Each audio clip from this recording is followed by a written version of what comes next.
Hey guys, this is God Harry. How are you all? Please support to subscribe this channel for watching new interesting stories. So in this video, we will see what if Harry exposed Snape's role in undermining the wizarding world. Here is short summary. From sabotaging student success in potions to limiting future Aurors and healers, Snape's actions quietly eroded magical Britain's defenses. Discover how Harry's revelations could change the tides of war and reshape the future of the wizarding world. But before we start, if you want more stuff like this, then be sure to subscribe and like this video. And if possible, share this video with your friends. Now let's start the story. The Gryffindor common room roared to life as Harry descended the dormitory stairs the next morning. Applause, cheers, and the occasional chant of his name reverberated off the walls. For a brief moment, Harry considered revealing the decision he'd reached during his sleepless night, but caution anchored his words. Instead, he slipped silently through the throng, ignoring pats on the back and grins of admiration. Only a few, Ron and Hermione included, noticed his retreat as they sat in a corner, whispering over the chaos around them. The Great Hall was no better. As Harry entered, the Gryffindor table erupted into another frenzy, while Hufflepuffs glared with barely contained fury, their loyalty staunchly rooted in Cedric Diggory.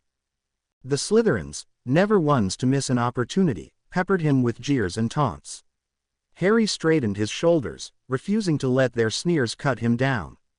The Ravenclaws, he noticed with faint amusement, sat in thoughtful silence, their eyes studying him like a particularly curious riddle. It was a rare relief to find someone reserving judgment rather than jumping to conclusions. Sliding into a seat, Harry had barely begun to eat when Fred and George Weasley appeared on either side of him like grinning phantoms. "Harry," Fred began. "How'd you do it?" George finished, his tone one of awestruck curiosity. Harry sighed, setting his toast down as a growing number of ears leaned in to catch his reply. "You're right. I do know something you don't know," he said, feigning dramatic despair. "For the last time, I did not put my name in that sodding goblet. The only way I know to get past an age line is to wait a few years. Spread the word. I didn't do it, I didn't ask anyone to do it, and I've no idea who did." He paused, his voice lowering, his frustration bleeding into his words. "If I did know, I'd either kill them myself or drag them to McGonagall so she could do it. I don't want to be in this tournament. Cedric's the Hogwarts champion, not me. I'm just trying to survive without losing my magic or my dignity." The twins exchanged a theatrical look. "Tricksy little midget, isn't he, brother mine?" Fred mused. "Indeed, brother, tricksy and far too modest," George replied with mock solemnity. As their banter continued, Harry tuned it out, scarfing down his breakfast before the conversations around him could escalate. Finishing quickly, he surprised the room by veering away from the exit. Instead, he strode purposefully toward the Hufflepuff table. A ripple of curiosity spread through the hall as he stopped before Cedric Diggory. "Cedric, can we talk? Please." Harry's voice was quiet but firm. Cedric's surprise gave way to guarded suspicion. "Fine, but make it quick." Harry led him a few steps away, ignoring the piercing stares of Cedric's housemates. Cedric crossed his arms, his expression hard. "All right, Potter, what's so important? If this is another excuse." "It's not," Harry interrupted. "I'm not here to defend myself. You're right. I'd hate me too if I were in your shoes. But that's not why I pulled you over." He took a deep breath, meeting Cedric's eyes with unflinching sincerity. "I want you to know that, as far as I'm concerned, you're the Hogwarts champion. Not me. I've even told Gryffindor the same thing. Cedric, I'm terrified of this tournament.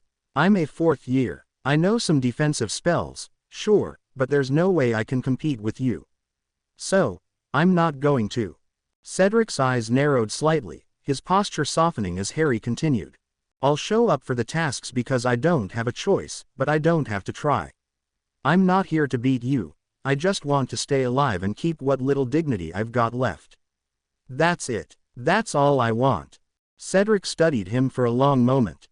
Finally, he nodded, a glimmer of respect breaking through his guarded expression. "You mean that, don't you?" "Every word," Harry replied earnestly. "I've faced enough for 3 lifetimes, Cedric. I don't need more. You've got my word, I'm not your competition. As Harry turned to leave, his path was intercepted by Fred and George once again, their mischievous grins firmly in place. Harry, we were thinking. It happens now and then. About your plan to skive off the tasks. And we realized. You might need our help. To make it more interesting. Harry glanced between them, brow furrowed in suspicion. Then, slowly, his lips curved into a sly grin. Well, he mused, I did say I wasn't planning to try the tasks properly. And with a lot of people watching, it'd be a shame to waste the opportunity to have some fun, wouldn't it? The twins' grins turned feral, and they saluted him with exaggerated precision before disappearing into the crowd, leaving Harry to wonder just how interesting his skived-off tasks were about to become. When Harry returned to Gryffindor Common Room, he found Hermione waiting for him. Harry, she said once she dragged him to a quiet corner, you have to tell Sirius about being entered in the Triwizard Tournament. He's going to find out anyway, you know it'll be in the papers within a day or two, and he'll be really hurt if you don't tell him yourself. You should send him a letter. Harry nodded. Yeah, you're right, I'll do that now, at least a quick note. After fetching quill, ink and parchment from his trunk, he settled down in the common room to write. Dear Sirius, you told me to keep you posted on what's happening at Hogwarts, and it'd be a bit terrible if you learned this from the papers instead of hearing it from me. I'm not sure if you know about the Triwizard Tournament, but it's happening at Hogwarts this year. What's more, someone did something to the Goblet of Fire and now I have to compete as a fourth champion. Most of the school thinks I entered myself, though I'm starting to persuade some of them. Ron was really upset but I talked him around last night, yelled at him actually, but it worked. Hermione never had any doubts, she's the one who told me to write this letter, by the way. I think I've convinced the Hogwarts champion, Cedric Diggory, 6th year Hufflepuff, but I don't think the rest of his house believes me. Gryffindor basically thinks I'm a legend, which is annoying, I really do get sick of it. Slytherin thinks it's great, another excuse to cause trouble. Ravenclaw hasn't really decided yet, which is a nice change from everyone else ever. Anyway, don't worry about me getting hurt or killed in the tournament. Ron pointed out that I don't actually have to try hard at these tasks whatever they are, so I'm basically just going to show up and do nothing. Well, not quite nothing, you'll be happy to know that the Weasley twins are making plans for me to make things more interesting. I'll let you know how that goes. Nothing much happening other than that, except that I'm feeling more relaxed than I ever have before. Honestly, it's amazing how much better I feel now that I'm not so worried about doing everything that everyone wants me to do. I'm a bit worried about what Dumbledore will do when he finds out what I'm doing, but that's all. Hope you're okay, and Buckbeak, Harry. Harry had addressed the letter and was about to head off to the Ollery to send the letter when Hermione stopped him. I'll take it, Harry, you know you can't use Hedwig, and she'd be offended if you refused her. Harry nodded gratefully and handed the letter over, and Hermione and Ron wandered off towards the Ollery. Their first class the next morning was herbology, with the Hufflepuffs. Professor Sprout was noticeably cold towards Harry at first, so he took the first opportunity to go and speak to her while the rest of the class was working. Neville, his partner, was more than capable of working alone for a few minutes. Professor Sprout, Harry said nervously, I'm not trying to take Cedric's glory. As I told him, there's no way I can do anything in the tournament except make a fool of myself and maybe die. Then what possessed you to enter your name? Nothing. I didn't do it. She stared at him suspiciously. Can you prove that, Mr. Potter?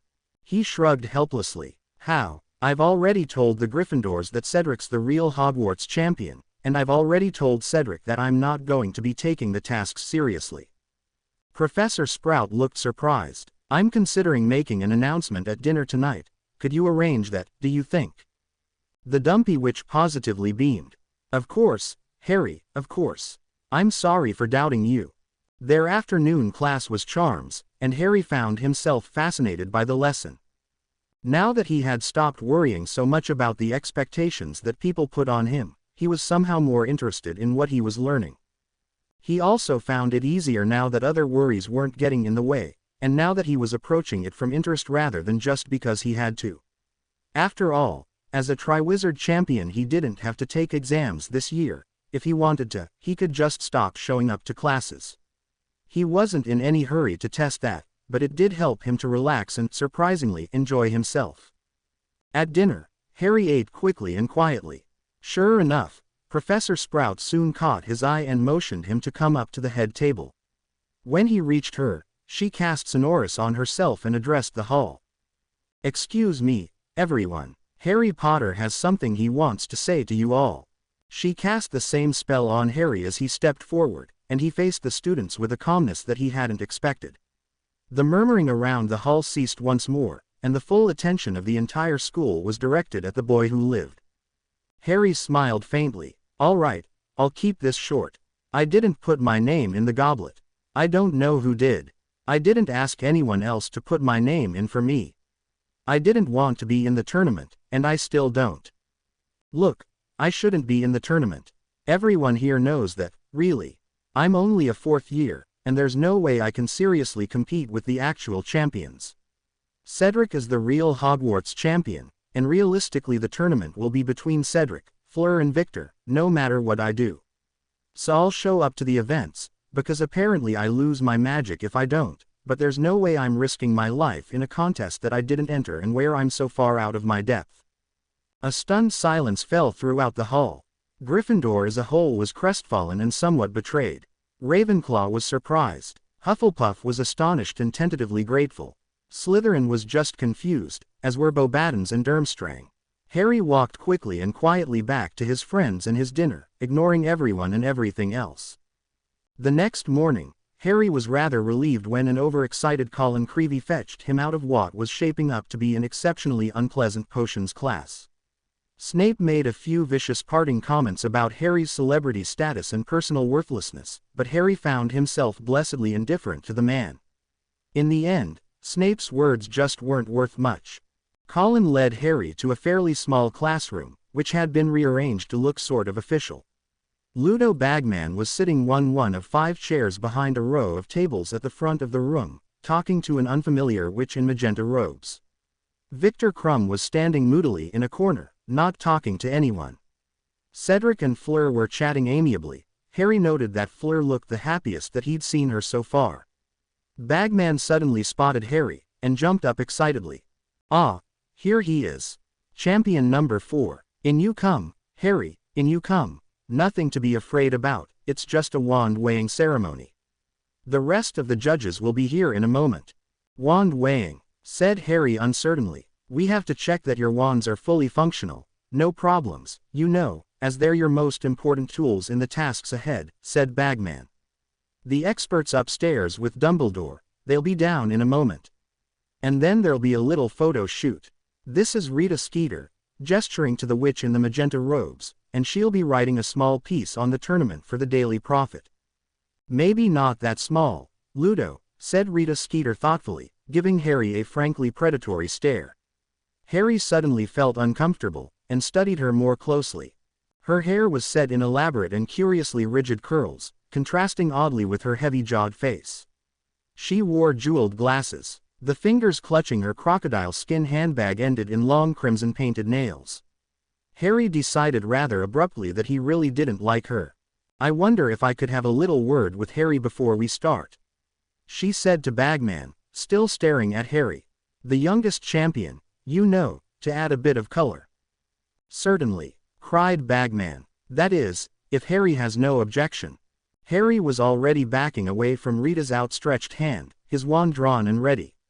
"No," he yelled, a little louder than he'd intended. The room fell silent, and Harry took the moment to consider his options. When he spoke, his voice was sure. "Miss Skeeter, I'm sorry, but I'm not going anywhere with you. I have nothing to say to you that I can't say in front of everyone here. I'm happy to give you a story, though." Skeeter looked uncertain, but couldn't resist the possibility of a juicy story from the boy who lived. She leaned forward, notepad ready. Harry smiled faintly. "I didn't put my name into the Goblet of Fire in the first place. I didn't ask anyone else to do it for me, and I don't know who did it. I didn't want to be in this tournament, and I still don't. I'm the least important champion here, it's the other three who should be getting all the attention. If you want to do a story about me, could you do one on who put my name in and what's being done about that? Rita looked somewhat stunned, but rallied quickly. This wasn't what she was after, but she could spin it well enough anyway. Inside the private hell of the boy who lived. Plot to get boy who lived killed. The resentment of the boy who lived. She'd think of something good. She smiled. Before Bagman could recover and regain control of the room, Dumbledore entered with Mr. Ollivander. Harry recognized the rather creepy old wandmaker from Diagon Alley 3 years earlier. Close behind them came Professor Karkaroff, Madame Maxime, and Mr. Crouch. Dumbledore introduced Ollivander, and then the judges all sat down. Ollivander stepped into the middle of the room and called Fleur over. She handed her wand over, and he tested it quickly and efficiently. Creepy or not, the man certainly knew his wands. After expressing some doubts about the stability of Vila hair as a wand core, he handed the wand back to a visibly fuming Fleur. Harry made a mental note to avoid annoying the French champion. He didn't fancy getting in the way of a temper like that. She had made unpleasant comments after his name came out of the goblet, certainly, but this was the first time he'd seen her genuinely offended. Cedric was next. His wand, an Ollivander creation, was in perfect condition. Polished it last night, according to Cedric. Then came Harry's wand, which looked beaten and battered and altogether unloved. Sorry, said Harry with a hint of embarrassment, I never really got into the habit of polishing my wand. His wand worked perfectly nonetheless, and Ollivander's concern for the wand's physical condition seemed swamped by his curiosity about the relationship to Voldemort's wand. Harry saw the effort by which the old man refrained from commenting, and felt validated in his decision not to tell anyone about that connection. He was especially glad that Ollivander managed not to say anything about it in front of Rita Skeeter. After that there were photos, and Harry found he had very little choice about them. He was pushed and pulled around as Rita and her photographer, a paunchy man whom Harry barely registered as a person, fought over which of the champions should be most prominent in the group photos. Then came individual photos, which were marginally less uncomfortable, and then they were finally free to go. After dinner, Harry found a school owl waiting on his pillow, a letter from Sirius, as it turned out. Harry, I'm glad you seem to have some sense, probably more than I had at your age, truth to tell, and definitely more than your dad did. I'd tell you to be very careful in this tournament, but you know that already. Harry, try not to worry about what people think of you. I had a lot of that when I was at school. Some people hated me because of my family, other people loved me because I was a marauder, and so on. I let it get to my head for a few years there, and I'm not too proud of the person I was back then. I'm glad you're happier now, and especially that you're not being pushed around so much. Be your own man, Harry, be yourself, and damn anyone who wants you to live for them instead of for yourself. Love, Sirius. P.S. Buckbeak's brilliant. Gentle readers, your intrepid reporter received quite the shock today. You see, today I finally met Harry Potter for the first time. And let me tell you, dear reader, this young man is nothing like what my fellow journalists would have you believe.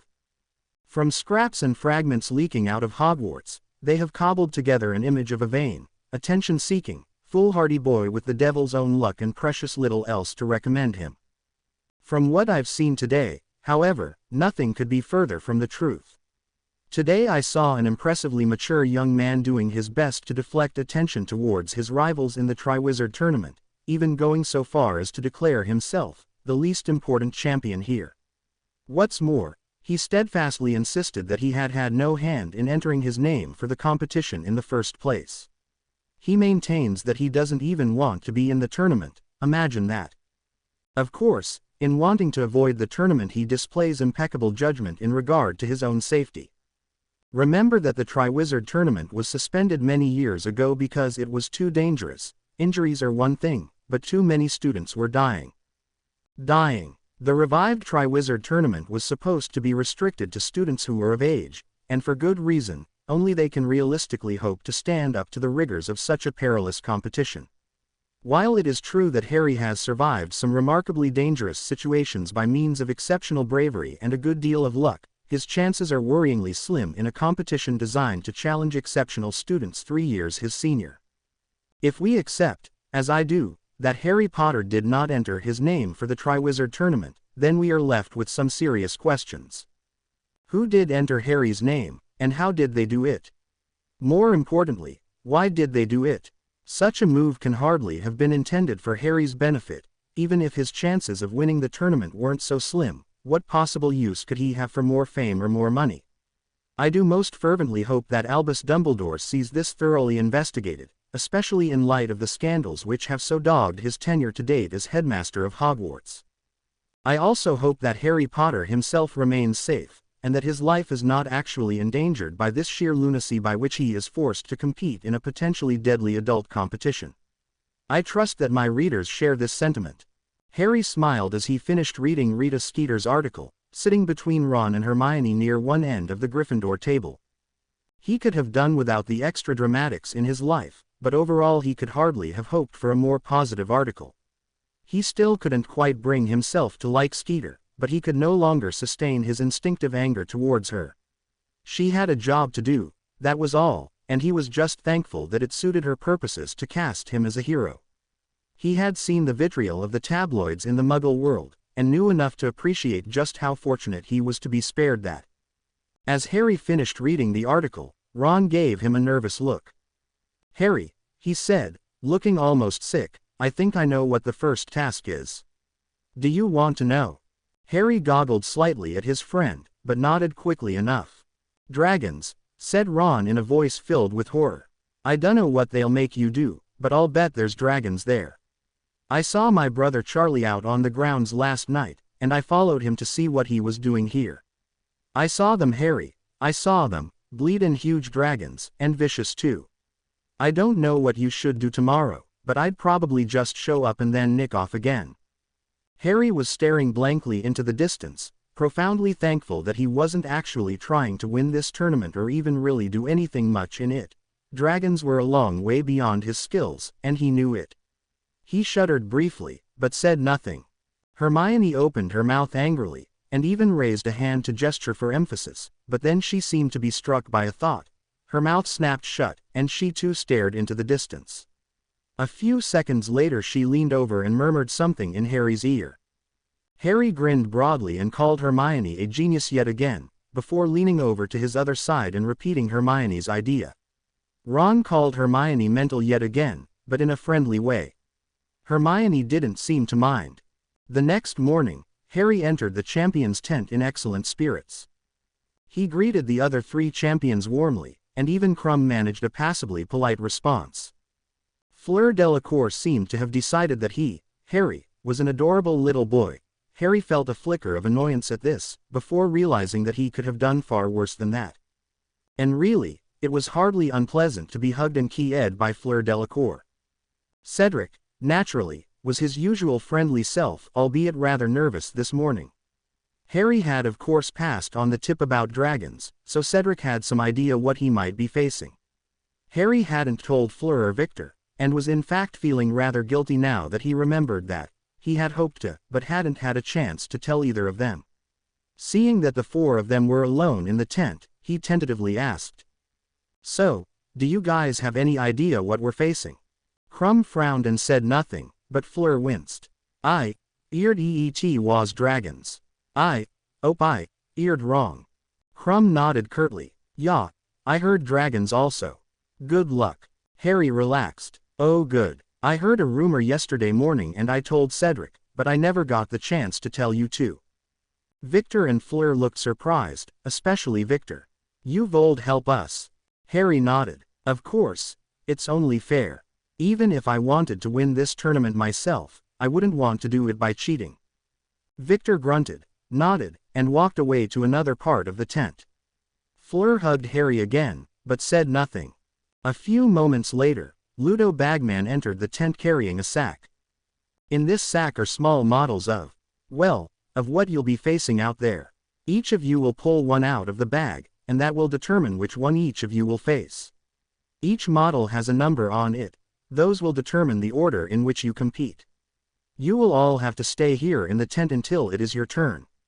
Afterwards you will be permitted to return here only after all 4 of you have competed, and of course after Madame Pomfrey is satisfied with your health. He held out the sack, and one by one each of the champions drew out a small moving dragon. Harry wasn't at all surprised when Bagman commented that the Hungarian Horntail, was the most vicious, or that he was to compete last. He gave a mental shrug and settled into wait, considering and reconsidering the advice that Hermione had given him. "Your task," said Bagman, "will be to steal a golden egg from underneath your dragon. They are all nesting mothers, though of course their actual eggs are being kept safe. The ones they're sitting on are fake, but they don't know that. Be warned. They will be vicious in protecting their eggs." The other champions' attempts seemed to pass in a blur, as Harry tried to ignore their progress. He was still going to have to get way too close to a real live dragon, and he didn't want anything to make that scarier than it already was. When Harry finally entered the arena, the noise from the crowd was deafening. He gave a half-hearted wave on general principles, but his attention was on the dragon. She was huge, completely overwhelming even at this distance, and her scales and claws were formidable. He couldn't see her teeth or her flame, and he decided that he liked it better that way. Standing carefully and non-threateningly at the entrance to the arena, he bowed to the dragon. It was a slightly risky move, since she could theoretically reach him with fire in that moment, but he was sure she wouldn't. After all, he wasn't a threat to her. He straightened up again and saw her looking at him curiously. He pulled out his wand slowly and carefully, never breaking eye contact with the dragon, and then cast the largest sound-blocking charm that Hermione had been able to teach him the previous day. He felt the exertion of it. The spell was really a bit too strong for him to be casting, but it worked as he and Hermione had hoped. The sound of the crowd was abruptly cut off, both for Harry and for the dragon. She nodded to Harry in apparent gratitude, and he smiled as he pointed his wand at his own throat. "Sonorous," he muttered, before concentrating on visualizing this dragon as akin to a snake. "Section, madam, section," he said in a hissing voice which now effortlessly reached her across the safe distance he was maintaining. "Section, I mean you no harm. Can you understand me? Please nod your head if you can. Section." The enormous dragon stared intently at this tiny human, then nodded her head. Harry breathed a heartfelt sigh of relief. "Section, can you speak to me? Section?" he asked hopefully. There was a long pause.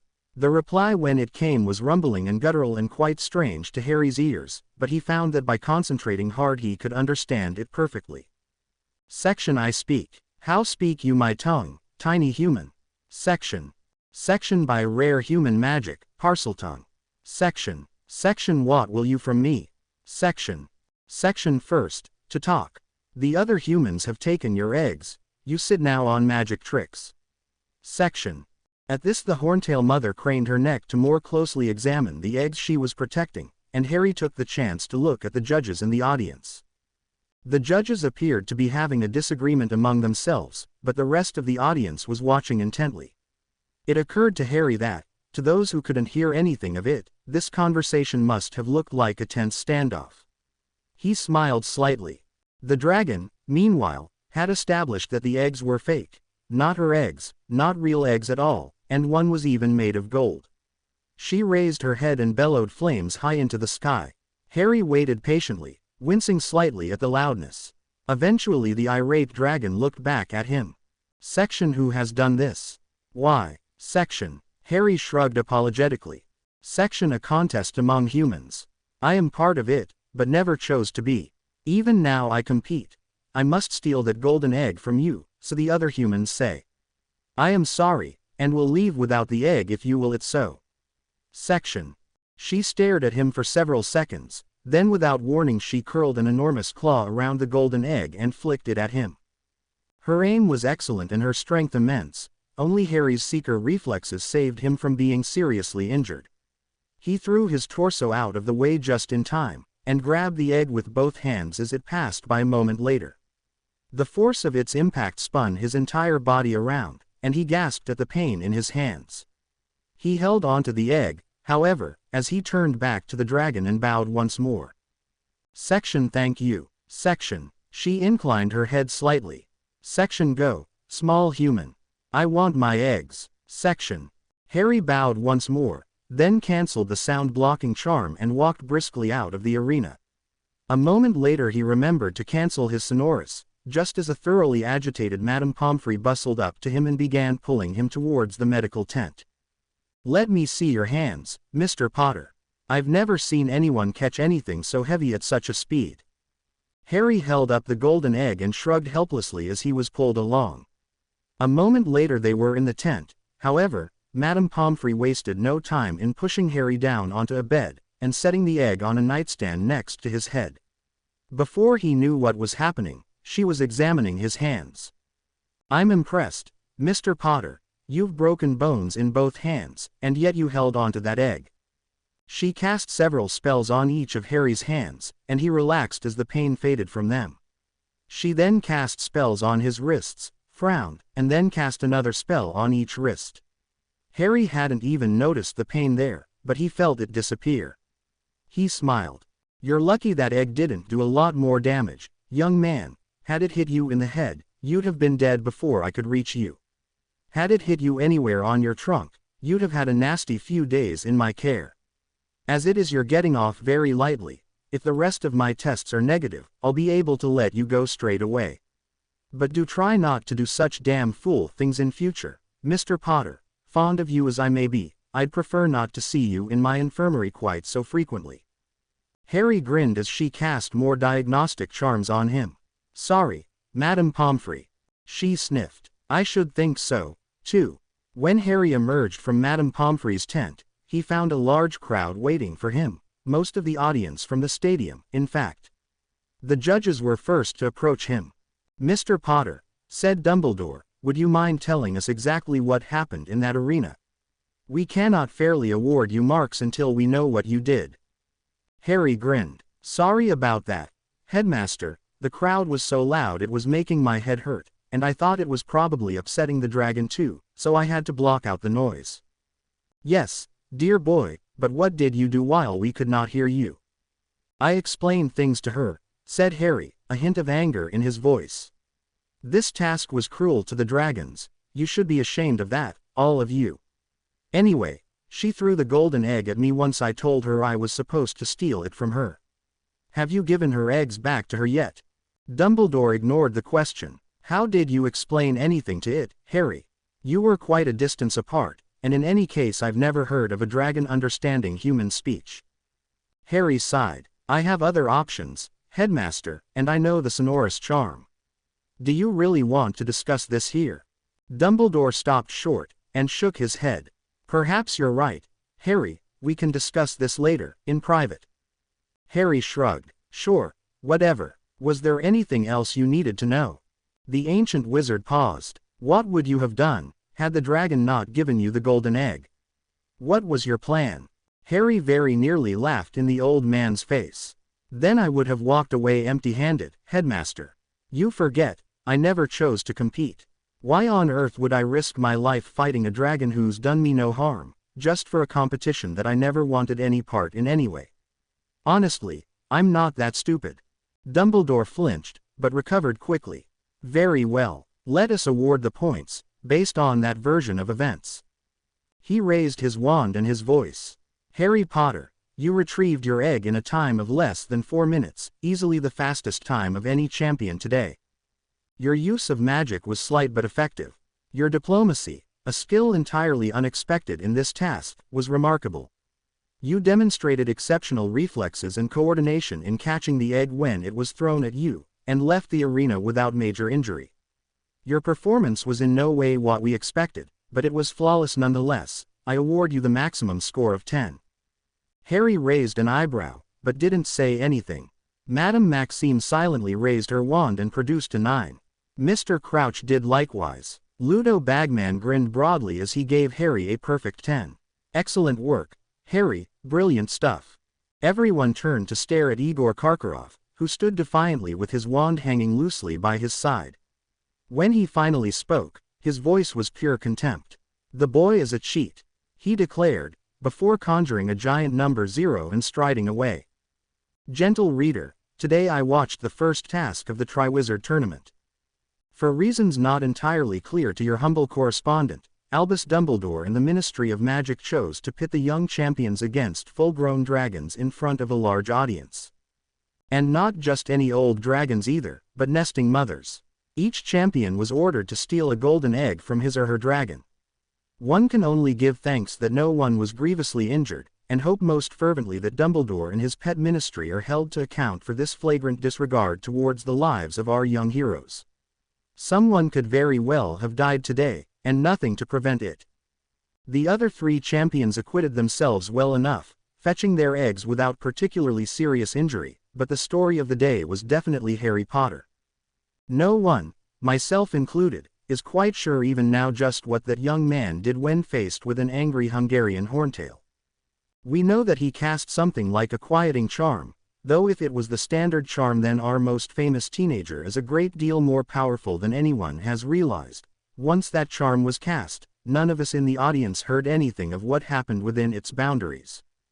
We saw Harry point his wand at his throat and cast something, probably sonorous, and after that he seemed to talk to the dragon. What did he say? No one knows. Was he understood? Likewise, we cannot know. We do know, however, that after a time the dragon picked up the golden egg and threw it at him. That's right, my faithful readers, the dragon actually threw the egg at Harry Potter. Hogwarts. Legendary matron Poppy Pomfrey later stated that Harry was lucky not to have been killed by that egg, given its weight and speed, but I credit his Quidditch-honed reflexes. Harry himself has so far chosen not to settle that particular issue. More interesting still is the explanation that Harry gave to Albus Dumbledore, when questioned about his performance in the task. He claimed that he had explained things to her, and he called the task cruel. He told Dumbledore that he and the other organizers of the task should be ashamed of that, and then flatly refused to explain his actions any further. Say what you will about our golden boy, he certainly has flair. It is truly astonishing that events as notable as the above should not even rate a headline, but such is the case today. The biggest story here, in my professional judgment, is that of the judging. The perfect 10 from Dumbledore was sadly predictable favoritism, and we can hardly be too surprised that Maxime, Crouch and Bagman followed his lead, but Igor Karkaroff's score was a revelation.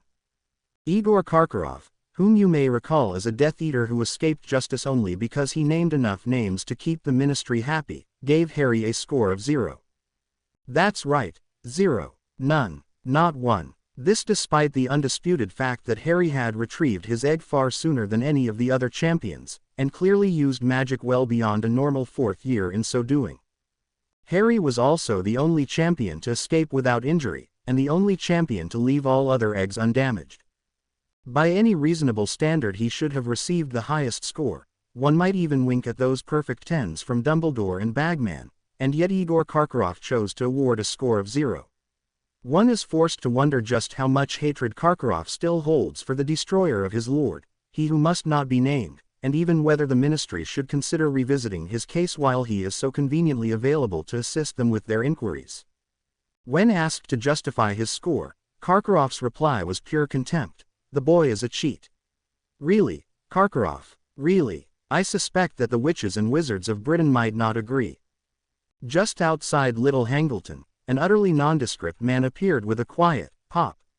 No one saw him arrive, and no one saw him set off purposefully down the road that led to the long-abandoned Riddle Manor. As he was approaching the manor house, the man suddenly stopped short.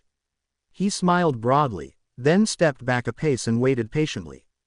After a few minutes, a haggard and haunted-seeming man walked out of the manor and approached him. "Who are you and what do you want?" demanded the newcomer. The nondescript man laughed mockingly.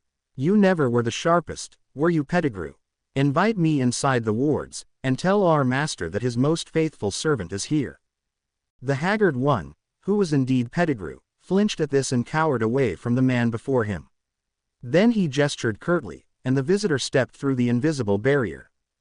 Inside the house, the visitor waited only a minute before being ushered into the presence of the one they called master.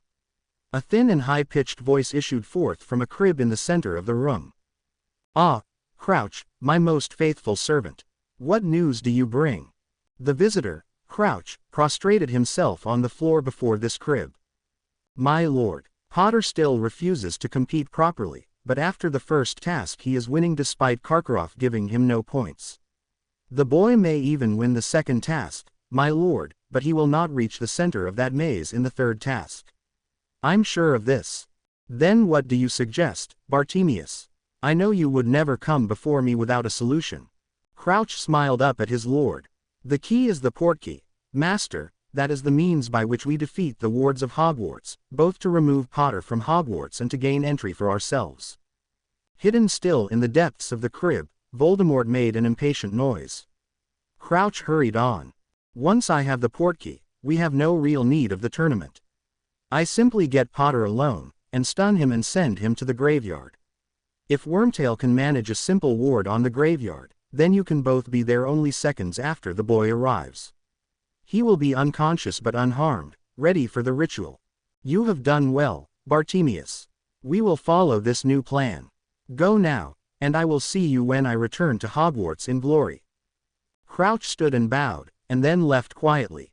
Once outside the wards of the manor, he apparated to a deserted moor partway to Hogwarts. There he cancelled the charms on his appearance, and briefly resumed his true appearance. The distinctive face and hair of the long-dead Bartimaeus Crouch Jr. went unseen in that lonely place, and a few seconds later he drank from a flask and began to transform hideously. Another few moments, and the grizzled old ex-Auror Alistair Moody half turned and apparated to the front gates of Hogwarts. A surreptitious notice me not charm, and he returned unnoticed to his rooms. He had been gone only half an hour, and his absence had gone completely unnoticed. He smiled, the expression sitting strangely on his war-torn face. The day after the first task, Professor McGonagall approached Harry at dinner to tell him that the headmaster wanted to see him. Harry shrugged carelessly and inclined his head towards the professor in embarrassed acknowledgement, then turned back to his meal. McGonagall glared at the back of his head for a moment, then shrugged her own shoulders and turned away. She could quite understand why the boy was so angry, and there didn't seem much point in antagonizing him. When he had finished his dinner, Harry walked to the headmaster's office. In the office he found Dumbledore sitting thoughtfully behind the desk. "Take a seat, Harry, take a seat. Drop." Harry declined the suite, but did sit on a rather comfy armchair which sat incongruously among the arcane devices. "You asked to see me, sir." "I did, yes. I find myself rather concerned by your attitude towards the Triwizard Tournament, and especially by your performance in the first task." Harry let out his breath and relaxed into his chair. "What's to tell, sir? I think I've been pretty clear about this competition. I didn't enter it, I didn't want to compete, and, well, I'm not going to risk my life for no good reason." Dumbledore nodded slowly. "And the first task? Well, I'm a Parselmouth. Hermione thought the dragon might understand Parseltongue, and we wanted to find out if that was true. I told you the truth after the task. I really did just talk to the dragon. I explained what was going on, and she got angry and threw the egg at me. I still don't know whether she was trying to help me, or trying to hurt me, or maybe just playing a prank on me. Anyway, the spells I cast were to shut the crowd up and to let me speak to the dragon from a distance. I cast Strepitus Lamb and Sonorous, that's all. And I meant what I said. That whole task was cruel to the dragons, and you should be ashamed." Dumbledore sat back in his chair, eyebrows raised as he regarded Harry silently for a moment before replying. "Harry, most adult witches and wizards would struggle to cast Strepitus Lamb on such a scale. I need not ask how you discovered such an obscure spell. My compliments as always to the inestimable Miss Granger, but that feat should be far beyond any normal fourth year. It nearly was beyond me, sir. Even after days of practice to get used to it, it was really hard for me to cast it so big." The old man inclined his head. "Very well, Harry, it is clear that we may expect great things of you." Harry waved a hand dismissively. "If you say so, sir, but I still don't understand why you're so set on making me risk my life in this stupid tournament." Dumbledore stilled, and his eyes grew distant. He sat silent and unmoving for perhaps 30 seconds, and when he spoke again his voice was tinged with surprise. "That, dear Harry, is an exceptionally good question. Do you know, I cannot for the life of me think of even one good reason for that. I shall of course tell you if such a reason should come to me, but for now I am happy for you to do as you will. Do feel free to ask me for any help you may require, though you know I cannot directly help you with the tournament itself." Thoroughly bemused, Harry took his leave. Back in the Gryffindor common room, Harry was met by Hermione. After he had answered her questions about Dumbledore, she changed tack. "Harry, have you tried to figure out your egg yet?" Harry shook his head. "Come on, Hermione, it's only been a day, the next task isn't for ages, and I don't even care anyway." This impeccable reasoning impressed Hermione considerably less than Harry might have hoped. Less than 5 minutes later, he had the golden egg in the common room with him. They examined the egg closely, noting delicate patterning on its surface. Finally, Harry discovered that a small piece at one end could rotate and come off entirely. The egg split open into 4 parts, joined only at the base, and Gryffindor common room was filled with an ear-splitting wail. It took Harry several seconds of panicked fumbling to shut the egg again and end the appalling din, and by then the entire common room was glaring at him. "Sorry," he called, spreading his hands helplessly. Turning to Hermione, he lowered his voice. "What in Merlin's name was that?" Hermione gave him a smug smile, then grabbed his hand and pulled him towards the staircase. "Come with me. Hermione, that's the boys' staircase," he hissed. "You would prefer the girls'?" she asked calmly. "Besides, you should know as well as I do that boys can't get up the girls' staircase. It has to be the boys." Harry gave a mental shrug and allowed himself to be pulled up the stairs to the first level. Hermione practically dragged him into the nearest bathroom, then shut the door behind them and cast the locking charm on it. Harry stared at her, but couldn't think what to say. Hermione quickly filled a basin with water, and then submerged the egg in it. She opened the egg, still underwater, and stuck one ear under the surface. A moment later she stood up and motioned Harry over, grinning hugely. "It's mermaids. I knew it. Out of water they just make that screaming sound, but underwater it's a song. Listen to it." They took turns listening, until both had memorized the song. "Come seek us where our voices sound. We cannot sing above the ground. And while you're searching ponder this. We've taken what you'll sorely miss. An hour long you'll have to look, and to recover what we took. But past an hour, the prospect's black. Too late, it's gone, it won't come back." After a few drying charms, Hermione turned to Harry. "Well, I think that's clear enough. Those were merpeople, which means the lake. You'll need to go swimming in the lake, probably a long way underwater, and you'll have an hour to recover something of yours." Harry grinned. "Brilliant as always, Hermione, but you've forgotten one little thing. I'm not doing it. I'll go for a swim, and maybe I'll even duck dive a bit for the look of the thing, but I am absolutely not going to risk my life in the depths of the lake. Besides, if I stay in the water too long then I'll miss all the fun with whatever the Weasley twins end up doing." Hermione wasn't quite sure what to say to that, so they exited the bathroom in silence. As they came down the staircase, Harry suddenly laughed. "By the way, Hermione, you could have just used Aguamenti in the first place." The brightest witch of her generation glared at him and poked her tongue out. Harry stared at Professor McGonagall. "You want me to dance? In front of the whole school?" "Yes, Mr. Potter, I want you to dance. In front of the whole school, as well as our international guests. The Yule Ball, Mr. Potter, is a traditional part of the Triwizard Tournament. The champions and their partners open the dancing." Said Harry, "this isn't part of what I have to do or I'll lose my magic, is it?" Even with his newfound carefree approach to life, Harry shrank from the look that Professor McGonagall gave him at that. When she spoke, her voice carried an unmistakable note of command. "You will open the dancing at the Yule Ball, Mr. Potter, because the honor of your school requires it of you. Do I make myself clear?" Harry dropped his eyes. "Yes, Professor. Excellent. I knew I could count on you. Now, I suggest you ask Miss Granger if she can teach you how to dance. I don't imagine that you wish to make a fool of yourself, to say nothing of embarrassing Hogwarts." "Yes, Professor." "No, Professor." He set off to find Hermione. She, as it would turn out, both knew how to dance and was perfectly willing to teach him. In the following days Harry discovered that he thoroughly enjoyed dancing with Hermione, but the physical closeness of that dancing also made it clear to him that he really couldn't see her as more than a friend. On the plus side, though, it made a particular conversation much easier than it might otherwise have been. Harry and Hermione were resting on chairs in the empty classroom where they'd been practicing. After a minute or so of comfortable silence, Harry turned to Hermione.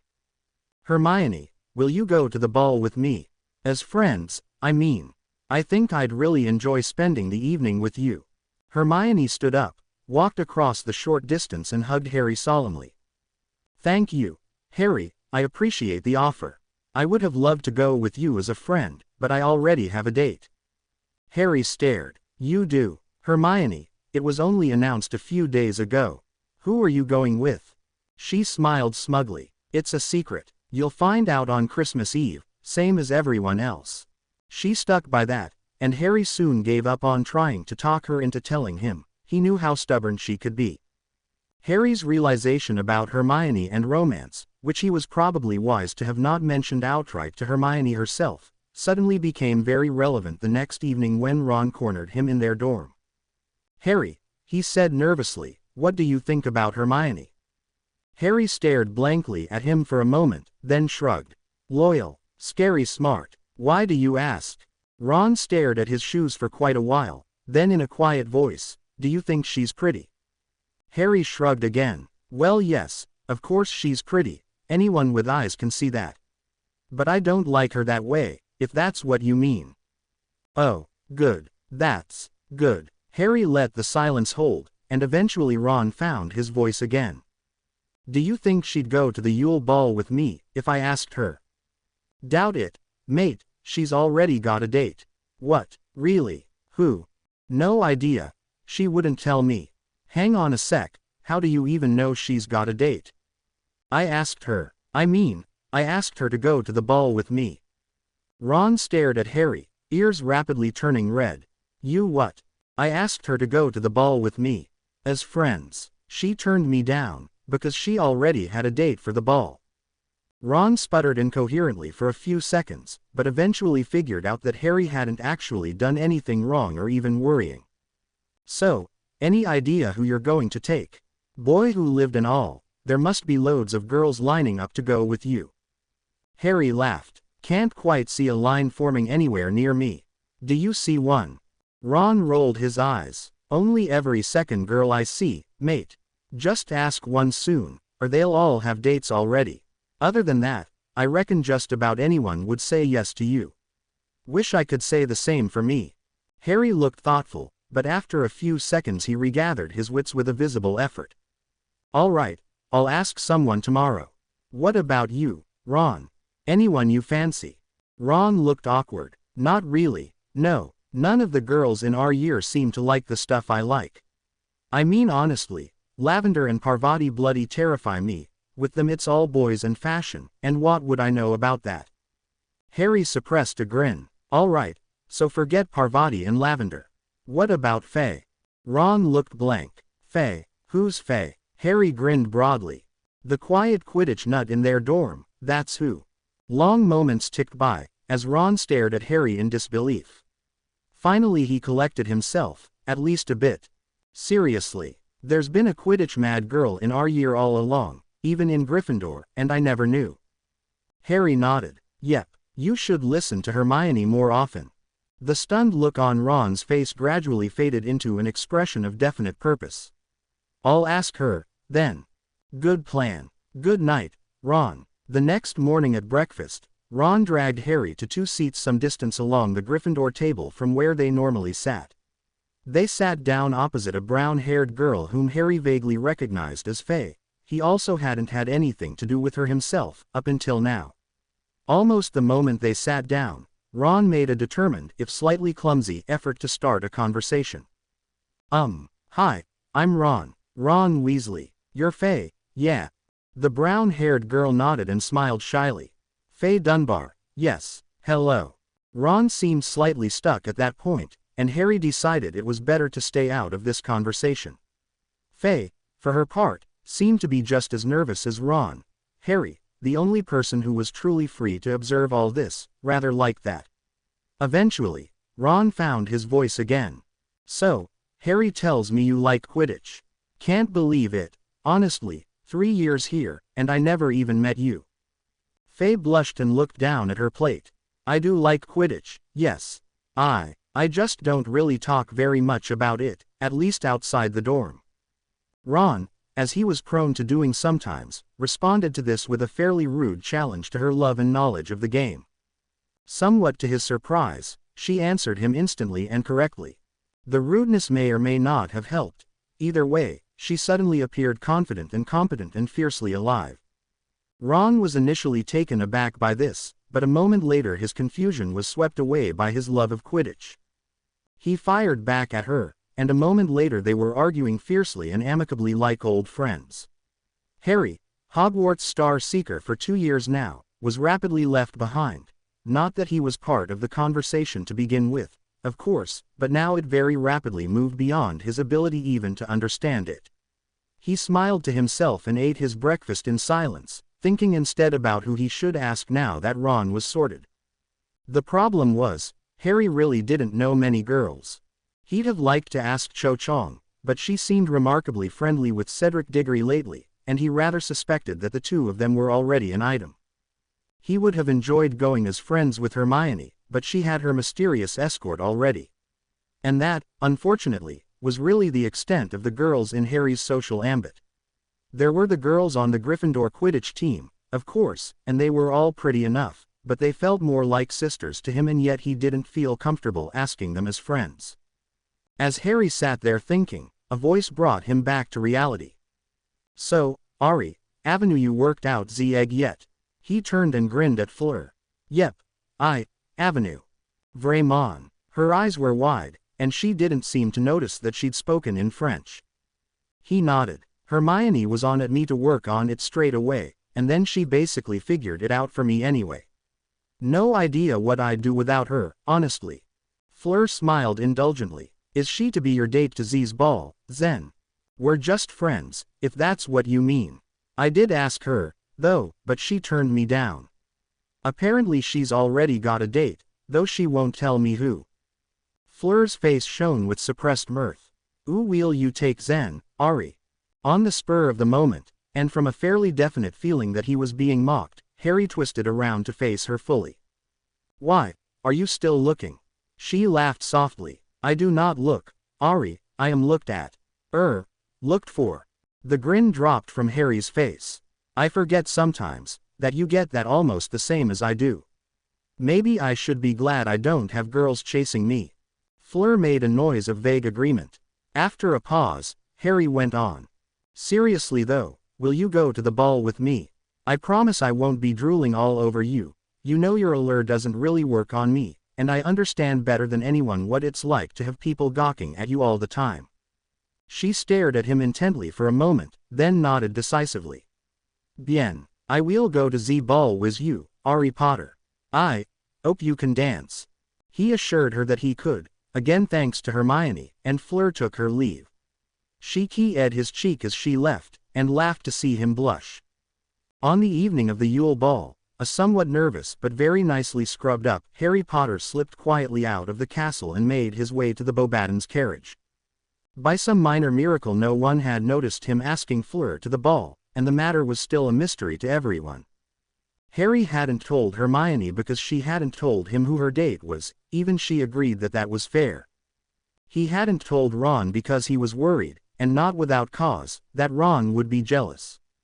Granted that Ron seemed a lot happier since he'd started spending time with Faye, that relationship was already well underway, but the sheer status of Fleur as champion, Vila and exchange student might still get under Ron's skin even now. Fleur, meanwhile, had her own social problems. As a Vila she was not widely liked among the students of Beauxbatons, and she wasn't willing to expose her nascent friendship with Harry to the tender mercies of Beauxbatons gossip any earlier than strictly necessary. And so it was that the two of them met secretly under a tree near the enormous carriage. Harry and Fleur stopped and stared when they saw each other, each a little shocked by just how well the other looked when dressed up. They stood awkwardly for a few seconds, then Fleur smiled and relaxed. "You look very handsome, Ari." "Thanks, Fleur. I could say the same, except for the Harry part. Plus you're more beautiful than handsome, but I think you're also handsome anyway." She laughed, and they linked arms and headed towards the castle. The moment Harry and Fleur entered the castle, the entrance hall fell silent. Hundreds of students stared, many open-mouthed, at this most unexpected of couples. Then they were mobbed, or at least would have been if Harry hadn't become so thoroughly irritated by the endless indignities he suffered for his fame. He flicked his wand into his hand and cast a strong shield. Fleur followed his lead a split second later, standing back to back with him and casting her own shield to complete their protection. The two shields meshed and merged, and both Harry and Fleur smiled at the warmth of the shared spell. The mob of students ran up against the shield, and the magical equivalent of a mild electric shock ran through them. Harry was surprised by this, but Fleur just smiled. Her time at Beauxbatons thus far had not been easy, but that difficulty had given her certain advantages. Harry, on a whim, tried handing the reins of his shield over to Fleur. She was already holding a shield which merged with it, after all. To his surprise, the transfer worked. He lowered his wand and the shield held, as the confused students milled around in confusion while gradually clearing a space around that hostile shield. Harry pointed his wand at his throat, and muttered, "Sonorous." "Excuse me," he said calmly, amplified voice booming through the space. "Yes, it is true. I, Harry Potter, am indeed escorting Fleur Delacour to the Yule Ball. Now that we've cleared that up, could you all please not crush us to death? Thank you." He cancelled the amplification charm, and felt Fleur drop the shield. They linked arms once more and walked onward, without even exchanging a word. The crowd parted to let them pass. Outside the doors of the Great Hall, they found a small roped-off area reserved for the champions. Cedric was there with Cho Chang. He looked nervous but extremely happy, and an unmistakable joy shone in Cho's exquisite face. Harry smiled to himself. He had been right about those two, and there was no way he ever wanted to get in the way of such a pairing. Victor Crumb, an unaccustomed smile on his face, was standing with a beautiful girl whom Harry took some seconds to recognize as Hermione. He had known she was pretty, but he'd never seen her dressed up before. She was gorgeous, and seemed quite at home on Crumb's arm. Of course, Cedric and Cho and Victor and Hermione were all staring at Harry and Fleur. Harry's sonorous charm had seen to that. As the two relative latecomers arrived, Harry caught Hermione's eye and they shared a grin. They had indeed both had good reason to keep their dates secret, although of them only Harry had caused a near riot. "Nice shield," said Hermione to Harry by way of greeting. "What was the offensive component?" "Thanks," said Harry. "No idea about the offensive part, though, that was all Fleur. I was as surprised as you were." Hermione turned to Fleur, who grinned. "EET has not always been easy for me as a Vila at Beauxbatons. I learned a number of interesting spells for my own protection. The spell I used, was, EET was, how you say. Nice. EET does not arm anyone, only hurts for a moment."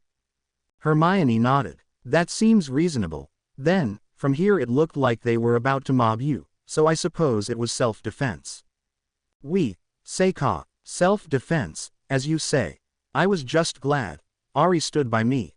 Hermione grinned and shot a look at Harry. "He does that, yes." Harry blushed, and wisely said nothing. The champions and their partners were the last to enter the Great Hall, entering only when everything was ready for the dancing to begin. Harry and Fleur hadn't had any chance to practice dancing together before now, but they were both good dancers and they meshed well. Harry's natural coordination and Hermione's lessons had combined to make him at least thoroughly competent with basic dancing, and Fleur was an excellent dancer. As the daughter of a senior figure in the government of magical France, Fleur had been attending dancing lessons since she was a small child and formal balls almost as long. The two of them cut an impressive figure as they moved confidently around the dance floor, and both wore smiles as they enjoyed the moment. As other couples began to join them there, Harry and Fleur relaxed enough to begin paying attention to other people. Victor and Hermione seemed quite content, and moved with a certain fluid grace that even Harry hadn't expected of Hermione. Apparently Victor's extraordinary but oddly inconsistent coordination, which applied to flying but not to walking, did apply to dancing. Cedric and Cho seemed quite comfortable on the dance floor. They seemed to be dancing without thinking about it, concentrating instead on the quiet but intense conversation they seemed to be carrying on. Ron and Faye, although not particularly good dancers, seemed to be enjoying themselves. they were keeping to a few simple movements and staying in the one small area, completely oblivious to anyone or anything outside of their little bubble. Ron looked remarkably dapper in dark green robes, his hair sleek and shiny. Molly had sent him appalling pink dress robes 50 years out of style, but Hermione had taken pity on him and transfigured them into his current outfit. The transfiguration, she had promised him, would last until sometime after midnight. Some minutes into the dancing, Harry noticed Ginny's distinctive hair across the other side of the floor. She was dancing with Dean Thomas, who looked proud and delighted and more than a little bit nervous. Ginny herself seemed distracted. Harry was sure she had been watching him until he looked across at her.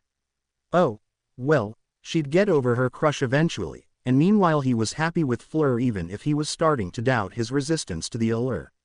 He just hoped Ginny wouldn't break Dean's heart. He liked Dean.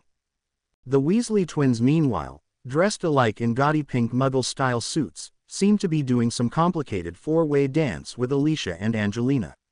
As Harry looked over at them, Fred and George turned to face each other. They bowed solemnly, and grabbed each other's lapels. A moment later, a wave of confusion swept through the hall. Everyone's clothes had turned pink. Well, except for the twins. One's suit was now pure white, and the other's was pure black, both remarkably stylish, in fact, and the two now stood out even more than they had earlier in their vivid pink. The hall gradually went silent, as everyone turned to look at the pranksters. When they were sure they had everyone's attention, they bowed extravagantly in all directions. Then, having a well-honed sense of self-preservation, they shimmered and disappeared from view.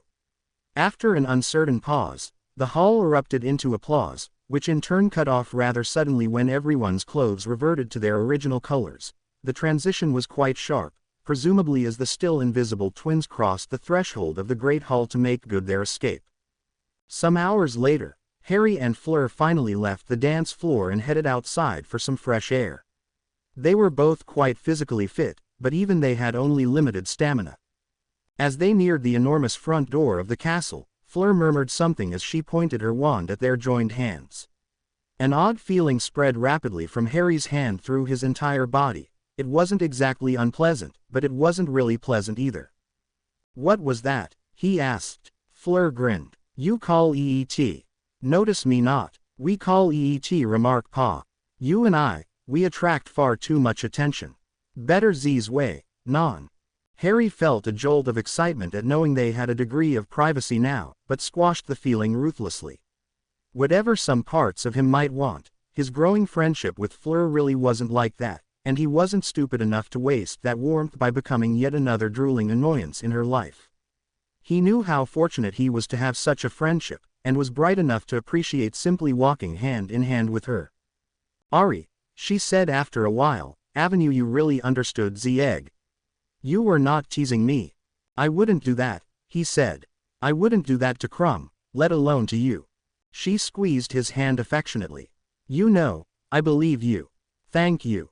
"You're welcome. Or should I say, de rien." Fleur stopped dead, and turned to face Harry. "Tu parles français. Pourquoi est-ce que tu ne m'as dit pas?" Harry laughed. "Sorry Fleur, I have no idea what you just said. Hermione speaks French for some reason and she's taught me a few phrases, but I can't actually speak it myself. Sorry, didn't mean to get your hopes up." Fleur blushed. "Ah, I should, Avenue known. I was just so surprised to hear you speak French. Your pronunciation is very good, you know." He shrugged, blushing. "I just say it how Hermione does. Honestly, I don't even know how to write that down." "Zen, Hermione is very good. She is that, yes. She's brilliant, smartest witch of her generation, and it's not just me saying that. I believe EET." They walked a while in silence, then Fleur stopped and turned to face Harry again. "Ari, can you tell me anything about the second task?" "I could. Avenue died in the first task. Any of us could. Avenue, and I'm scared about the second task. EET could be anything. I want to win Z's tournament, Ari, but I do not want to die. EET is not worth that." Harry paused, closing his eyes as he made himself consider this. He didn't want to win the tournament himself, and he wasn't planning to actually finish the second task anyway. he wasn't worried about helping Fleur to beat him. Plus, he really didn't want Fleur to get hurt. Hermione had said that this task would be difficult for Fleur, something about Vila's being very weak in water. Still, it wouldn't be fair to Cedric or Victor to tell her and not them. "All right," he said, "I'll tell you. On one condition, though, we have to tell Cedric and Victor too. Whichever of us gets the chance first, okay?" She nodded. "That is fair, yes. I will tell them, if you haven't already before I avenue the chance." They walked on in a companionable silence. Harry woke up early on the morning of the second task, nervous despite himself. Although he wasn't planning to put himself in any real danger, he was aware that he would be facing down some significant authority figures today. He had to, really. He ate an early breakfast, joined only by Faye. Ron and Hermione were absent, though Harry was fairly sure where they'd be. Since there was nothing he could do about that until later in the morning, he enjoyed the chance to chat with Faye one-on-one. He had come to appreciate her company in the time since the Yule Ball, for her keen intellect and brilliant sense of humor as much as for her warmth and loyalty. Of course, it was just as well that he did get along well with her. She and Ron were all but inseparable these days. A small crowd was gathered by the lake by the time Harry and Faye arrived at the small dock. Someone had thought to erect a grandstand, and it was gradually filling up as people trickled down from the castle. Harry and Faye chatted with students and dodged officials as the grandstand continued to fill up, until Ludo Bagman stood up on a small stage beside the dock and cast the sonorous charm on himself. "Ladies and gentlemen, welcome to the second task of the Triwizard Tournament. This morning, each of our young champions will need to rescue a hostage from the merpeople in the lake. From the sounding of my wand, they will have 1 hour to collect their particular hostages and return here. Points will be awarded for speed, technical skill, bravery, and style. Now, a round of applause for our 4 champions." The crowd applauded politely, but didn't seem overly excited. It was still quite early and more than a little chilly, and there really wasn't anything interesting happening. Perhaps noticing this, Bagman went on. "Champions, please prepare yourselves. You will have 1 hour from the sounding of my wand." Harry shrugged off his robes and stood in only swimmers, already shivering in the cold. He noticed that Victor seemed bizarrely comfortable standing half-naked in the cold, but Cedric was shivering and Fleur even more so. He cast a warming charm on himself, then after a moment's thought he cast the same on Fleur. She glanced across in surprise, and then smiled at him. "Thank you, Ari. I should haven't thought to cast that myself." Cedric followed Harry's lead in warming himself, though Victor didn't bother. Either he had already done so, or he just didn't need to. When all 4 were clearly ready and waiting, Bagman gestured them to the edge of the dock and raised his wand.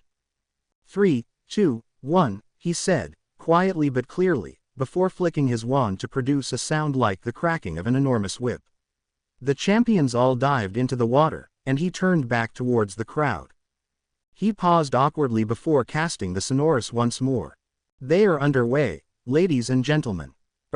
Please talk amongst yourselves in the meantime." The crowd muttered and grumbled, but no one quite had the temerity to yell anything. Some looked pointedly at the flamboyantly dressed Weasley twins, but they just smiled enigmatically and chatted quietly as they sorted through an enormous trunk that they had for some reason brought with them. Roughly a minute after the champions had disappeared, Harry Potter abruptly resurfaced a few dozen meters from shore. He swam awkwardly to the dock and climbed onto it, breathing heavily. Still ignoring the crowd, he cast drying and warming charms on himself before hastily dressing himself. Madame Pomfrey bustled up to him, but he waved her off with a smile. Much to the audience's surprise, she actually went along with it. Ludo Bagman, however, was less well pleased. Casting the sonorous once more, he loomed over Harry. "Mr. Potter, where is your hostage?" Harry shrugged, and cast his own sonorous. "In the lake, I suppose. The merpeople will bring him back soon, don't worry. You're a Triwizard champion, Harry, and your best friend is in danger because of you. Aren't you worried?" Harry glared at the man. "You're wrong about a number of things, Mr. Bagman. My 2 best friends are both down there, but they can't be in any real danger. There's no way you'd be allowed to risk the lives of non-competitors." Also, if they are in any danger then it's your fault and not mine. I never told anyone to stick my best friends at the bottom of the lake. That's all on your head, so you should really hope they are safe. Don't you care about winning the tournament, Harry? Harry glared some more, wishing he could get away with hexing this fool. No, Mr. Bagman, as I have said all along, I never entered this competition and I have no interest in winning it. Besides, how come suddenly you care about this instead of my friends' lives? Ludo Bagman, finally recognizing a lost cause, backed down. Very well, Mr. Potter. You may take a seat.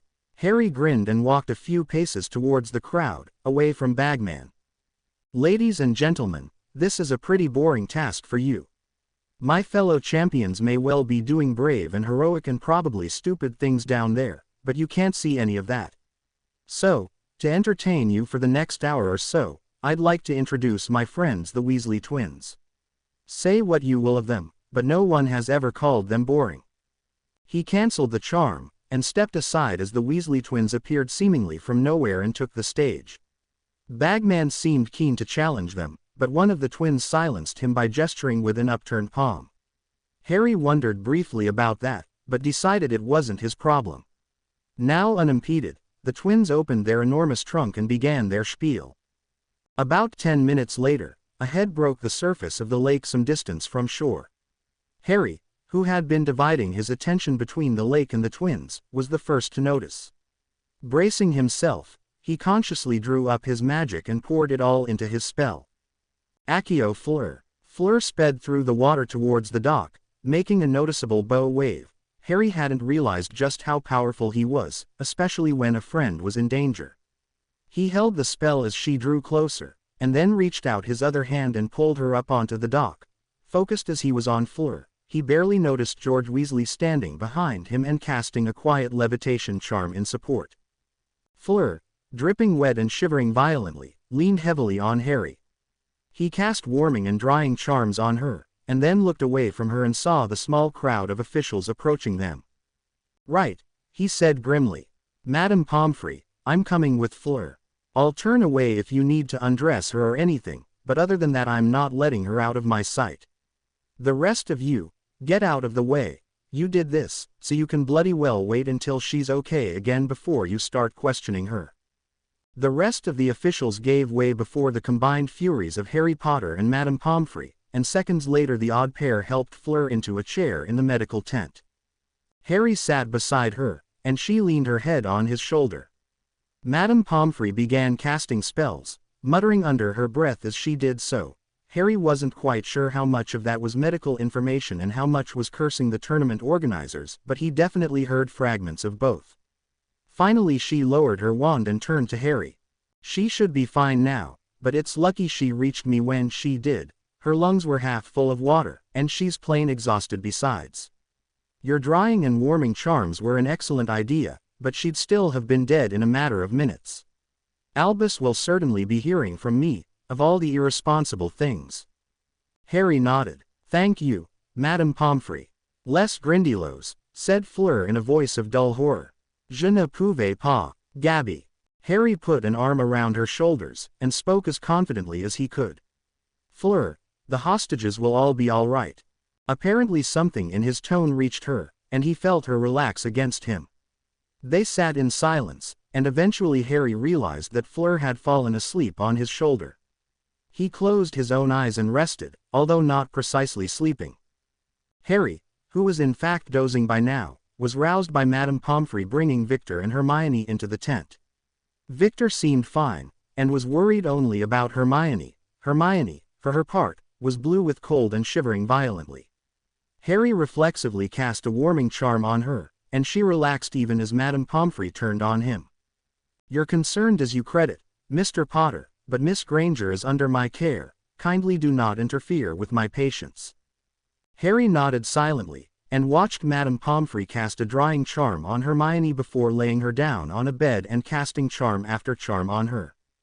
Will she be okay? Said Victor nervously. Madame Pomfrey nodded without turning around. She'll be fine, yes. She's far too cold for my liking.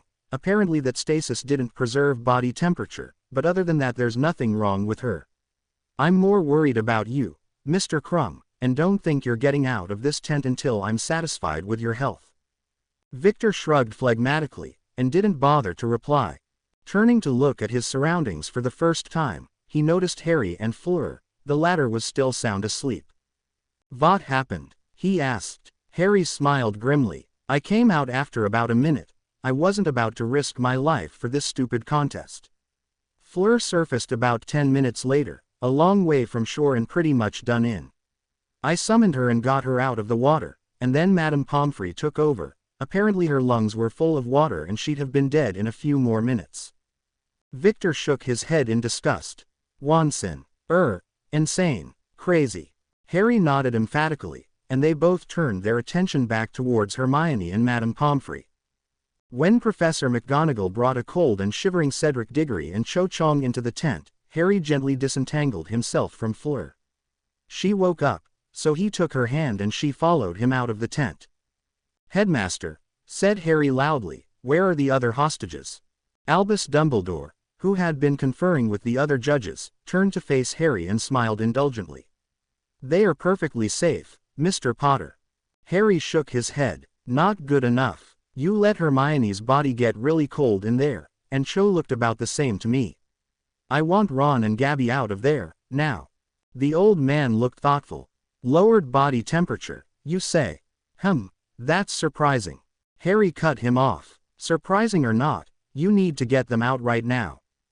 The headmaster stared for a moment at this furious youth, then nodded calmly.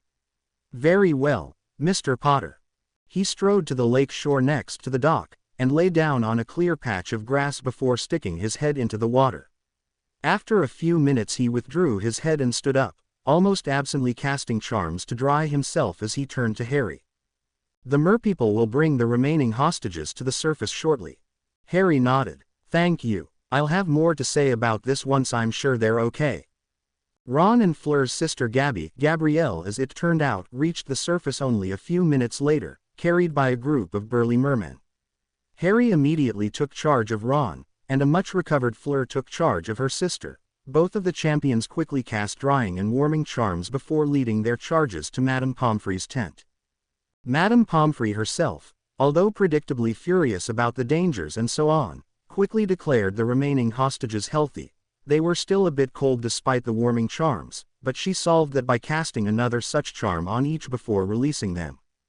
Out near the dock, the Weasley twins had finished their prepared show and were improvising to keep the crowd entertained. They felt they rather owed it to Hogwarts at this point, and it was excellent practice besides. When Harry and the other champions appeared with their hostages, the twins grabbed their trunk and disappeared.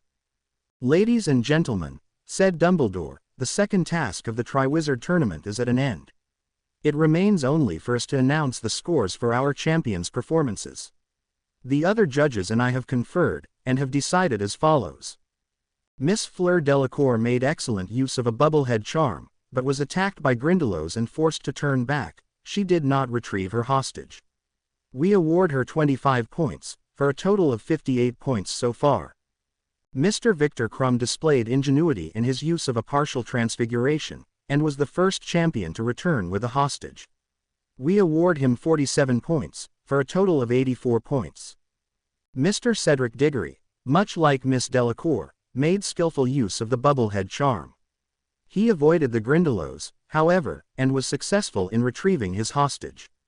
Although he returned just outside the 1-hour limit, we award him 39 points, for a total of 70 points. Mr. Harry Potter returned and left the lake after barely a minute, having encountered no peril greater than the lake itself. He used no magic that we could see, and made no real progress that we could see. Were this the extent of his actions, I might well agree with Professor Karkaroff's suggestion that we award him no points at all. However, he did subsequently rescue Miss Delacour with an impressive display of magic. That summoning charm was the strongest I've seen in a good long while from a wizard of his age, and his warming and drying charms were timely and well cast. Although these were not strictly part of his own performance in the task, we award Mr. Potter 15 points, for a total of 53 points. Mr. Crumb thus holds the lead with 84 points, followed by Mr. Diggory with 70, Miss Delacour with 58, and Mr. Potter with 53. And now, If you would, a round of applause for all our champions. Harry came out of the second task running dead last in the Triwizard Tournament, and with most of the school perversely angry with him for not trying hard enough at the competition that they'd been unfairly angry with him for being entered in against his will. The old Harry would have cared, but now he found he just couldn't muster any anger or pain at this latest injustice.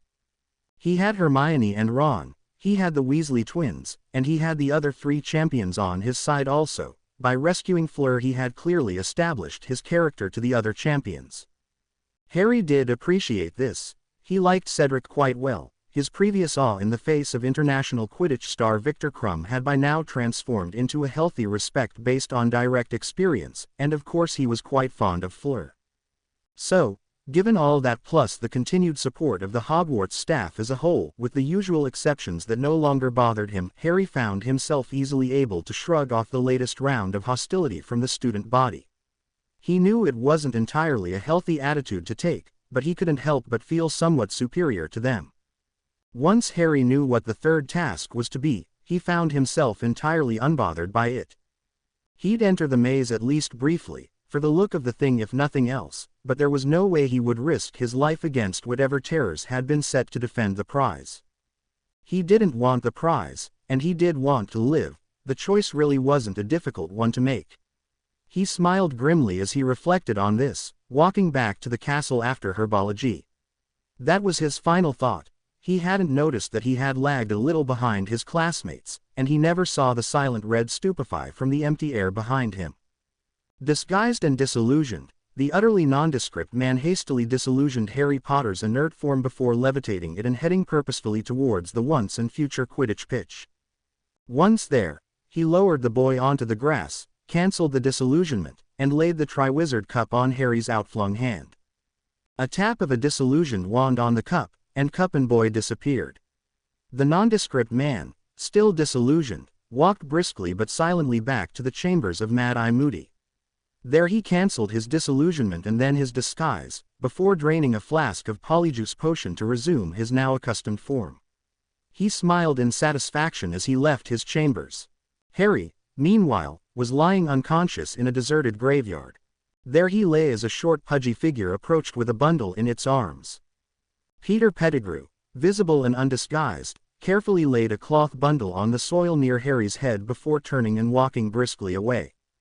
He returned some minutes later, dragging an enormous stone cauldron. This he set up nearby and filled with water, before lighting a magical fire underneath it. He then, finally, turned to Harry. He waved his wand and muttered several incantations, and Harry's limp form was thrown against a nearby headstone and bound to it with ropes. In all this, the boy never stirred. Crouch had put quite a lot of power into that stupefy.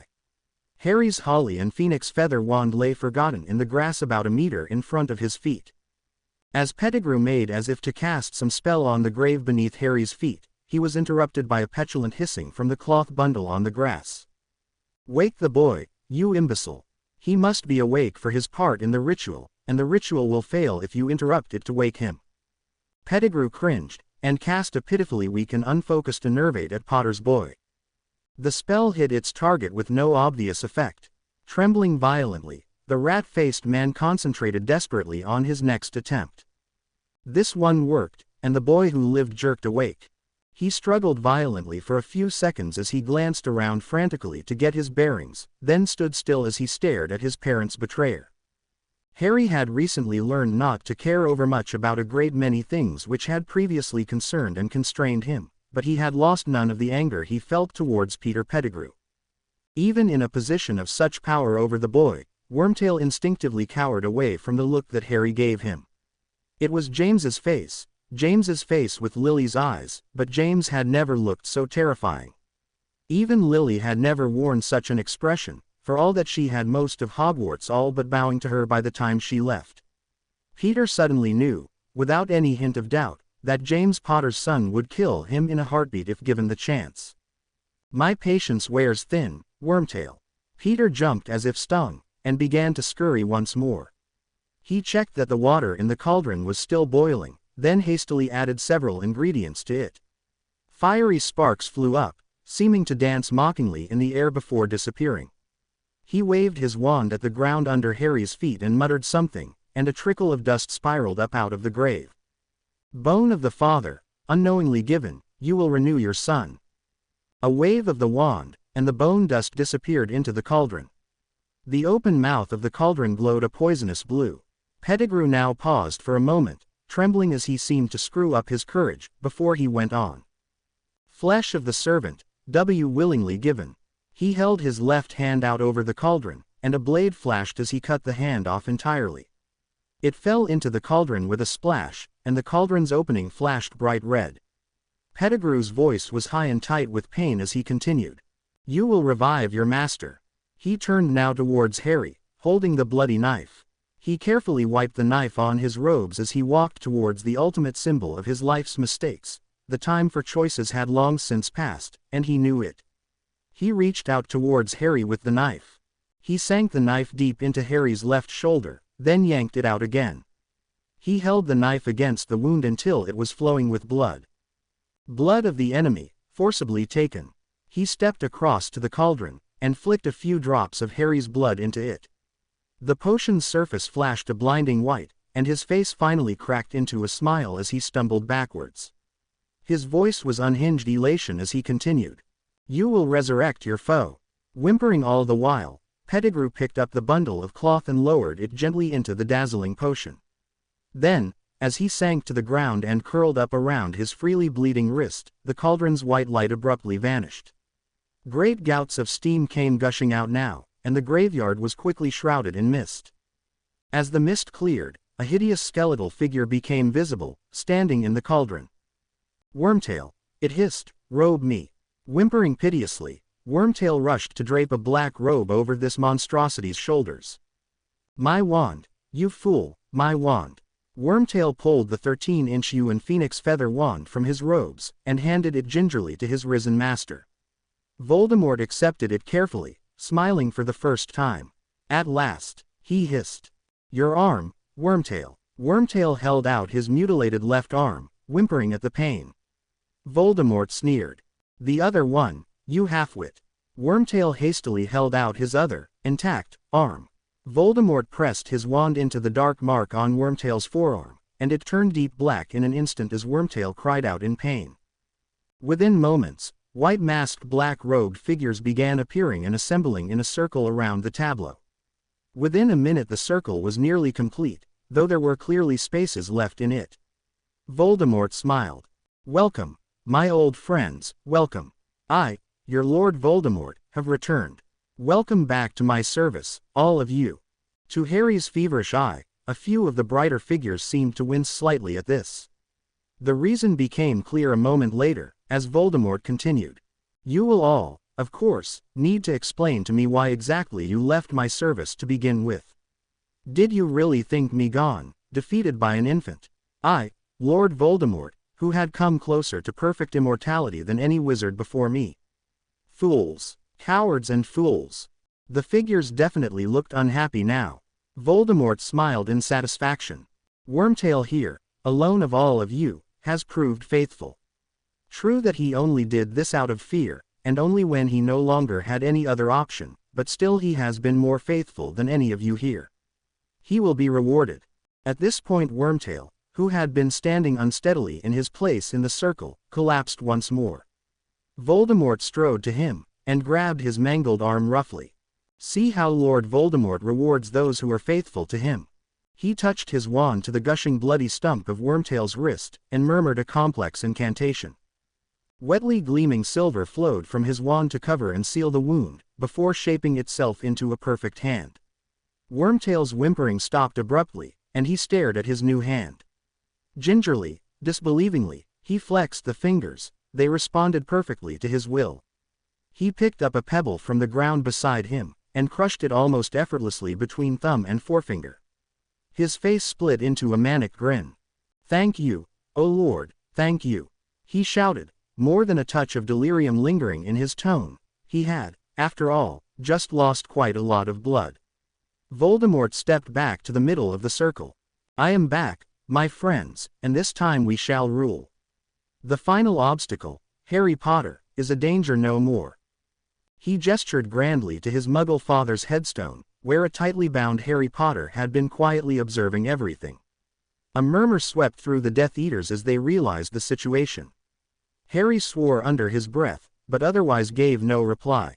Voldemort smiled, though it never came near his eyes. I have thought long and hard about this moment, my friends.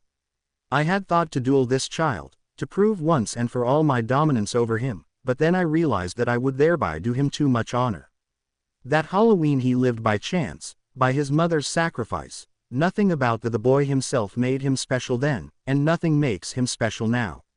He is a pathetic child, nothing more. I will simply kill him.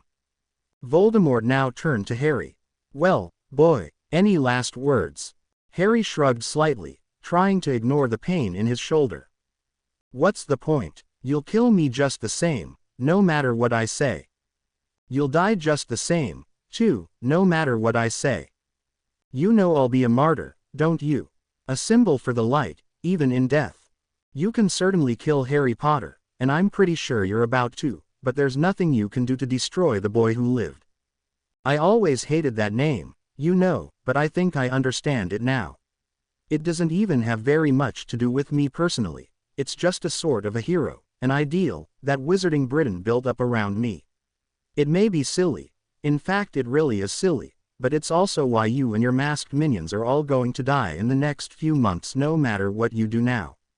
So go ahead, Tom Riddle, kill me. You're still doomed. Harry's last words were not entirely spontaneous. He had in fact given quite a lot of thought to what he could or would or should say in scenarios quite similar to this, although he had never really believed them likely.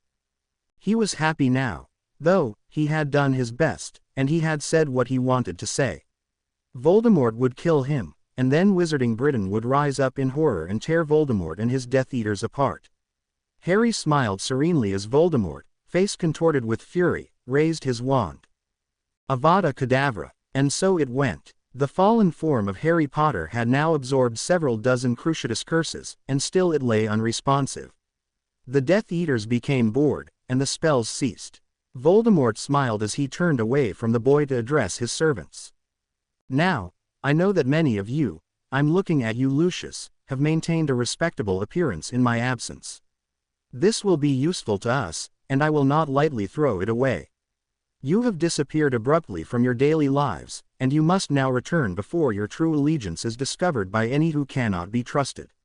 I will deal with each of you personally, later. Go.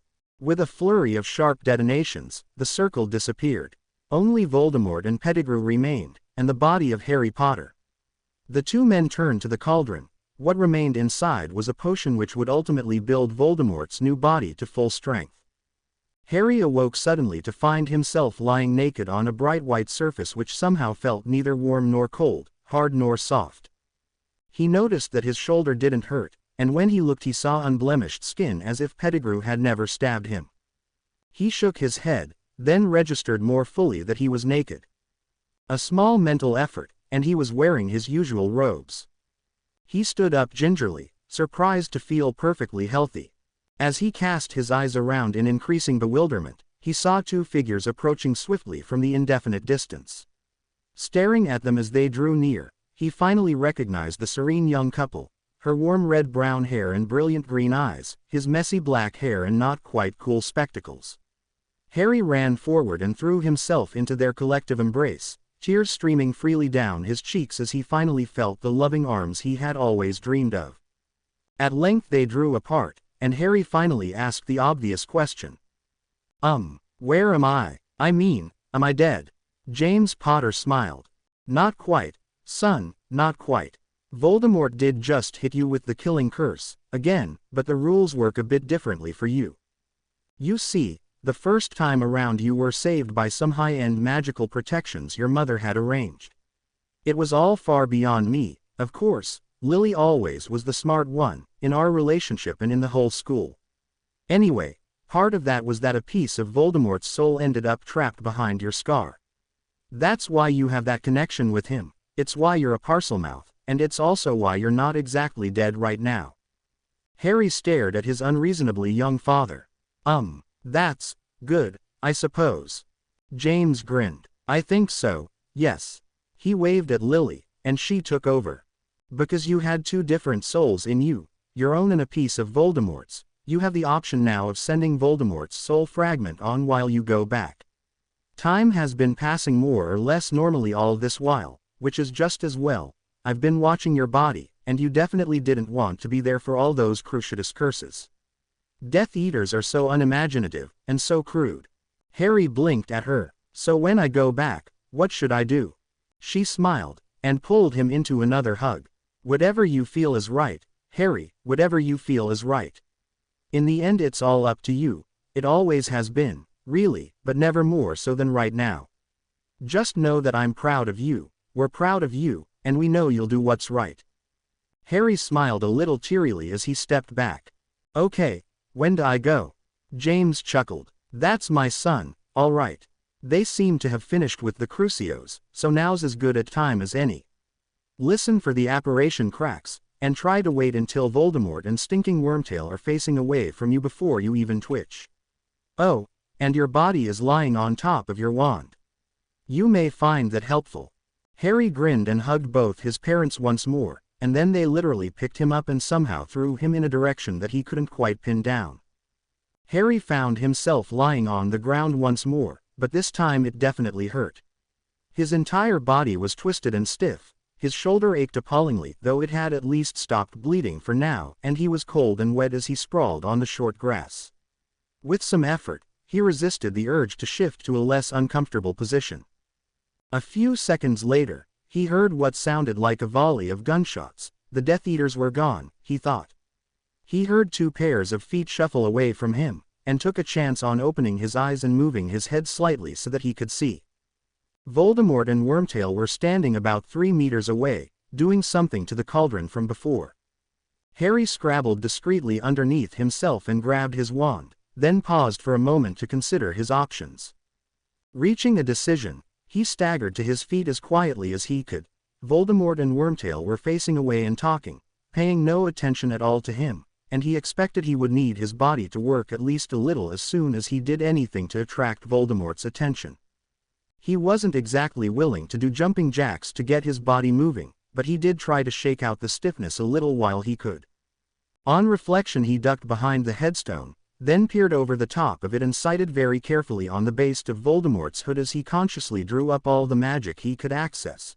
This was already an absurdly lucky second chance that he was getting, and there would be no third chance. When he felt his body practically humming with power, far more than he had ever felt before, he twitched his wand sideways slightly. Lacero. His aim was true, and his spell a lot more powerful than he expected. The invisible blade of magic went straight through Voldemort's hood, neck and all. The Dark Lord's body began to crumple, and Wormtail spun around surprisingly quickly. Harry was quicker still, however. He had fired off an overpowered stunner almost before his cutting curse hit its target, and Peter Pettigrew dropped without ever seeing the curse that hit him. Breathing heavily, Harry leaned on the headstone and glanced around for further threats. Straining to hear, he could just make out an oddly sibilant voice. Section Kill my master, I kill you. Kill my master, I kill you. Section. Looking in the direction of the sound, Harry saw an enormous snake, Nagini, surprisingly inconspicuous as she slithered rapidly through the grass towards him. He consciously drew in magic again, then channeled it all into her open mouth as she reared up to strike. Reducto. Again Harry had underestimated the power he was channeling. Nagini's head disappeared entirely in a tremendous pulse of inky blackness, and Harry sank gray-faced to the ground in exhaustion. Albus Dumbledore, meanwhile, was dealing with the thoroughly panicked duo of Ron Weasley and Hermione Granger. When they finally got past Professors Snape and McGonagall and into his office to see him, they wasted no time in insisting to him that Harry Potter had disappeared on the way back from herbology. The headmaster, in stark contrast to his heads of house, greeted this news with deadly seriousness. He queried the wards of Hogwarts, and established that Harry was not on the grounds. A thought entered his mind and he checked for the presence of the Triwizard Cup, the sole exception to Hogwarts, blocking of portkeys in or out or even internally at all. Unsurprisingly, it too was absent from the castle and grounds. That meant his defense professor must be an imposter. No one could have taken the Triwizard Cup from Alistair Moody, and the real Mad Eye would never have given it up willingly, but right now there were more pressing concerns. No time to call for reinforcements, either. He would have to rescue the boy alone somehow. He turned to Hermione and Ron. Ron, go to the Ministry, use my fireplace, and go straight to Amelia Bones' office. Tell her I said I need a dozen of her best Aurors, and Amelia herself, in my office here when I return in a few minutes' time. Tell her the fate of magical Britain hangs in the balance. The old man turned to Hermione. Hermione, go fetch these professors, Flitwick, McGonagall, Snape, Sprout. I know you don't trust Professor Snape, but I do, and we need him. Fetch him. Avoid Professor Moody at all costs. However, I believe he is not the man we think him to be, and we cannot take chances at present. Do you understand? Hermione nodded, practically bouncing on her toes in nervous excitement. Yes, Headmaster. Dumbledore smiled briefly. Good. Go, both of you. I'll be back as soon as I can. He disappeared with a quiet sound, barely more than a click, and Ron and Hermione ran to follow his orders, Ron through the fireplace, and Hermione into the school proper. Dumbledore appeared 100 meters from where the cup lay, and wondered briefly why the place seemed deserted. Where was Harry? Where were the Death Eaters? For that matter, where was Voldemort himself if this was a resurrection as he feared? The old man silently disillusioned himself, then crept forward to investigate. He saw an enormous stone cauldron, large enough to hold a man. Resurrection ritual indeed, then. Beside the cauldron he saw 2 piles of black robes, and noted that the grass was covered with blood. Still on high alert, he pointed his invisible wand at the piles of robes. Hominum Revelio, he murmured. One of the piles glowed faintly golden to his sight, while the other gave no response. He moved closer, still watching carefully all around himself for threats, and levitated the robes which apparently contained a live human. His eyebrows rose a little as a fold of fabric fell away to reveal the slack face of Peter Pettigrew. Alas for the choices that poor boy had made, but the course was well and truly set by now. There was nothing more anyone could do to save young Peter from himself. With a wave of his wand, Albus lowered the unconscious traitor to the ground once more. Another wave of his wand, and the second bundle of robes rose in the air. Well, that was the intention. In fact, Albus' silent levitation charm lifted only a severed hood. He saw the unmistakable misshapen face of the monster which had once been Tom Riddle, and stood and stared. Who in Merlin's name had the power to simply behead the Dark Lord? Dumbledore didn't know whether to feel frightened that such a power existed, or reassured that it seemed to be his ally. He looked further in the foggy graveyard, and saw a figure sitting propped against a nearby headstone. Moving closer, he recognized the figure as Harry Potter. Harry, Dumbledore asked nervously, are you all right?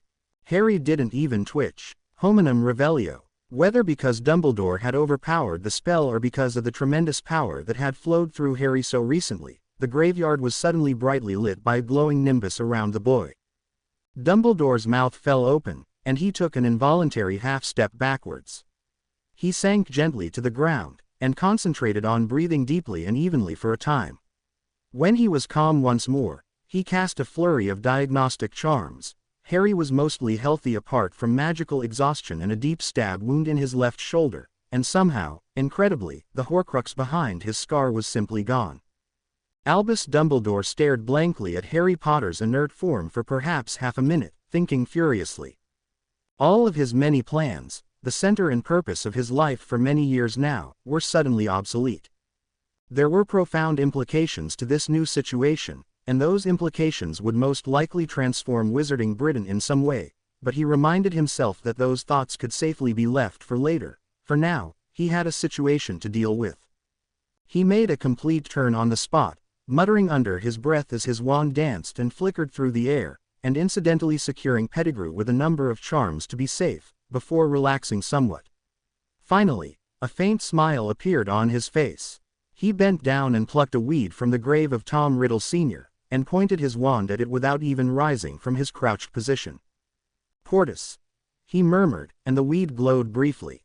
He laid a hand on Harry's shoulder, and the two of them disappeared abruptly from the graveyard.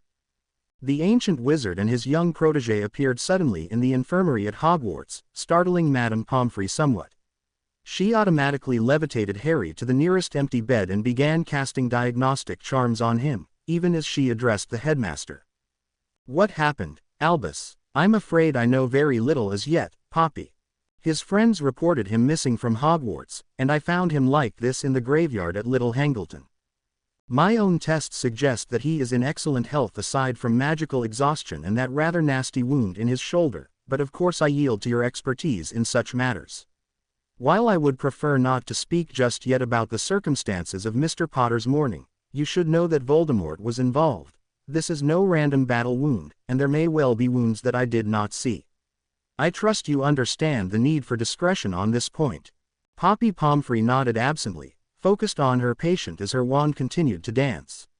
She had healed Harry's shoulder, and was double-checking for any other damage beyond the magical exhaustion itself. She didn't even look up as she addressed her employer once more, disapproval clear in her voice. "You'll want him awake, won't you, Albus?" "I'm afraid so, Poppy.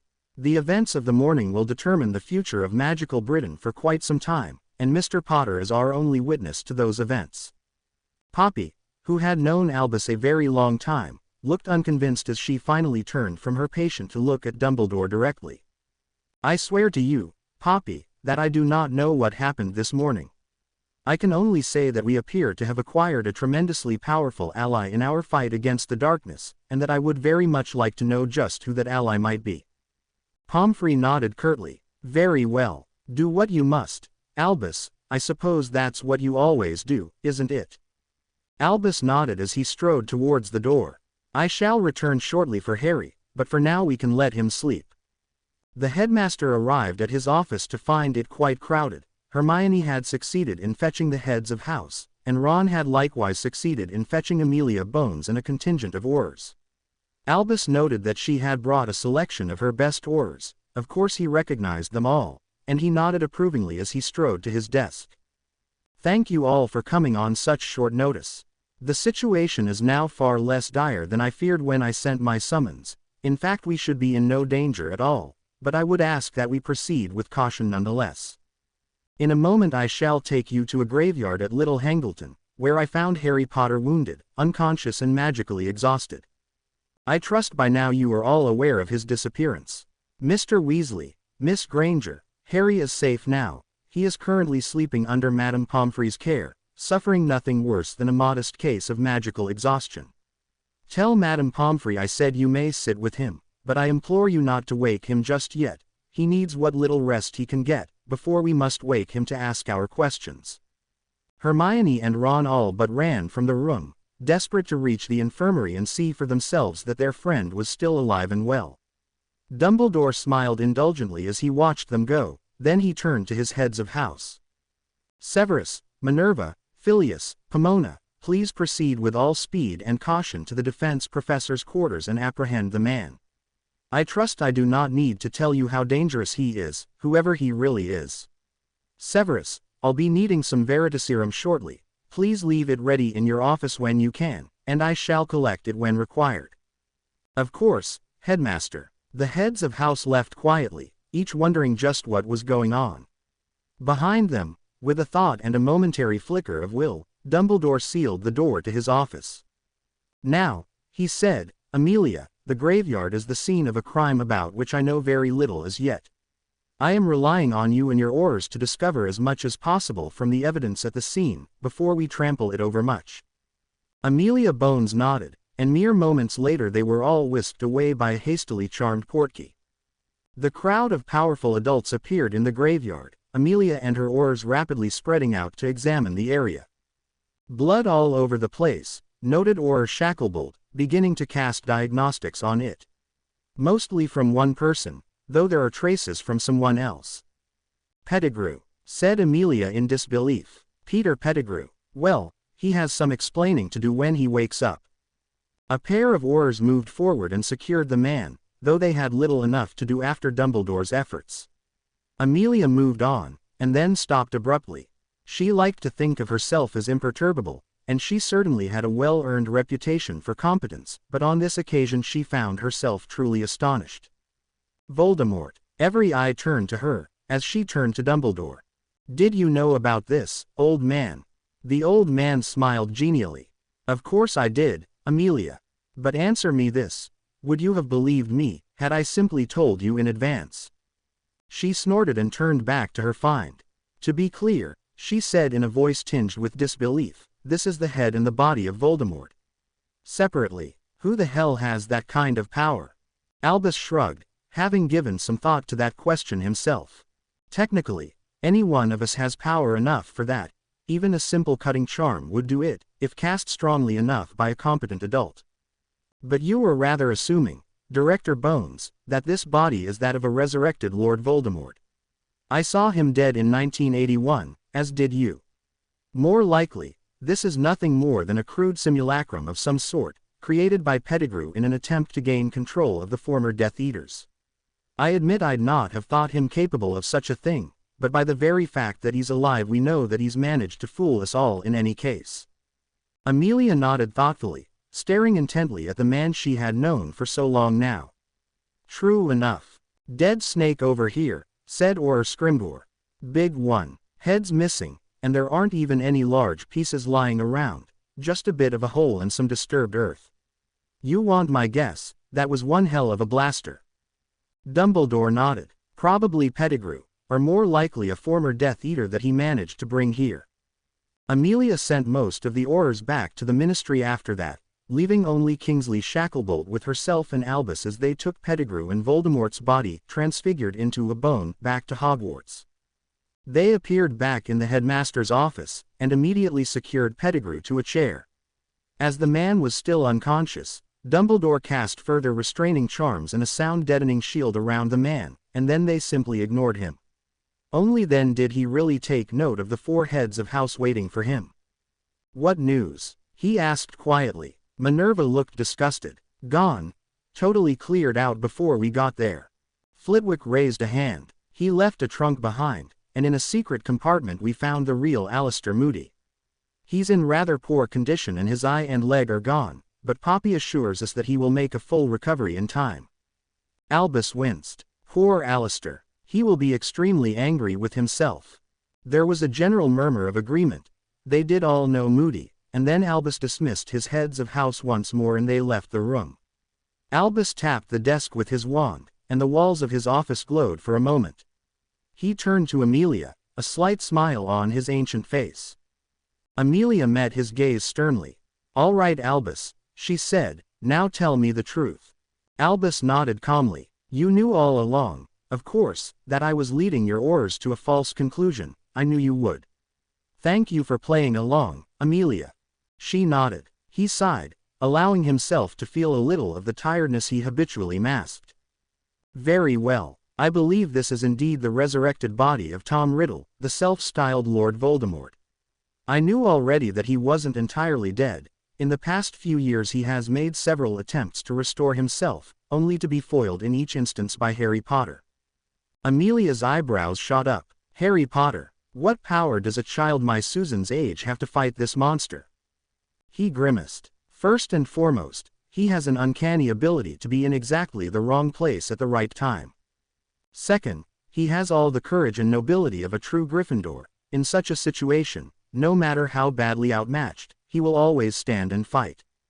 Third, he has rather more power than we might expect for his age. I don't know precisely, but I suspect that at 14 he already has more power than an average adult wizard.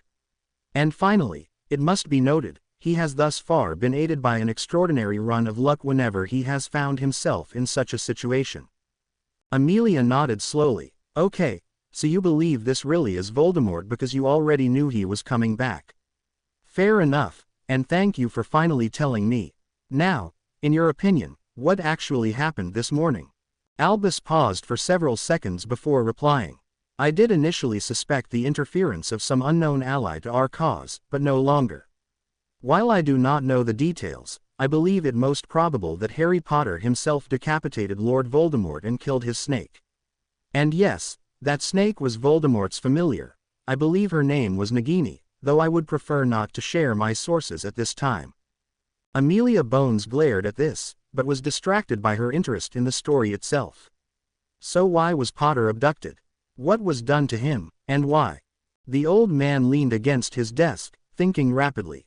He would need to make new plans, of course, but it was already becoming clear that Harry Potter would play an active role. The young man had earned that. That being the case, and given Harry's current attitude in relation to the tournament, a show of faith would be an excellent idea. He should have Harry present for the real discussion.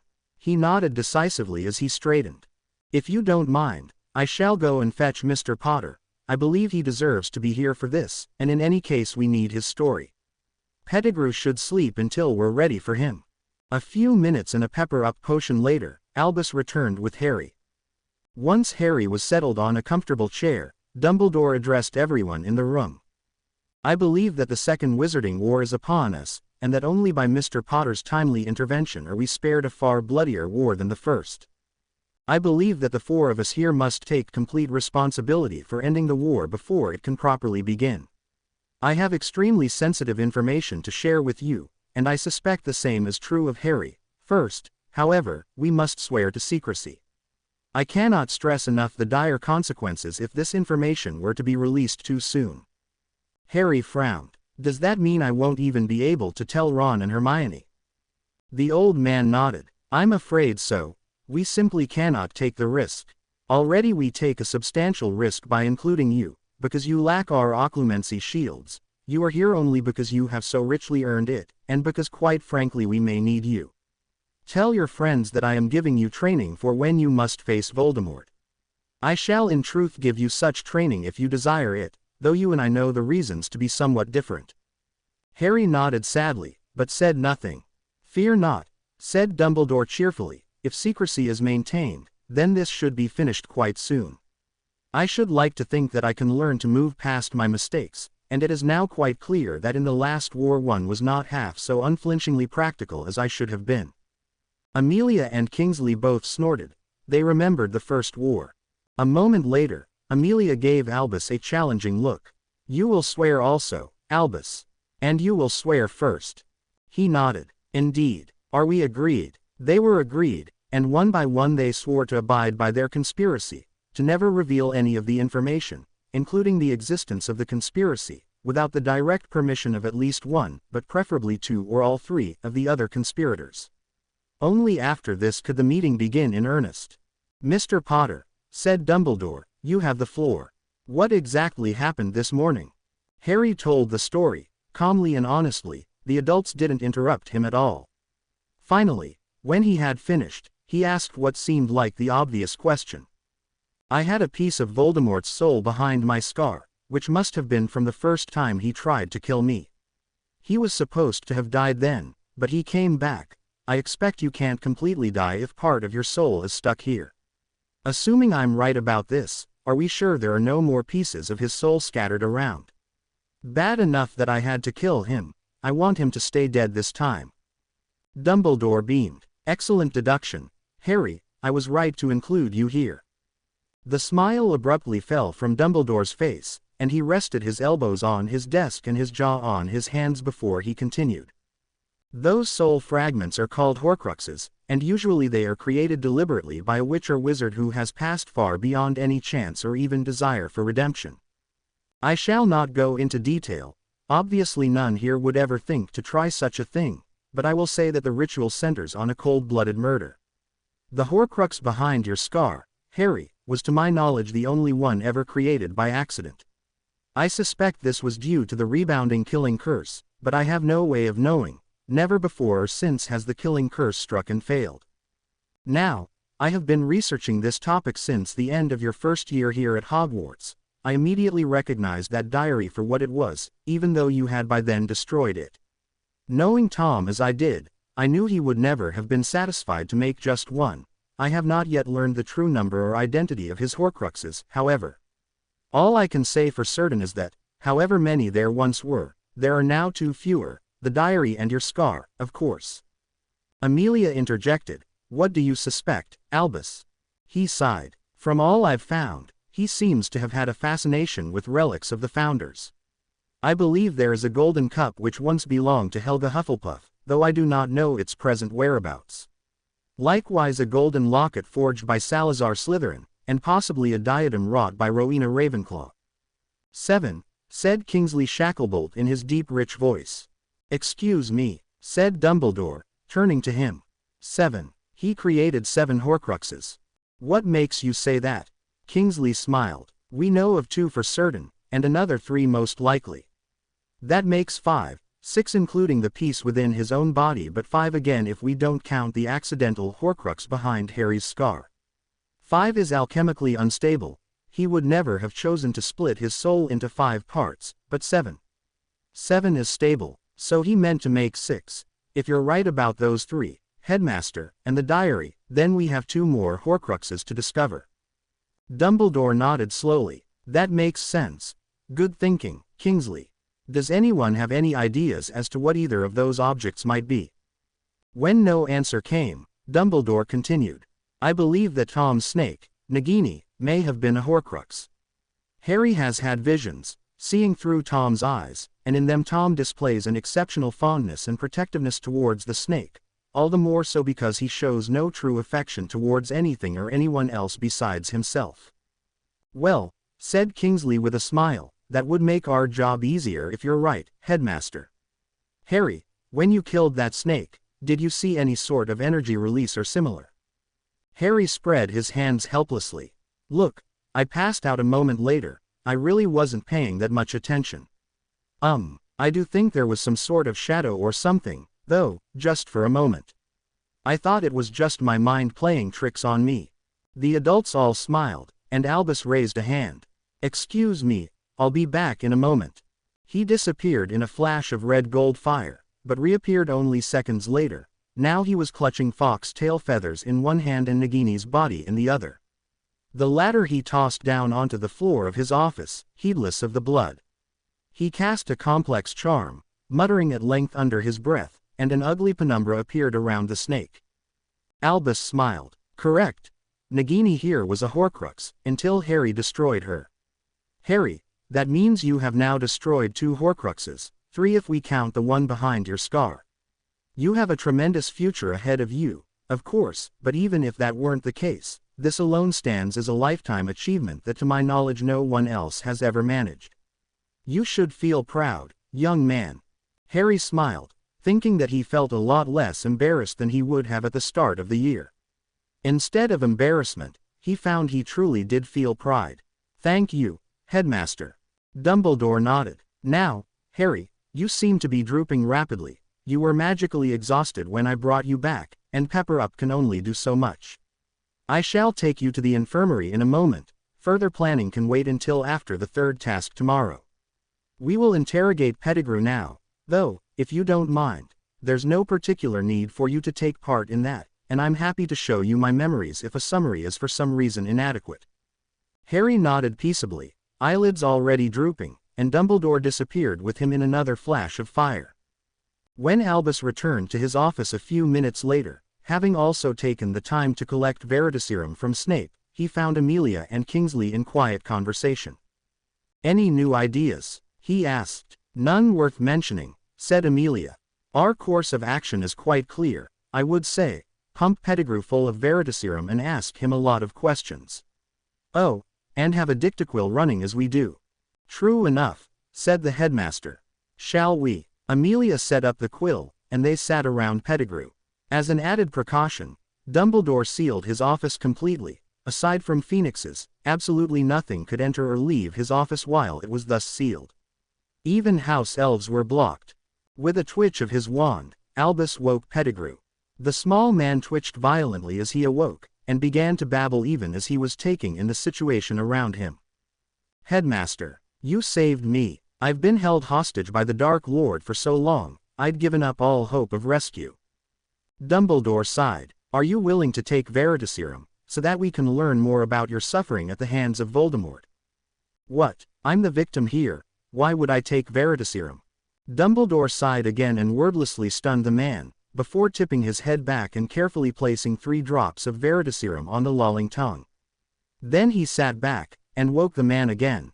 This time Pettigrew's panic faded quickly into the complacent torpor characteristically induced by Veritaserum. He smiled vaguely as he looked at Albus Dumbledore sitting in front of him, but said nothing. What is your name? Said Dumbledore quietly. Peter Pettigrew. Are you a Death Eater? Yes. Did you betray James and Lily Potter? Yes. Did you frame Sirius Black?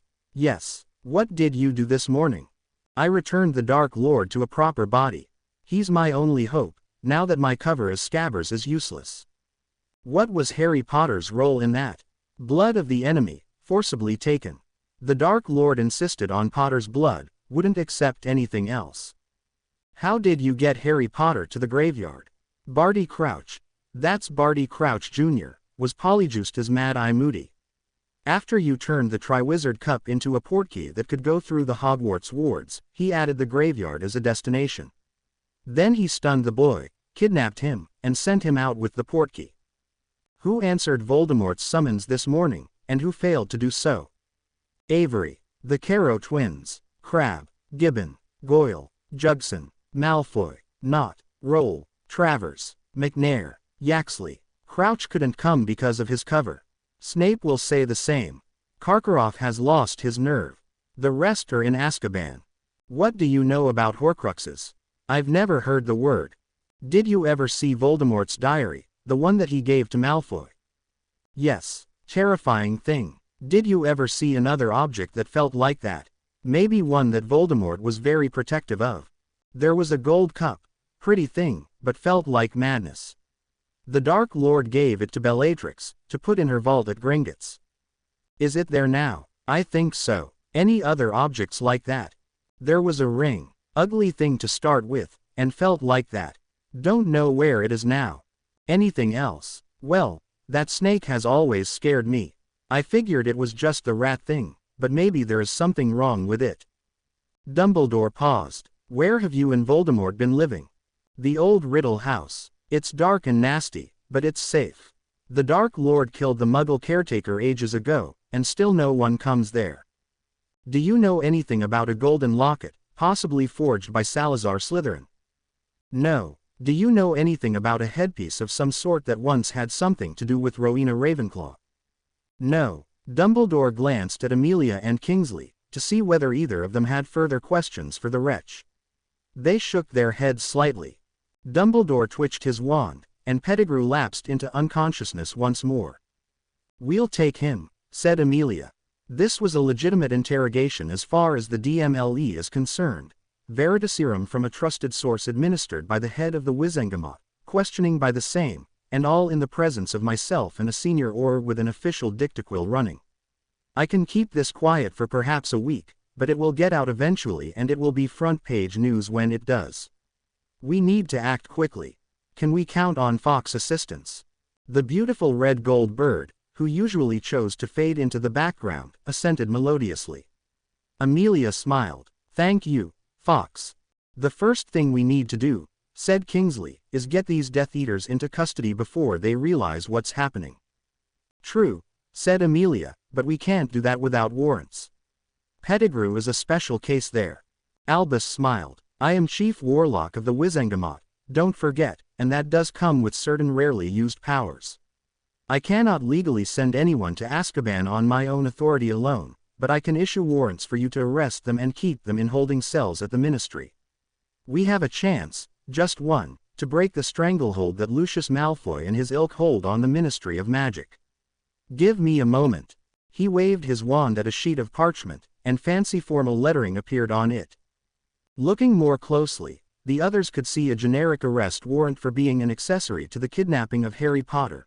That was sufficient to justify arresting them, and yet it was a charge which should stick in all cases. He waved his wand again, and another dozen copies appeared. Further twitches of his wand made the sheets shuffle around in midair as the names were filled in. When this was done, he picked up a normal quill and signed each warrant by hand. That done, he handed the stack to Amelia Bones. She looked through them rapidly, then nodded in satisfaction. Excellent. As far as I'm concerned, these 13 individuals are now subject to arrest on sight. I would not object if I happened to find them stunned and tied up in your custody, though I would have to ask awkward questions if they were obviously injured. Dumbledore nodded, smiling. Understood. I shall contact you when I have news. Harry awoke to find the headmaster sitting by his bedside, apparently deep in thought. Still, The old man looked across promptly enough at the first sign of movement from Harry. "Good morning, Harry. How do you feel?" "Surprisingly good, all things considered." "How long was I asleep?" "Just overnight. I put you to bed late afternoon yesterday, and it's early morning now." "What did I miss?" Dumbledore smiled. Mr. Pettigrew was quite helpful. "I believe that we now know all of Tom's Horcruxes, although we do not yet know where some of them are."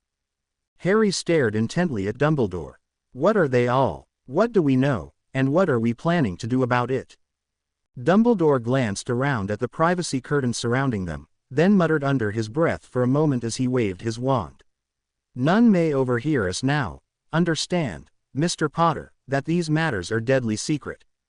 "Of course, Headmaster." The old man relaxed, and settled back in the comfortable armchair that he had no doubt conjured for himself.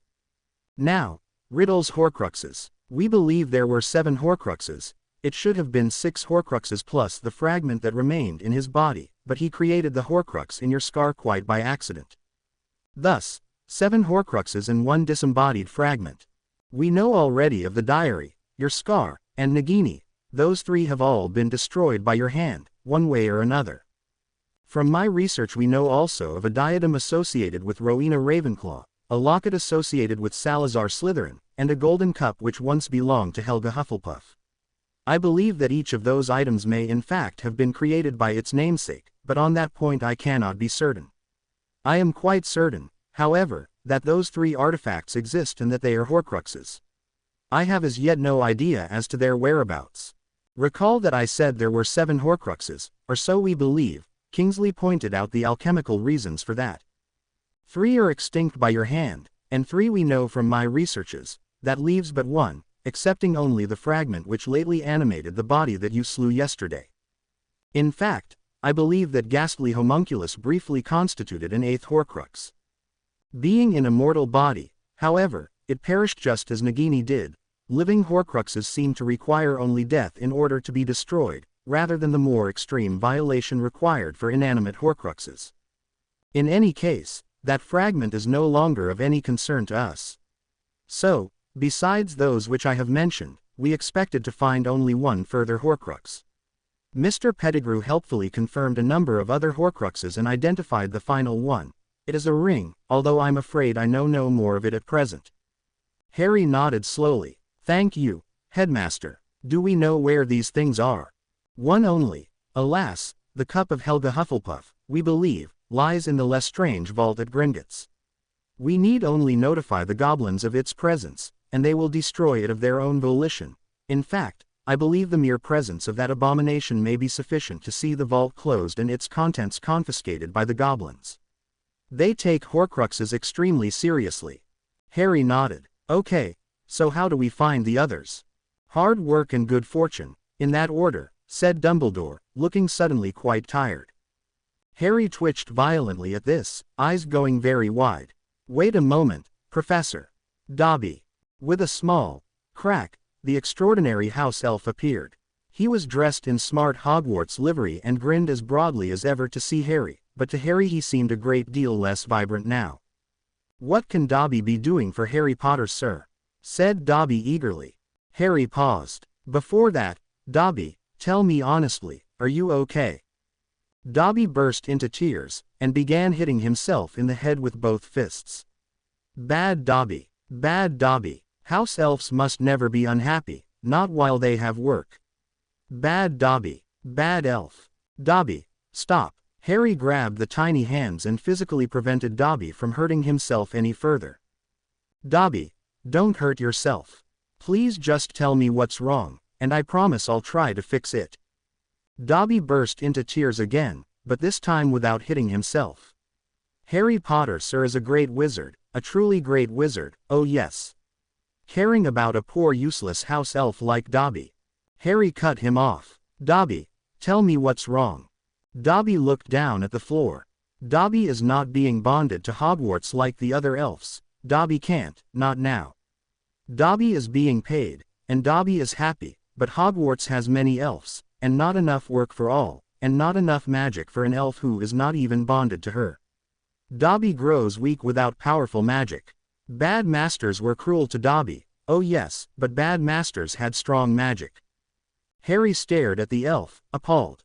This was the result of his noble intentions in freeing Dobby from the Malfoys. He felt sick. Dobby, I am so sorry. What can I do to help? Dobby stared at Harry, face lit fleetingly by an ear-to-ear smile. Then he looked away hastily. When he spoke, his voice was small and uncertain. Harry Potter, sir, could be bonding Dobby. Harry glanced at Dumbledore, who nodded slightly. He looked back at Dobby. What do I need to do, Dobby? Dobby stared at him, practically vibrating with joy. Really, Harry Potter, sir, would truly bond Dobby. Yes, Dobby. Now, what do I need to do? Dobby grabbed Harry's hand. Does Harry Potter, sir, want Dobby to be his house elf? Harry looked puzzled. Of course I do. He felt a great heat in his arm, unfathomably hot and yet somehow still comfortable and even comforting, and looked down to see his arm and Dobby's entire body glowing brilliant white. He felt the drain on his core, as if he were casting a series of powerful spells, but it felt good. He always had enjoyed magical exertion, if only he had allowed himself to notice. Headmaster, he said hesitantly, my magic feels different.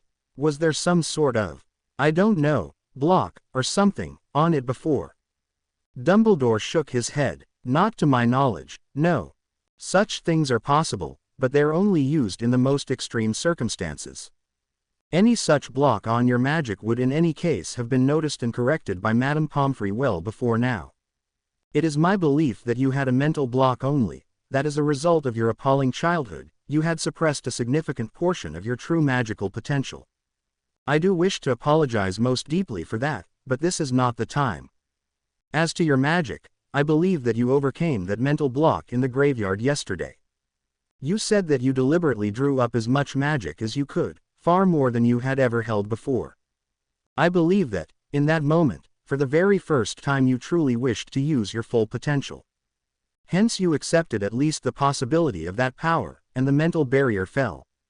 I believe this because your school results, while quite respectable, are not consistent with a fourth year casting such powerful spells. I cannot judge the strength of your first two spells, other than to note that neither of them would normally be possible for any but the best fourth-year student, but I can judge the strength of the spell with which you killed Nagini. Even after casting the spells you cast on Tom and on Pettigrew, you cast your Reducto upon Nagini so strongly that her head completely disappeared. While not terribly far out of the ordinary for an adult wizard, such power is quite unusual for one of your age. The strength of your bonding with Dobby here is a result of that, though it should settle down in a few minutes. Harry looked at Dobby, who was still holding his hand and glowing, though not as brightly as before. The elf wore an expression of utmost bliss, and seemed entirely oblivious to his surroundings. Harry smiled.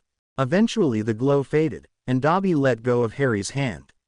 Master Harry Potter, sir, he said smugly. What can Dobby do for Master Harry Potter, sir? Harry smiled slightly. Well, that's why I called you. Dobby, do you know what a Horcrux is? Dobby shook his head vigorously. Do you remember a diary that Lucius Malfoy used to have given to him by Voldemort? Dobby nodded. Dreadful book. Dobby remembers it. That was a Horcrux. It had a piece of Voldemort's soul in it, which is why it felt so wrong to you. Dobby nodded. Is not now. Yeah, I destroyed it back in second year. Actually, that was what I threw at Lucius with my sock. That was how I got you free of the Malfoys. Dobby nodded again. Is that being why Bad Dark Lord still lives? Yes. How did you know that Voldemort wasn't really dead? Dobby is hearing Professor Dumbledore say it, Master Harry Potter, sir. Fair enough. Anyway, Dobby, there are more of these Horcruxes. You must never tell anyone about this, though, not unless I say you can. Dobby understands, Master Harry Potter, sir. Dobby will keep Master Harry Potter, sir's secrets. Do you think you could call me something else? I don't know, something shorter. Dobby thought for a few seconds. Master Harry. Dobby could say Master Harry. Yes, thanks Dobby, that's much better. Now, as I was saying, there are more Horcruxes. I've destroyed a few of them, but we think there are still 4 out there. The cup isn't a problem. The goblins will take care of that, but we still need to find Ravenclaw's diadem, plus Slytherin's locket and some ugly ring. They should all feel wrong to you, just like the diary did. Dobby, do you have any idea where to find them? Dobby stared intently at Harry. Diadem, Master Harry. Harry opened his mouth to answer, then stopped short. He shot Professor Dumbledore a pleading look. Dumbledore smiled beatifically. Jeweled headwear, like a crown or a tiara. Thank you, chorused Harry and Dobby. Dobby turned back to Harry, bouncing thoughtfully on the balls of his feet. As these things being hidden? Yes, I expect they are. Dobby be back in a second. Dobby must check something. With those words and a loud crack, Dobby disappeared. Harry and Dumbledore looked at each other for a moment, then both shrugged helplessly. They sat in surprisingly comfortable silence as they waited for the excitable house elf, now Harry's excitable house elf, to return.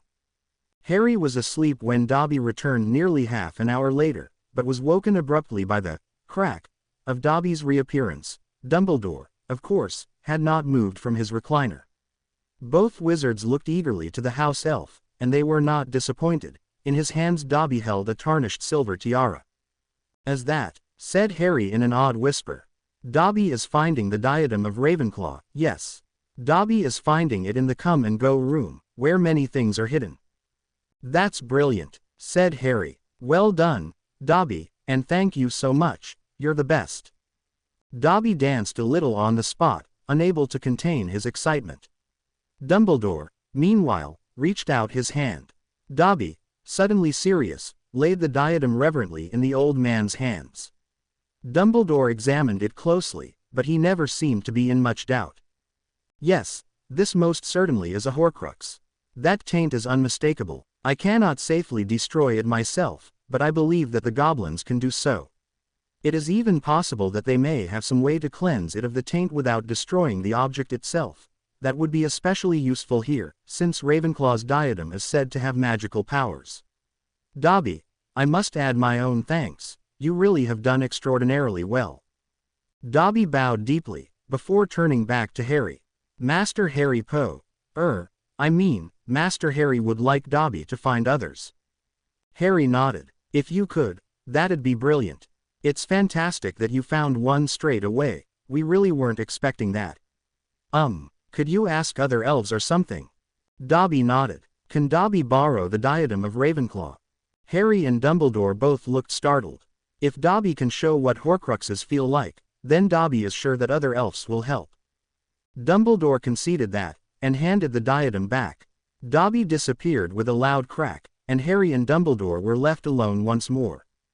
What now, sir? Said Harry quietly. We must go to Gringotts, as a matter of some urgency.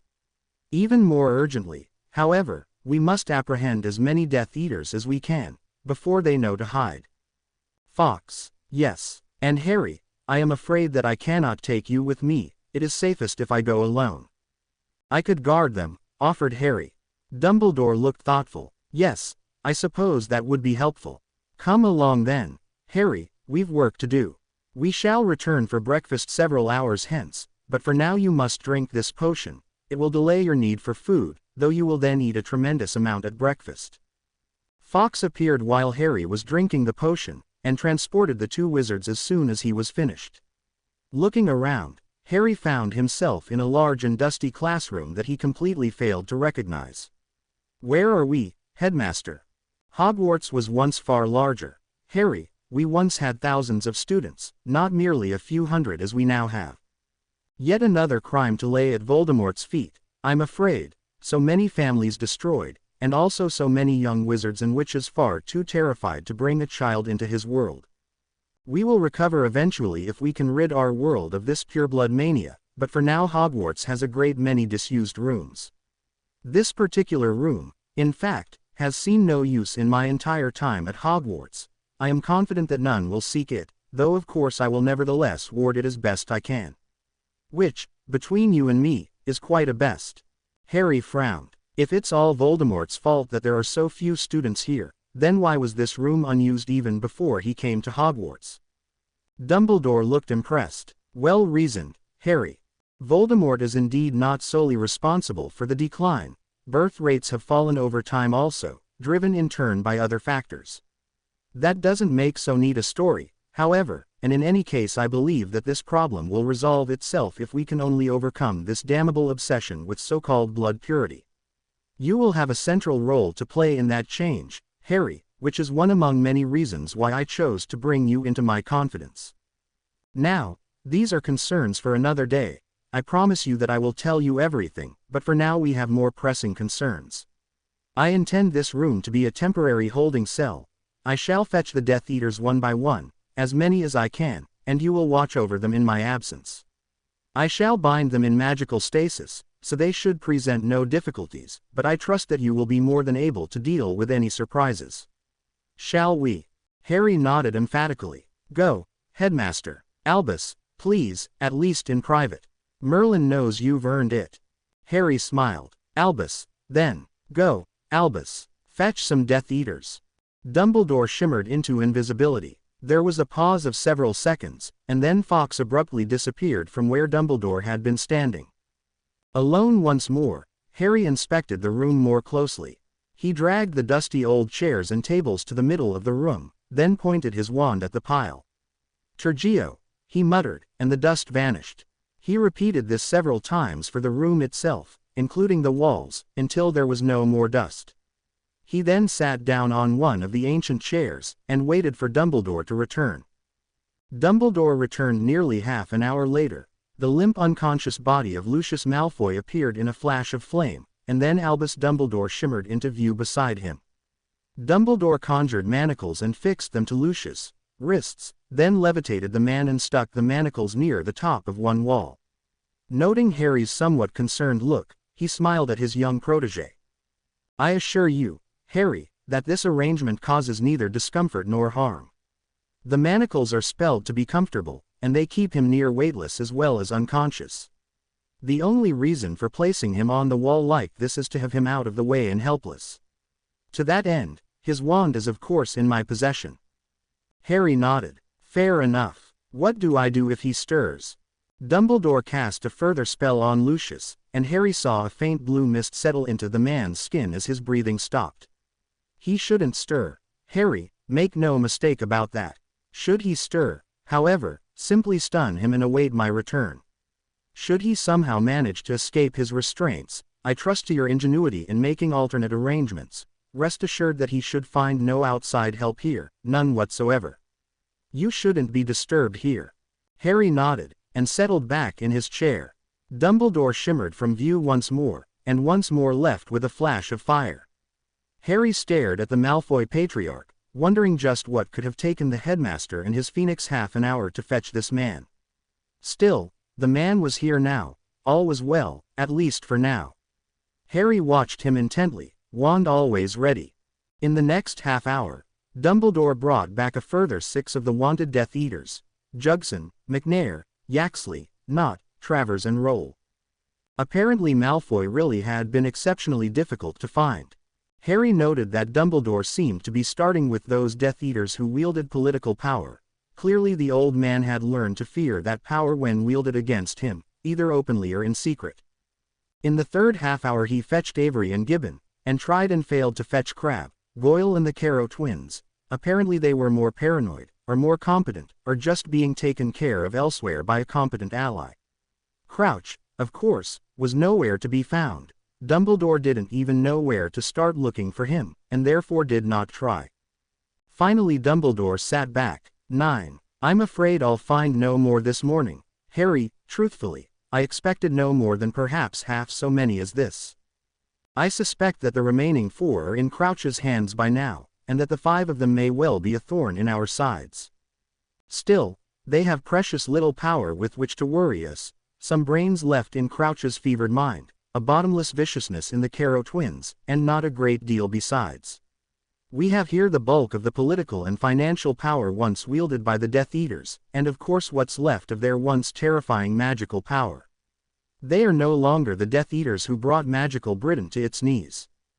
Harry had to concede that, as he headed off for a well-earned breakfast. Almost as soon as Harry entered the Great Hall, he was hug-tackled by the brightest witch of their generation. Harry, she exclaimed, as the entire hall fell silent. Where were you? Are you okay? Will you be okay? Harry laughed. Hermione, breathe. Yes, I'm fine. Yes, I will be fine, and I'll tell you where I've been when we can talk privately. She squeezed him again, then grabbed his shoulders and examined him critically at arm's length. You look tired, Harry. Please, please be careful. Yes, Hermione, I promise I'll be careful. I promise I'm not trying to get myself hurt. Yesterday wasn't my fault at all, and it shouldn't ever happen again.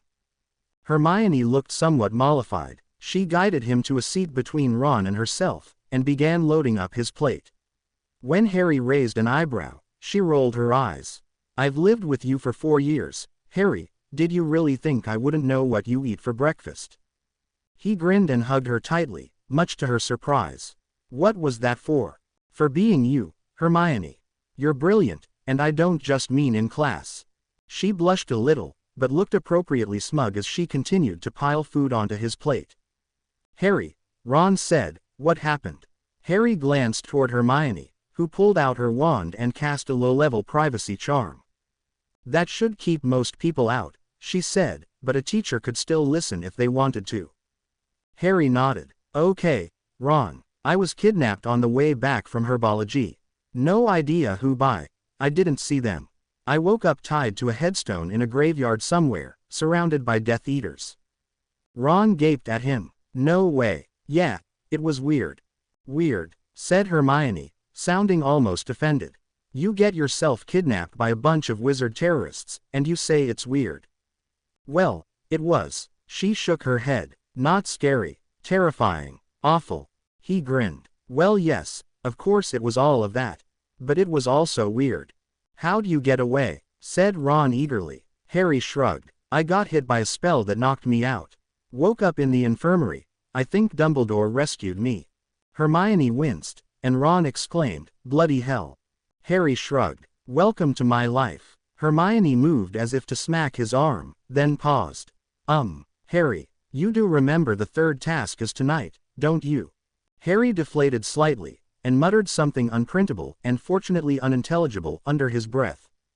What was that? Said Hermione sternly. Harry gave a brief half-shake of his head. I don't need this. I do not need this. Hermione looked hurt. The task, you mean? Yes, the task. What else could I be talking about? Hermione lowered her eyes. Me. There was a long pause, as Harry stared open-mouthed at his friend. Finally he found his voice. Hermione, are you blind? I've needed you since before I even met you. I don't think I could ever not need you. Please, please, please, don't ever doubt that. There was an even longer pause, as Harry and Hermione both realized just what he had said. Lost in their own personal introspections, neither of them noticed when Faye quietly pulled Ron away from the table. Finally Hermione spoke, her voice remarkably clear and matter-of-fact despite her blush and averted eyes. When you asked me to the Yule Ball, you asked me as a friend. Have you changed your mind about that, Harry? Harry continued to blush, and spoke haltingly. I really didn't mean to say what I just said, didn't mean it to come out the way it did. Hermione cut him off. No, of course you didn't, but haven't you ever heard of a Freudian slip? Answer the question, Harry. Harry shrugged uncomfortably. Hermione, I care about you more than anyone. When you were teaching me to dance, I was really sure I didn't feel anything for you romantically. Now suddenly I'm confused. I just don't know what I feel. I have no idea what I'm doing when it comes to all that stuff, but please trust that I'll always be your friend no matter what. Okay, and I promise that someday, hopefully soon, I'll tell you my secrets. All of them. No matter what I do or don't feel about you like that, I absolutely hate keeping secrets from you. And if you happen to learn occlumency, that'd be good too. Hermione stared hungrily at him, diverted for now. So what haven't you told us? I mean, what else can you tell me right now? Harry smiled. Well, Dumbledore's going to be training me. Personally, I mean. Hermione looked suitably impressed, but said nothing. After a long pause, their conversation turned to safer topics. Immediately after breakfast, Harry followed Dumbledore out of the Great Hall. Professor, he said quietly, are we going to, continue? Dumbledore looked thoughtful for a moment, but then nodded. Very well. Follow me, Harry. You will of course miss some classes today, as you prepare for the third task. When Harry and Albus were safely in the headmaster's office, Albus sealed the room entirely except for the flow connection and of course the unblockable magic of the Phoenix. He quietly fetched Amelia and Kingsley from the ministry. Both came eagerly, curious to see the next act. Amelia, Kingsley, said Albus calmly, thank you for coming. I have a number of wanted Death Eaters in my custody, shall we question them? Severus has left me ample veritaserum for our purposes. Amelia Bones nodded. Good. Again, these will be official interrogations. We'll be using the transcripts in the actual trials, which will be happening as soon as I can manage. I'm not sure which of the bastards you got, but I'd like to see them weasel out of this one. Albus smiled beatifically, then vanished in a flicker of flame. He reappeared a few seconds later with the unconscious form of Lucius Malfoy. Amelia openly gaped for a moment, before her face settled into a grim smile as Albus administered veritaserum and woke the man. For years now the Malfoy patriarch had fought against almost every good thing she'd tried to do as head of the DMLE. Today was a good day for Amelia Bones. What is your name? She said quietly. Lucius Abraxas Malfoy. Are you a Death Eater? Yes. Did you take Voldemort's mark willingly? Yes. Amelia allowed herself a brief, tight smile. With that admission under veritaserum, not even Lucius Malfoy could escape Azkaban. She paused for a moment to plan ahead, suddenly very aware that her words would be scrutinized and dissected, first by the Wizengamot and then by the entire population of magical Britain. When she continued, her voice was completely neutral. Who in the ministry works for you? It was a tired but proud Harry who joined his friends for lunch in the Great Hall, quietly taking his seat between them. Hermione gave him a quick one-armed hug, but knew better than to pester him when he looked so tired. She waited until he had eaten a decent meal, and even then she spoke softly once she'd cast the requisite privacy charms. Harry, she said, can you tell us anything about where you were this morning? Harry shook his head. I was preparing for the third task, Hermione. I'm sorry, I really am sorry, but that's the only answer I can give you right now. Hermione took several deep breaths, visibly relaxing her shoulders. Harry, I don't mean to pry, and if I'm being a pain you can just tell me and I'll stop, but when can you tell me? A grin flickered across Harry's face, but he was serious once more as he answered her. When your occlumency's strong enough, or when things don't need to be so secret anymore, whichever comes first. Hermione frowned. You know occlumency. No, I don't. I'm an exception, though. It is a risk for me to know the things I know, but we don't really have much choice about that. I've got a job to do, and I'm the only one that can do it. Also, I really need you and Ron to not even mention that I have any secrets worth knowing. Hermione nodded seriously. I promise. Ron echoed her, likewise serious, as Harry quietly left to follow Dumbledore out of the hall. By the time Harry followed his friends to the Quidditch pitch that evening, the third task felt utterly trivial to him. He and his co-conspirators had finished their interrogations early in the afternoon.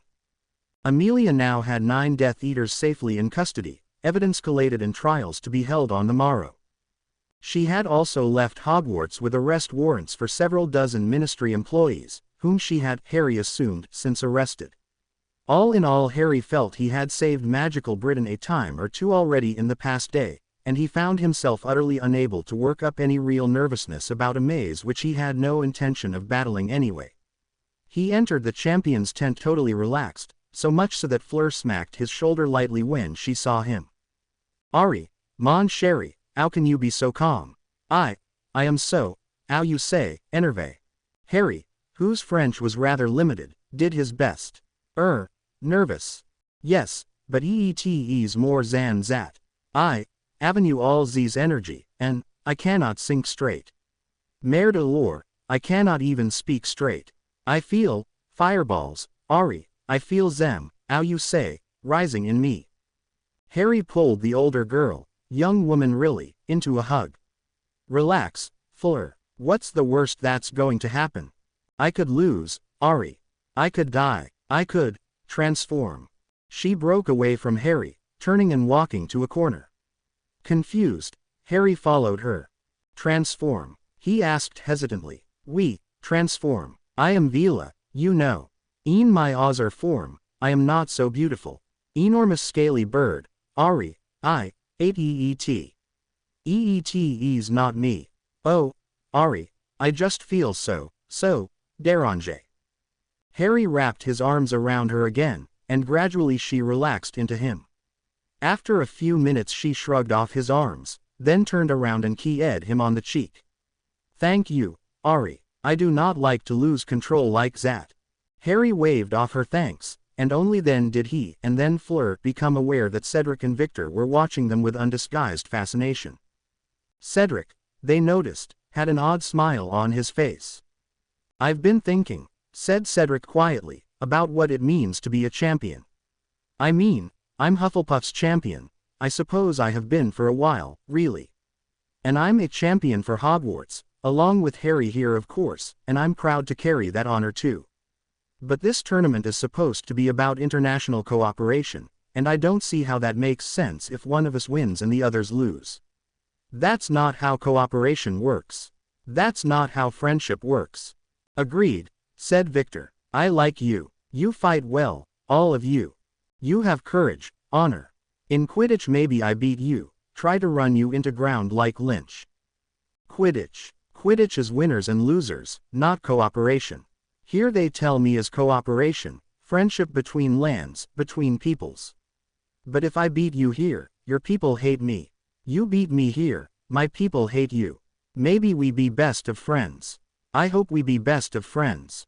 But, no one cares. They will hate you for me, or they will hate me for you. They don't care what we want, they don't care if we friends. But if we share, then no one need to hate. Too confused to hate. Harry grinned. I like it, I'm in. Bien, I will do EET. Well of course I'll do it, said Cedric cheerfully. Good evening, ladies and gentlemen, boys and girls, boomed the avuncular voice of Ludo Bagman, as the crowd filed into the stands around the Quidditch pitch. Welcome to the third and final task of this historic Triwizard Tournament, or I suppose I should say Quad Wizard Tournament. In the former Quidditch pitch behind me, don't worry, it will be a Quidditch pitch again after tonight. In the Quidditch pitch behind me is a magical maze. In its center is the Triwizard Cup itself, waiting for the champion among champions to claim it. Our 4 champions must navigate this labyrinth, which by the way may well decide to rearrange itself at any time, but in addition they'll need to overcome the obstacles scattered throughout it. And let me tell you, ladies and gentlemen, boys and girls, we have some devilishly tricky challenges in there. Please join me in a round of applause to wish the champions luck in there. Between you and me, they're going to need it.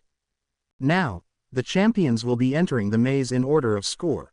We've decided to space them out evenly, so only their scoring order counts here. Don't want them treading on each other's heels after all now, do we? Each champion will have a full 3 minutes head start, before the next one follows. Eventually Bagman got to the point, and called the champions out of their tent. He had them demonstrate they could shoot sparks up if they needed help, and he ran through their scores in predictably melodramatic fashion.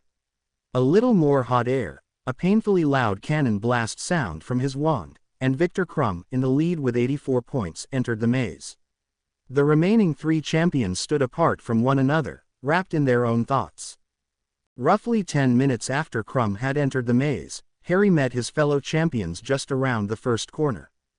Goot, said Victor, who was leader. Cedric pointed at Harry. I know he's the youngest and all, but I'm pretty sure Harry's seen more action than the rest of us put together. He's still alive, and so are the friends who always seem to be with him for that stuff. So, whatever he's doing, it's worked out pretty well so far.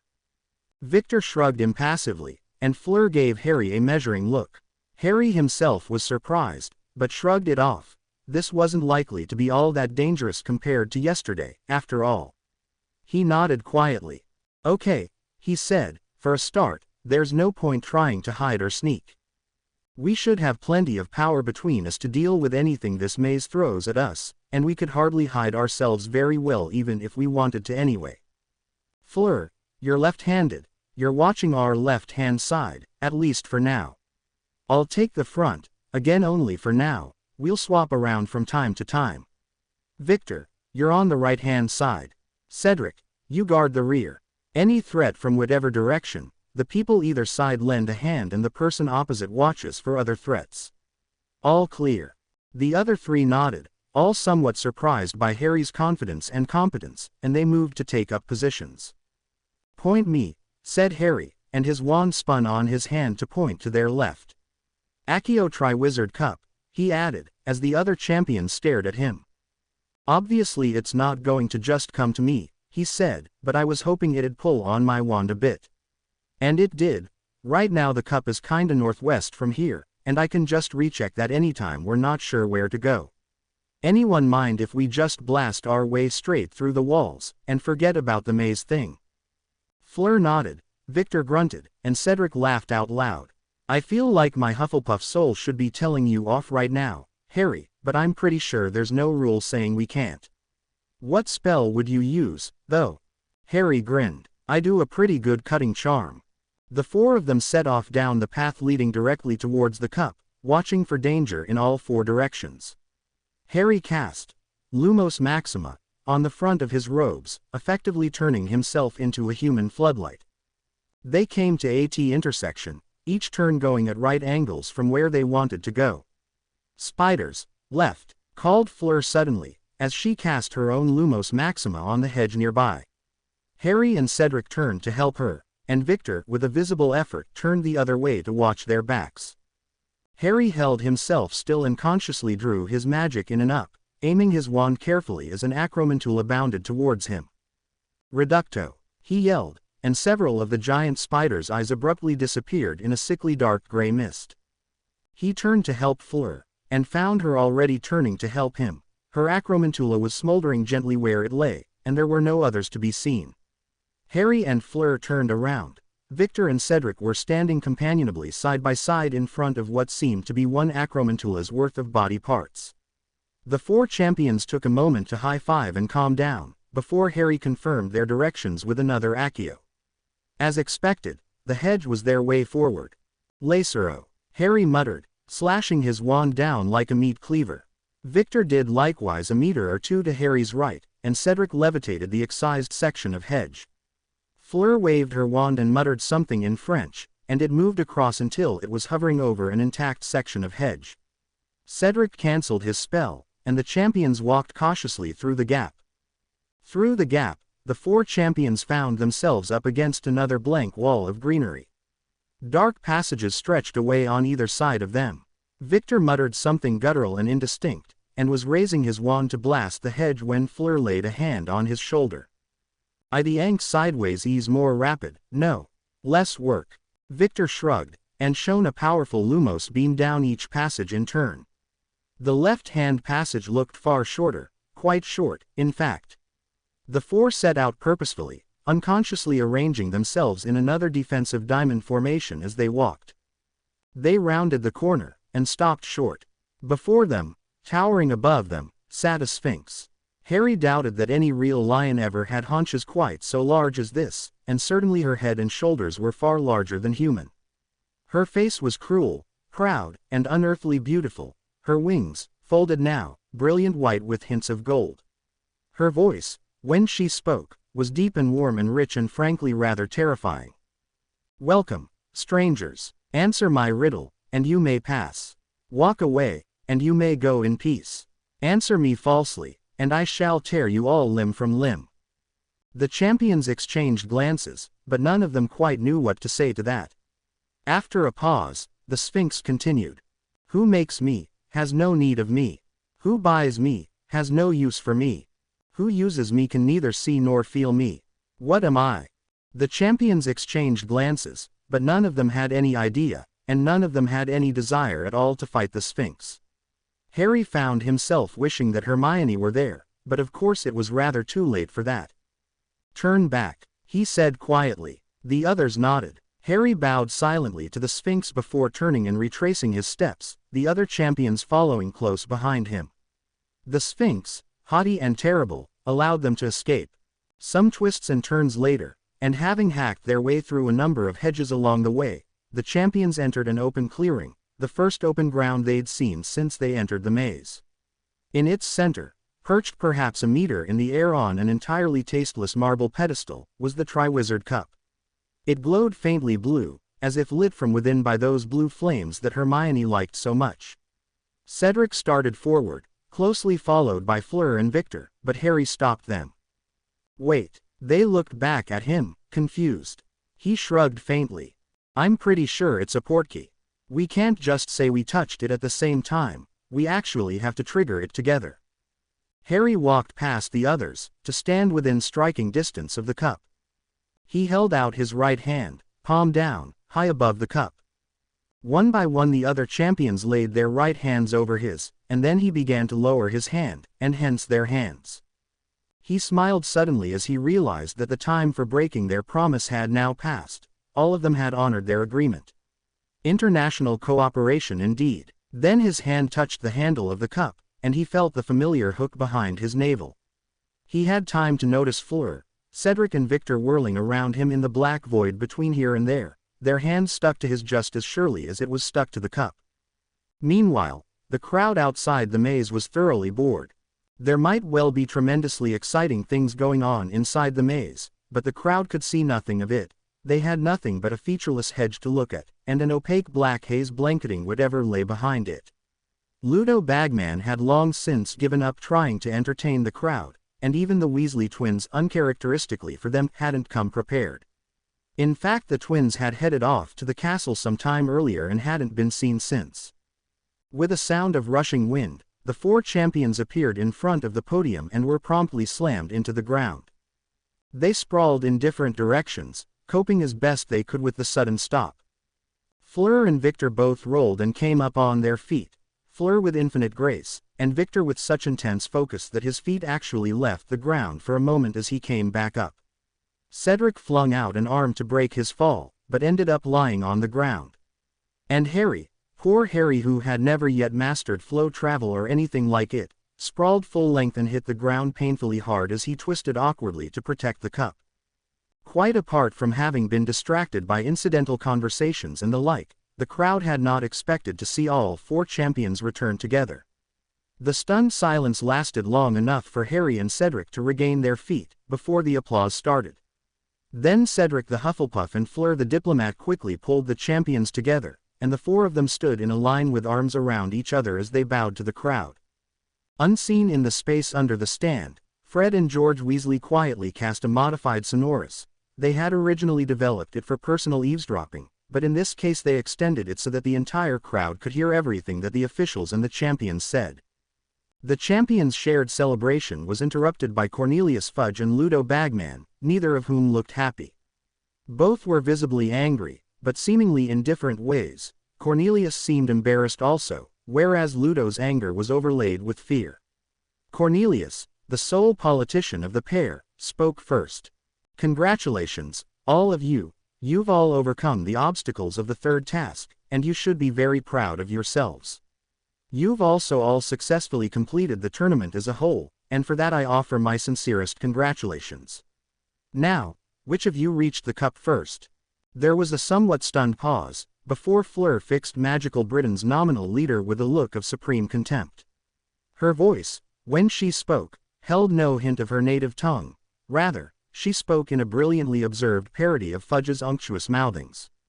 His slowness of speech, intended to make him seem profound and intelligent, became in Fleur's mouth the exaggerated manner in which one might address a profoundly stupid person. "We reached the cup together, Minister Fudge. All four of us. That, Minister Fudge, is why the cup brought all four of us out here." Fudge gaped at her. Fleur had effortless grace in addition to her vila allure, and in this instance she was leaning heavily on both. She had somehow managed to sound charming even while essentially calling the Minister for Magic a moron to his face. The man in question shook his head sharply, regathering his wits. "Be that as it may, Miss Delacour, I'm afraid that the rules require a single winner." Harry raised a hand. "Minister, are those the same rules that say there are only supposed to be 3 champions?" Fudge, for once, completely ignored the boy who lived. Instead he continued to look expectantly at Fleur. Fleur, now controlling her temper much more successfully, merely raised her eyebrows slightly. When she finally deigned to reply, her voice was no longer a parody of his. "Minister Fudge, are you saying that your rules require me to lie? Again I tell you, we reached Z Cup together. How else could we, Avenue all come out together?" Fudge, finally, turned to the other champions. "Harry, is this true?" Harry rolled his eyes. "Yes, Minister. We did all reach the cup together. And no, by the way, Fleur is not lying like you just accused her of. Could we maybe try not insulting our international guests quite so much, Minister?" Fudge winced. "Don't be silly, Harry, I meant nothing of the sort."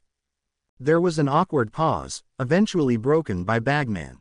"Well, I suppose we could use a handicap of some sort. Harry is 3 years younger than the others, for instance."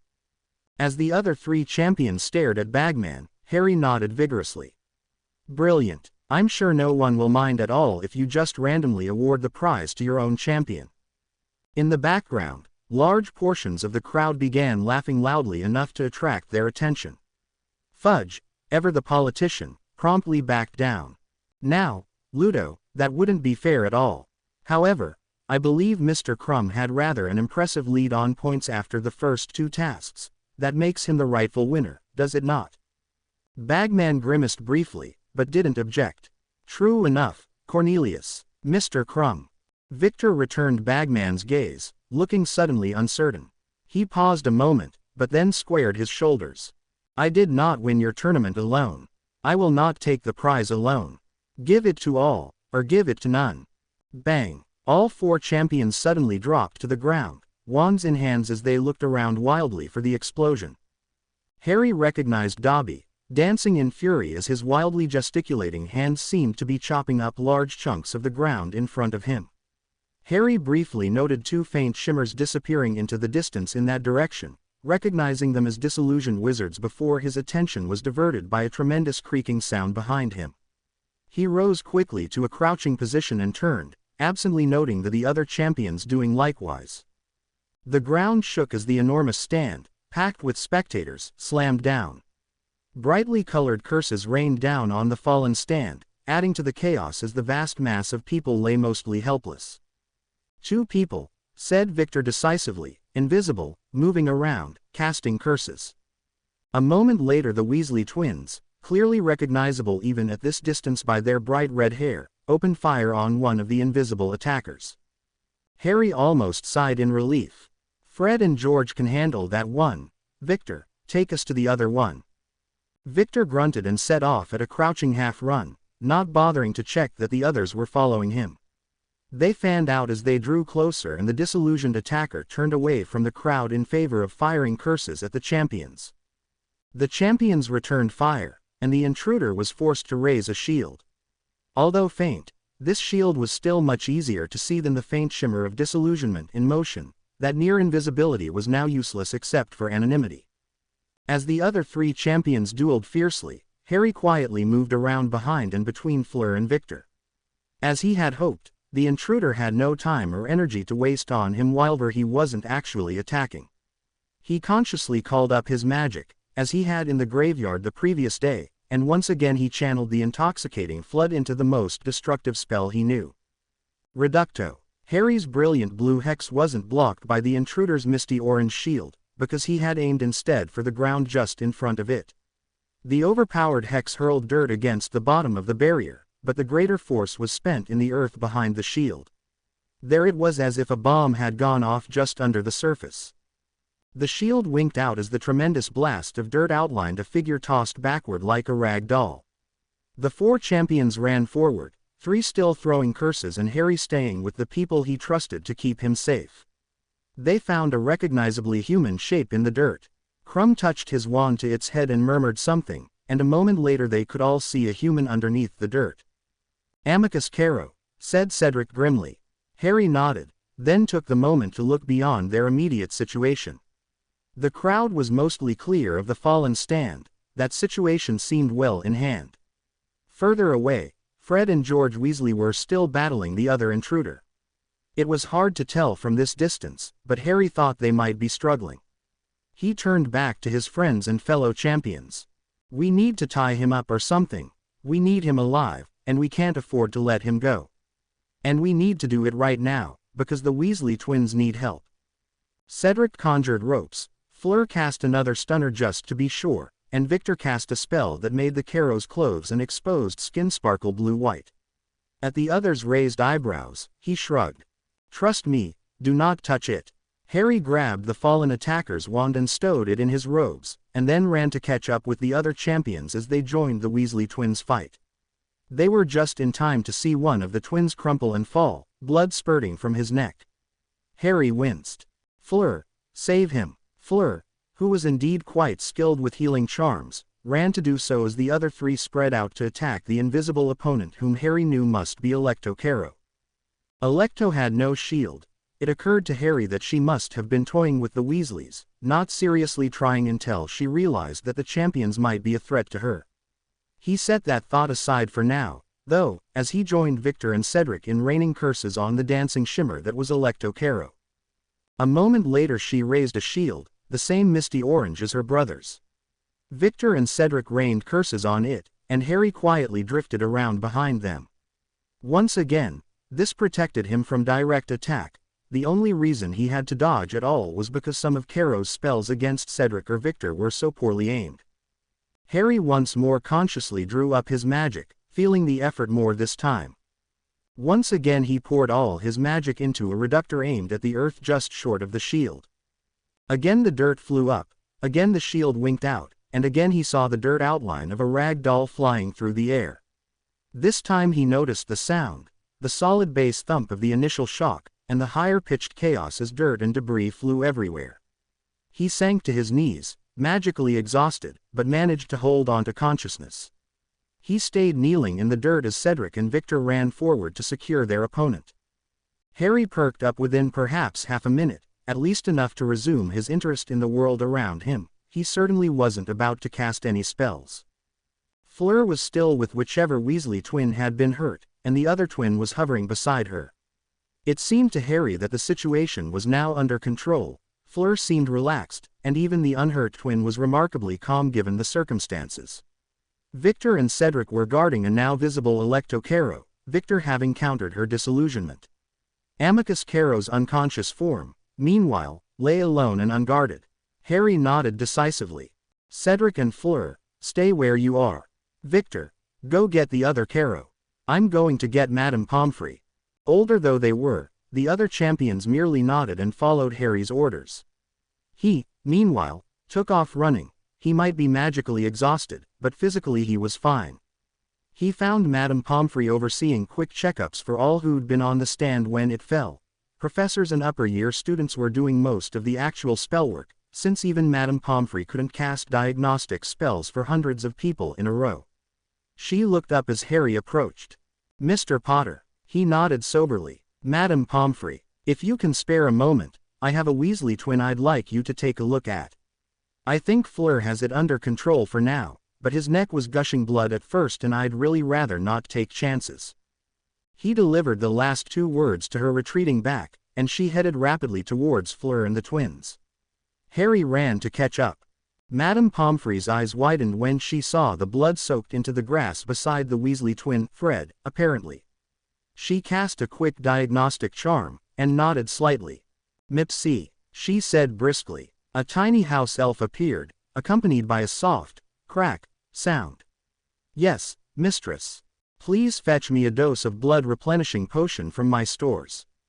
The elf disappeared with another cracking sound, then reappeared barely 5 seconds later with a beaker in her hand. By this time Madame Pomfrey had an unconscious Fred sitting up slightly with his head cradled in her arm. She took the beaker from Mipsy and tipped it carefully down Fred's throat, rubbing the skin to make the liquid go down properly. He trembled violently as the potion took effect, but he no longer looked so pale.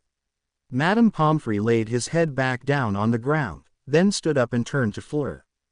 You saved that young man's life, no question. He'd have been dead in another 2 minutes, had you not intervened.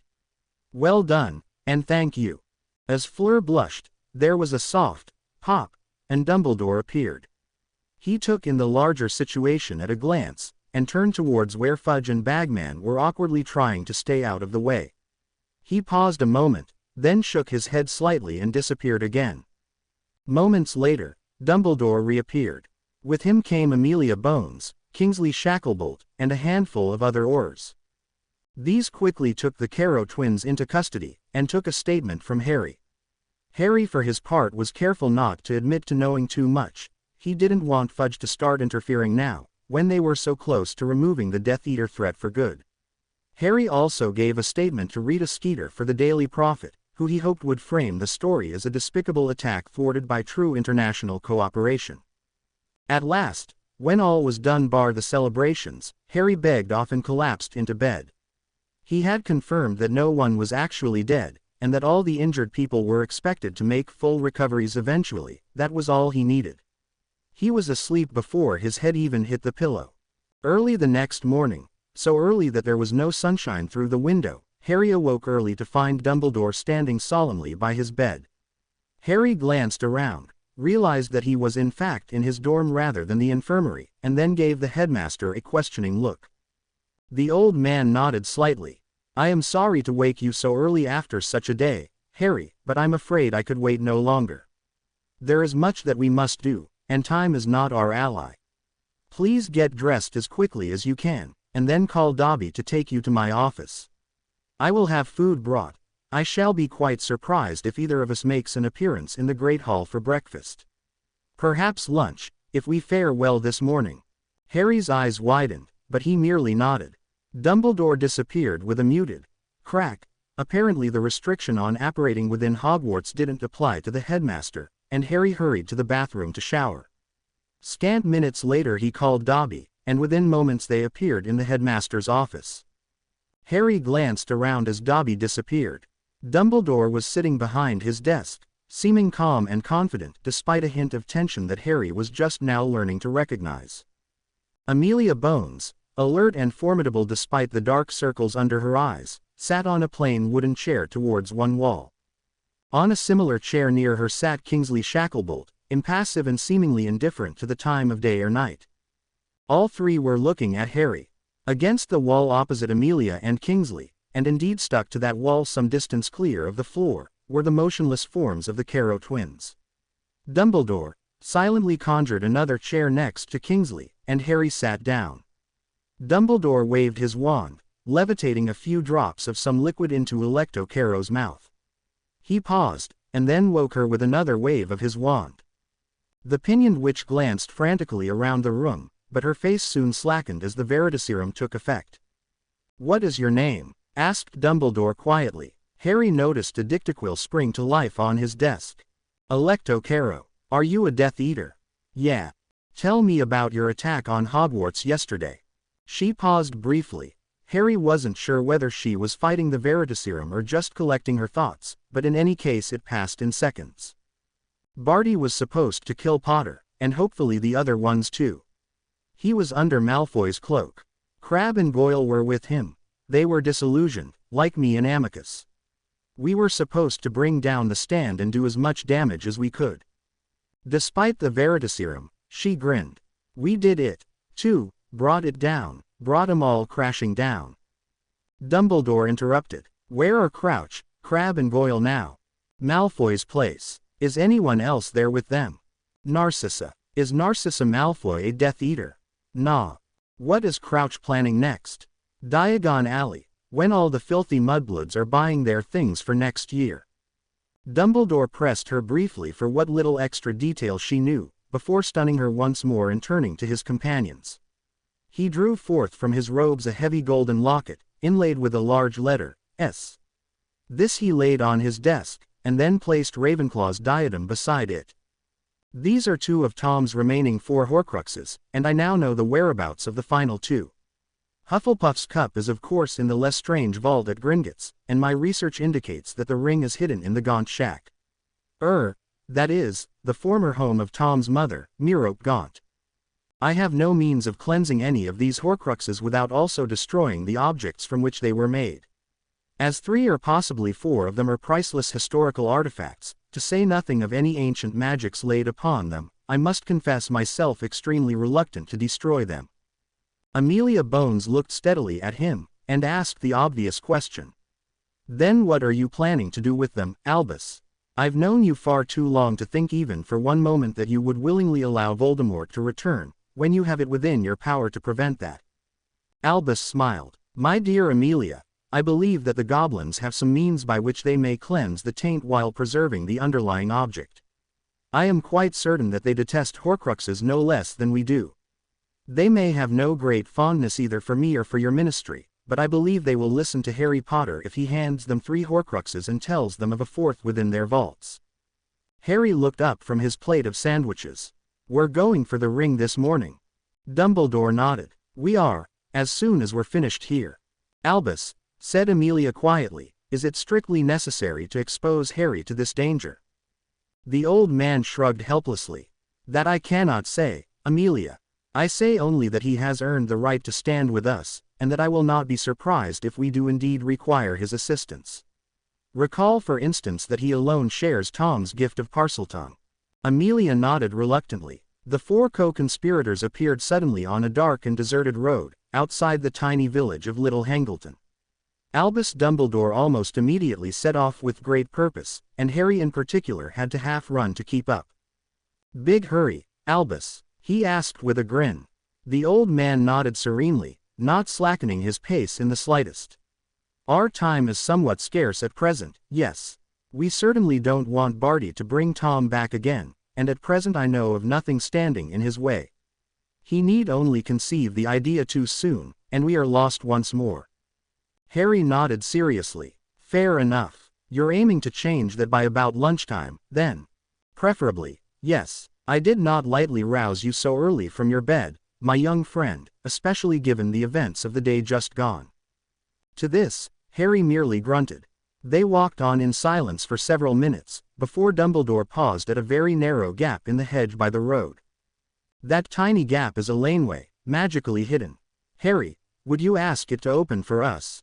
Harry shrugged and stepped forward, finding it surprisingly easy to imagine snakes in the vines that were tangled in the hedge at this point.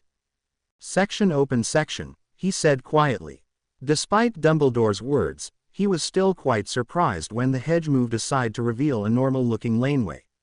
It looked rather gloomy in the wan moonlight, but not much more so than the road they were already on. He shrugged, and they walked on through the hedge. Dumbledore moved more slowly now, wand flickering almost constantly in his hand as he muttered under his breath. Harry was impressed. For all the raw power that Harry himself had at such a young age, he couldn't begin to match Dumbledore for knowledge and control. Mastery, in other words. The party walked on. Eventually they reached a clearing with an overgrown shack in its center. Here Dumbledore stopped short, and his companions very sensibly stayed behind him as he cast a delicate series of discerning charms. After a few minutes a large dome appeared briefly in the clearing, flashing painfully bright red before vanishing with a surprisingly quiet pop. Dumbledore nodded in satisfaction, and continued walking. Only a few meters further, he stopped again. Parseltongue again, I believe. I cannot simply overpower any of these defenses, you understand, because this entire clearing might well be consumed in the backlash, and us with it. Harry obliged once more, and they continued. At length they reached the front door, ancient flimsy wood with a dead snake nailed to it. The door glowed in a complex arrangement of colors in response to Dumbledore's charms, and he made a noise as if intrigued by an intellectual exercise. A moment later he was hurled violently backwards several meters, and was fortunate to be caught by Amelia's spellwork and Kingsley's arms. Such a clever boy, said Dumbledore absently, raising his wand as he walked back to the door.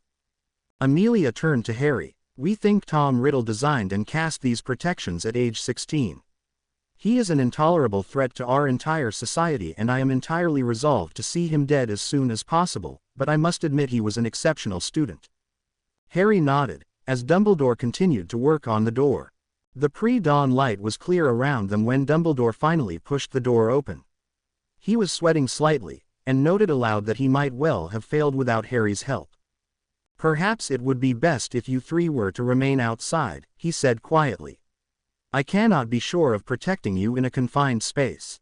All 3 of his companions laughed, before Amelia spoke for them.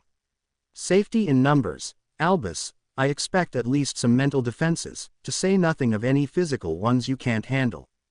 Albus smiled beatifically, and soon they all stood together in the single filthy room. Dizzying minutes later, he reverently opened the beautiful old wooden casket that he had laid on the floor. Inside lay a ring, which somehow seemed to bear a richness beyond comprehension. Albus reached for it, his expression vague. Accio, Accio, Accio. Amelia, Kingsley and Harry all cast in the same split second, and Albus was yanked backwards off his feet before he could touch the ring. That is the resurrection stone, he said longingly, as the others physically held him back. Sorry, Albus, said Amelia calmly, but this is why you needed us in the room. There is no way that thing wouldn't give you at least one deadly curse just for touching it. He nodded resignedly, and walked outside. I cannot be allowed near the ring, can you, any of you? Harry shrugged and walked slowly forward, paying close attention to the ring. He was aware of its pull, but in his mind the object was made repulsive by the soapy taste of its dark magic. I think I'm safe, he said, but do feel free to pull me back the moment you think I'm falling for it. He levitated the ring, briefly amused to recall that this had been the very first spell he ever cast. He set out the leaden box that Dumbledore had given him at Hogwarts, and held his hands well clear as he dropped the ring into it. The ring rattled around furiously for a few moments once the lid was secured, but its hypnotic power was now entirely contained. Harry walked purposefully through Gringotts, imposing doorway just past sunrise, nodding politely to the guards as he passed. Behind him, Albus Dumbledore and two shadowy cloaked figures drifted away from the bank and back down Diagon Alley. Once inside, Harry looked around for a moment before heading directly for a particular clerk, who happened to be free. The goblin looked up, eyes widening very slightly before his face returned to flat neutrality. Yes, Harry smiled faintly. Griphook, I don't need a favor, exactly, but I do need someone to take me seriously and listen to me until I can explain myself properly. Can you help me? The goblin's eyebrows rose. What have you to say to me, Mr. Potter? Harry grimaced. That's the problem. I don't dare breathe a word of it here, with so many people around. I need to talk to Elder, in private. Griphook actually flinched at that. Mr. Potter, you don't begin to understand what you have asked of me. I myself have never met Elder in person, and it is very rare for any human at all to do so. Harry nodded. I know. I know the general stuff. I'm not here on a whim, I promise you. I have the key to protecting your society and mine from a terrible danger, but I need your help. I swear to you that I mean no harm to the Goblin Nation or to any individual goblins. I'll even hand over my wand for safekeeping, if you like. Griphook gave the young human an appraising look. You would trust me so far, wizard? Harry nodded. I would. Griphook left his desk, gesturing curtly for Harry to follow him. They walked through a small doorway. Harry had to duck, and down a richly carpeted corridor. Two imposing warriors, heavily armed and large even by human standards, stood near a heavily reinforced door. Griphook spoke at length to one of them, gesturing several times towards Harry, before the guards opened the door and allowed them to pass. Through the door was another richly carpeted corridor, with several more armed guards. Griphook spoke urgently to these guards also, and eventually he was allowed to take Harry onwards. Harry, meanwhile, was painfully aware that he could actually die if he messed this up badly enough. The layers of security, even more than Dumbledore's explanations and Griphook's responses, left him feeling quite intimidated. At the far end of this corridor was a single door, which looked like it had been designed to hold off an army. Griphook pulled down a small lever, which snapped back up as soon as he let it go. Moments later a small panel opened in the door, and Griphook held yet another conversation of which Harry couldn't understand a word. Eventually Griphook stepped away from the door, and there was a series of metallic sounds from the door before it swung open. Harry found himself in a vast office, not lavishly decorated, but stark and impressive. In the center was a large desk, behind which sat a single goblin wearing what to Harry looked like fairly ordinary clothes for a goblin. He didn't look up from his work as they entered, nor even as he addressed Griphook. You bring a wizard child to me, Griphook. Harry noted with surprise that he spoke in English, and wondered just what political subtleties were going over his teenage head. Elder, said Griphook respectfully, this is Harry Potter. He tells me he has a matter of extreme importance to the Goblin Nation, and he swears that he means us no harm. Elder now raised his head. What have you to say to me, Harry Potter? Do you bring kind regards from Albus Dumbledore or his ministry? Harry paused, then opted for bluntness. I don't like Cornelius Fudge or his ministry, though there are some good people there. I do like Albus Dumbledore, despite the mistakes he's made. At this the Goblin leader leaned forward. So you're saying that Albus Dumbledore, he of the many titles, has made mistakes? Harry shrugged. Of course. He'd tell you the same himself, no problem. That's not why I'm here, though. Elder looked skeptical. Not as Dumbledore's messenger, you mean? No, he knows I'm here, but I speak for myself. Elder smiled suddenly, as if Harry had passed a test. Very well, speak. Harry smiled back. You know about Horcruxes, don't you? Elder's jaw dropped, but his voice was steady mere moments later. That knowledge, Mr. Potter, is tightly restricted among my people. But yes, I know of Horcruxes. Good. Tom Riddle, so-called Lord Voldemort, made 7 of them.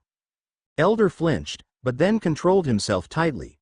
He snapped out a series of orders in gobbledygook, and the guards in the room secured enormous bars across every door. As they did so, he turned back to Harry. How exactly do you know this? Long story. I can prove it, though. Elder shrugged, and gestured for Harry to continue. He did so. So far I've destroyed 3 of them myself, as well as killing Riddle again when Peter Pettigrew brought him back to life. Elder nodded, face neutral. So, Sirius Black is indeed innocent. We did well to preserve his vaults, then. Harry nodded, but chose to leave that conversation for later. He went on. 3 more of Riddle's Horcruxes are in sealed lead boxes in this satchel. Elder stared at him. You brought Horcruxes, not just into Gringotts, but into my office. What madness is this? Harry shrugged apologetically. I'm sorry, Elder, but I had no choice. We could destroy these 3 ourselves if we really had to, but the last one's in the Lestrange vault here at Gringotts. We really do need your help.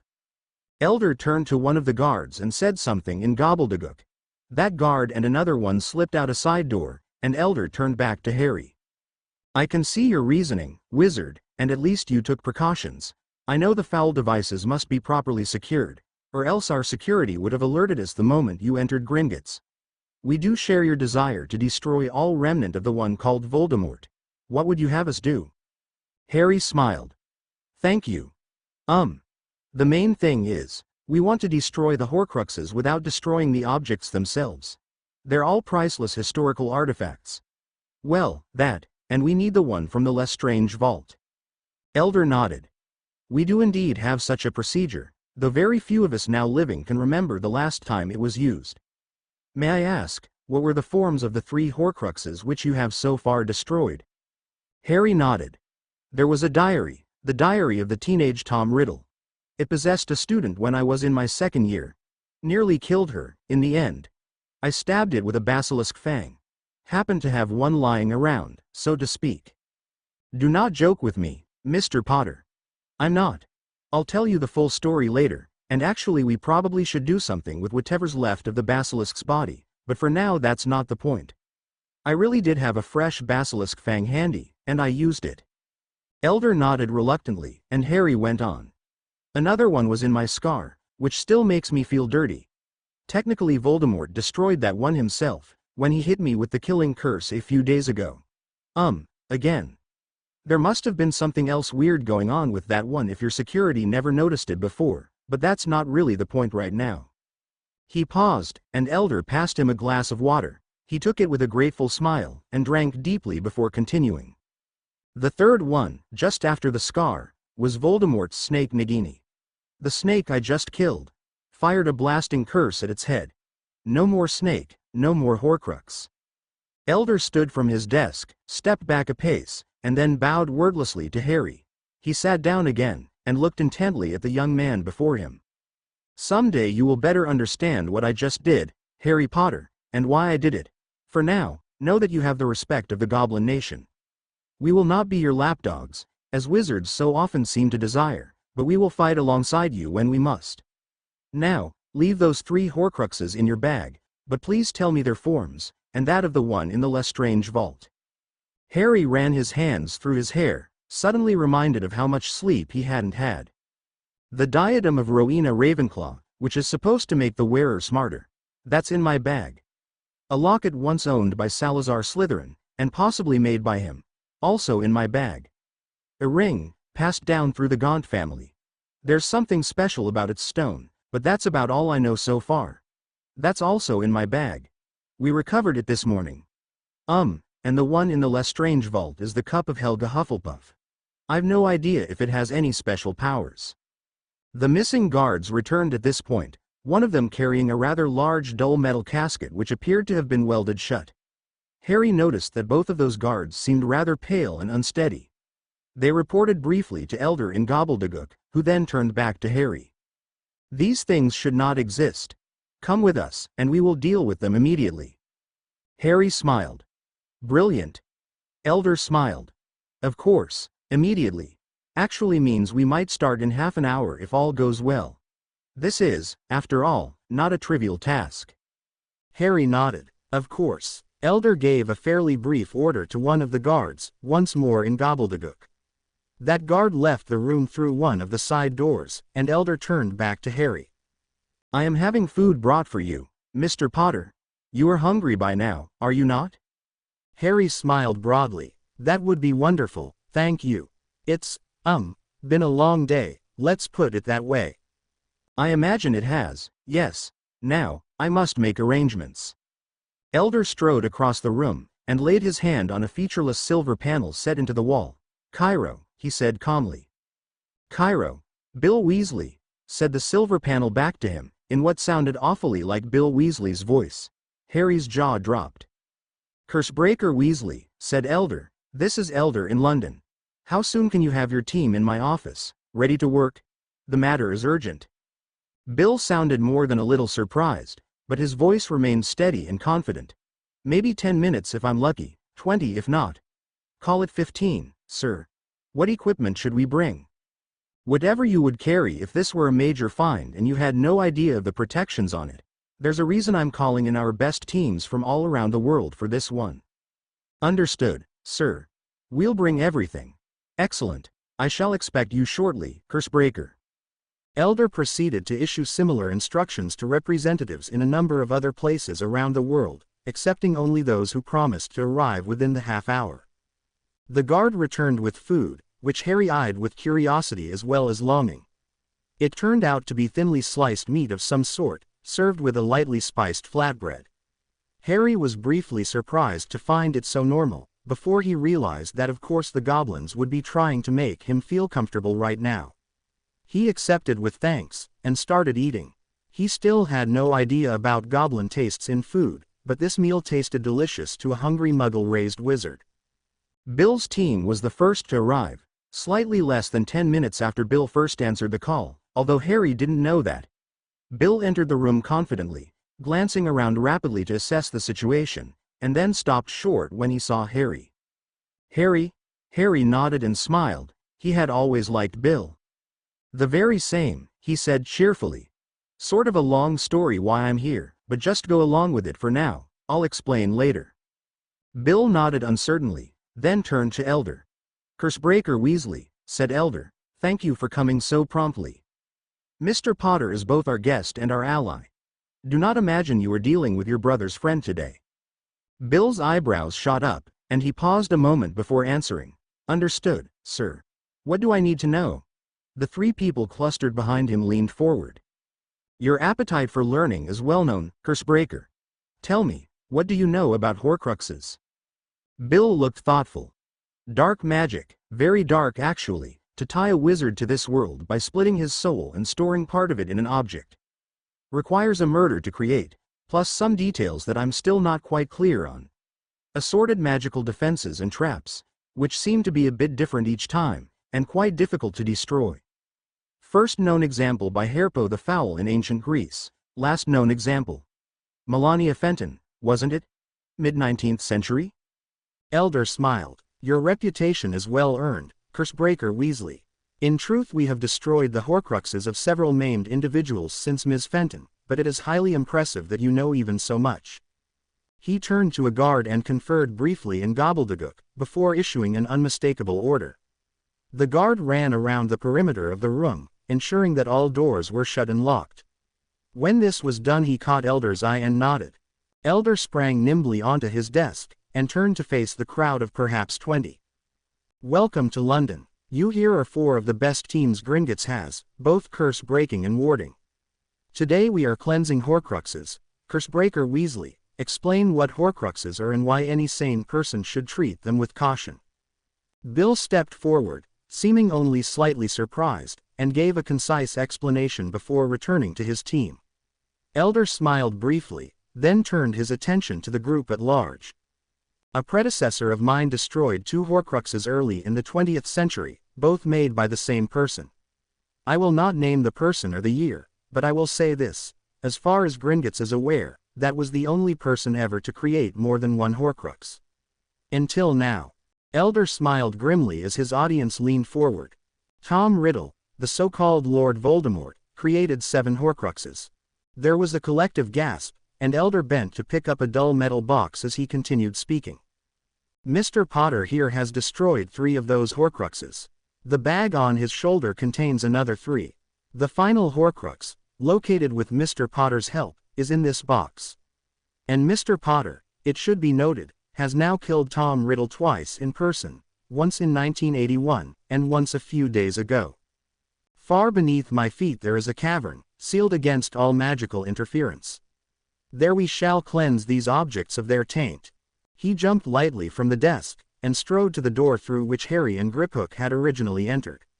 He slid a panel aside, and said something in gobbledygook to the guards outside.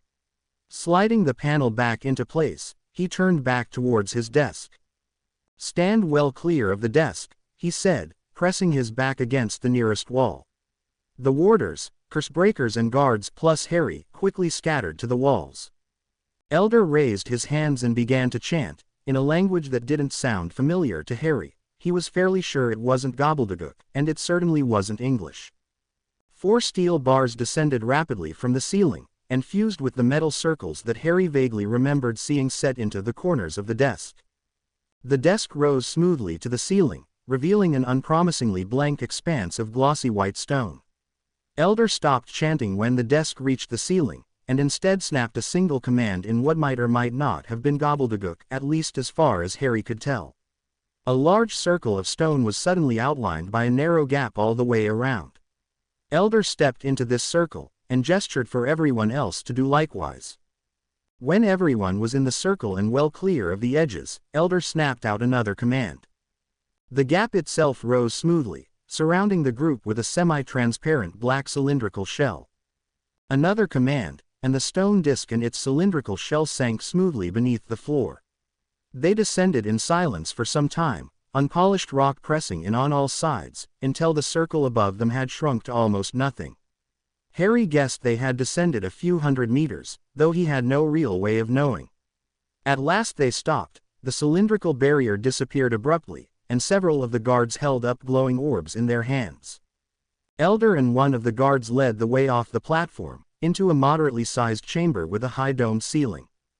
They led the party down a stone spiral staircase, which itself seemed to go down quite some distance in a narrow shaft before descending into a chamber much like the one above. Harry noted that, unlike that chamber, this one had a very low ceiling by human standards. Bill Weasley didn't quite have to duck, but it was a close thing. They walked across onto a platform nearly identical to the one above, except that this platform had 5 thick steel bars spaced around its edge. These rose, not to the ceiling as such, but to individual rollers around which they seemed to be bent. Harry must have allowed his confusion to show, because Elder turned to him as they walked onto the platform. "These bars, cables really, are of course goblin steel. It would be wasteful to use such a substance only for war. There is an enchantment laid upon those rollers, allowing the steel to bend as it runs through. This platform will descend to the floor of the cavern below, and then return to seal it once more. The platform above is similar, but its cables are underneath." Harry nodded. "That sounds more like Muggle engineering than anything I've seen in the wizarding world." Elder laughed. "We are not stupid, Mr. Potter. We have observed the Muggle world for many centuries, learning and adapting what is useful to us. Wizarding Britain has done no such thing, as you have seen. Wizards see only a small part of our world, and we have maintained that part unchanged for centuries now. He turned from Harry and spoke another command, and the platform began to descend into featureless darkness as another cylindrical shell rose up to protect them. Harry could see neither floor nor walls beyond, though for a few seconds he could at least see the ceiling above them. He gave up and turned back to Elder, who continued speaking. Understand, Mr. Potter, these mechanisms are centuries old. They have lain unused, untouched, for many decades now. And yet they work, instantly, flawlessly. This is goblin engineering, Mr. Potter, but these platforms barely hint at what we can build now. And the wizards believe we are angry because they pretend to deny us wands. Tell me, did that interminable ghost teach you the endless series of goblin rebellions? Harry nodded, and Elder continued as they descended through the featureless darkness. The last true goblin rebellion in Britain was in the 6th century AD, by the modern calendar. Wizarding Britain, which you will note is not the same thing as magical Britain, had been greatly weakened by the fall of the Roman Empire and the piecemeal invasions by many other peoples once the Romans could no longer protect us. Fodrod the Foolish, as he is now known, led the fledgling goblin nation in an attempt to establish self-rule. He failed. The clans, forerunners of the Wizengamot and ultimately of the Ministry, crushed that rebellion with shocking ease. Fodrod was killed in battle, along with most of those who followed him. After that defeat, the more warlike among us were sharply curbed. We learned an important lesson, Mr. Potter, and we remember it still. Although he is remembered so unkindly, in truth Fodrod created the Goblin Nation. Our defeat and near destruction under his leadership serves us even now as our founding myth, and at the time the terror of that total defeat created a nation where previously there were only clans. We became a nation because for the first time we thought of ourselves as a single people, the goblins. The old clans were gone, reduced to crippled husks of what they once had been. The nation rose from the rubble, and from the very start we knew we could never fight the wizards directly. Dozens have led the nation since Fodrod, and not one has been fool enough to wage war against the wizards. The so-called goblin rebellions were never authorized by any of my predecessors. Elder paused as the platform finally reached the cavern floor. He led the party off the stone disc, which turned out to be about half a meter thick, and then he banished it upwards with a word. Another word, this one shouted shockingly loud, and the entire vast chamber was lit by a steady white light. The chamber seemed to be a hemisphere with a radius of nearly a kilometer. Even having known it was huge, Harry was impressed. Elder gave a series of orders, now in English, and people scattered to do his bidding. 3 of the 4 teams, including Bill's, began to prepare an elaborate seal on the floor just beside where the platform had rested. The other team followed Elder, Harry and the few goblin guards, as they walked to a raised platform perhaps 50 meters away from the center. There the group sat down on small stone pillars which appeared to have been placed there for that purpose, as the team began setting up wards around the platform. You understand, Mr. Potter, said Elder, that you and I must both be protected. We are here as a courtesy only, both of us. Those teams are the best Gringotts has, and in this chamber they have authority even over me. Harry nodded. Who has authority over them, then? Who's actually in charge right now? Elder smiled. Cursebreaker Weasley. I knew of him, but had never met him before today. This is why I tested him, as you saw. He impressed me. Harry nodded. Fair enough. I always liked Bill. You were saying, about the Goblin Rebellions. So-called Goblin Rebellions, yes. Most were under the leadership of Declan the Weak, as he is now known. We no longer have clans such as we had before Fodrod, but in practice we have groups that work much like them, something like noble houses in the wizarding world, or even in Muggle Britain in the past. We call them Karnak. One of these, the Dudekik, became very powerful. They believed that we had become strong enough to defeat the wizards, or at least to defend ourselves and win our independence. I cannot be sure whether Declan could have silenced that faction, because he did not attempt it. Instead he withdrew his own subjects almost completely from any contact with wizards, and allowed the Dudekik to wage their own war with Wizarding Britain. I believe he later told the ministry that he had been overthrown by the Dudekik, but in fact he continued to rule the Goblin Nation throughout. Had Declan supported the Dudekik in their war against the wizards, we would most likely have won. Had he opposed the Dudekik directly, the Goblin Nation would have been destroyed. My people call him weak, but I call him wise. I am a historian, Mr. Potter, as well as an engineer and a leader. Harry nodded slowly. Isn't this all top secret, though? I can understand that I might be a special case, but what about the Cursebreakers and the guards? Elder smiled. Good. You are thinking. On the platform coming down, and again on this platform, I cast a barrier to ensure our privacy. Ah, good. If you don't mind me asking, why are you helping me? Elder paused, staring thoughtfully at the strange half-grown human before him. Finally he nodded decisively. I shall be blunt with you, Mr. Potter. I believe that is your preference, and I am in any case wholly committed to your success already. You will one day rule Wizarding Britain and perhaps beyond, with or without my help, that much is all but certain. I hope I can help you to be a good ruler, and in particular I hope you will treat my nation well.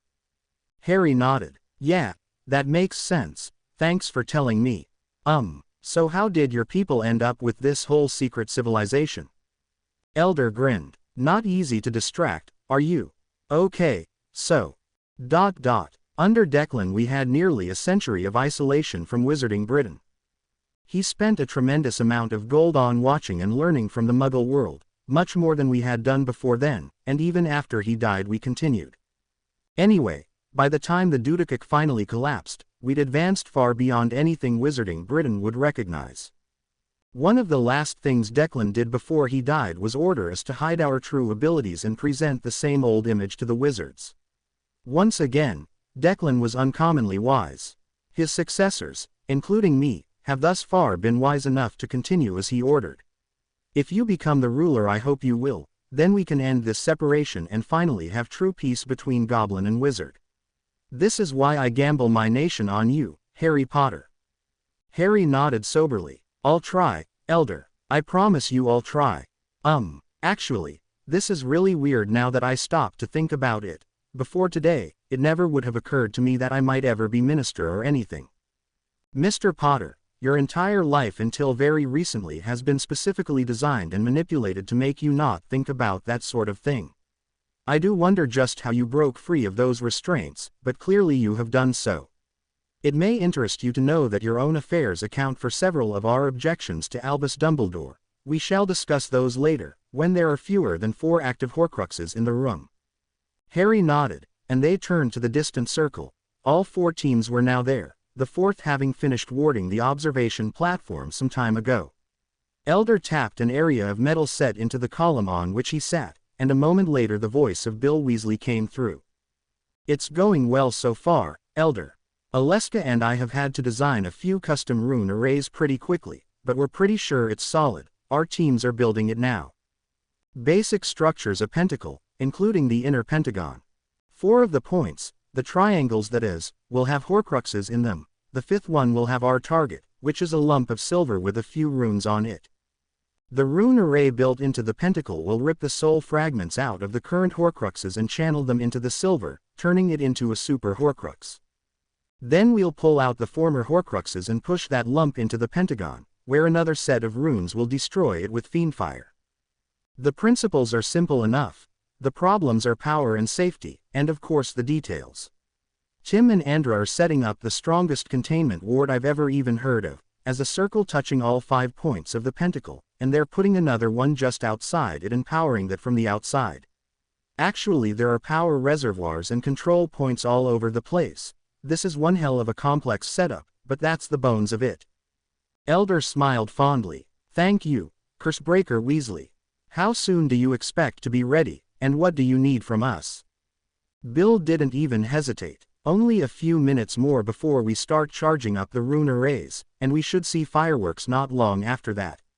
You and Harry do still have all 4 Horcruxes, and honestly we could do with some help charging the arrays. I hear Harry's power is pretty impressive these days.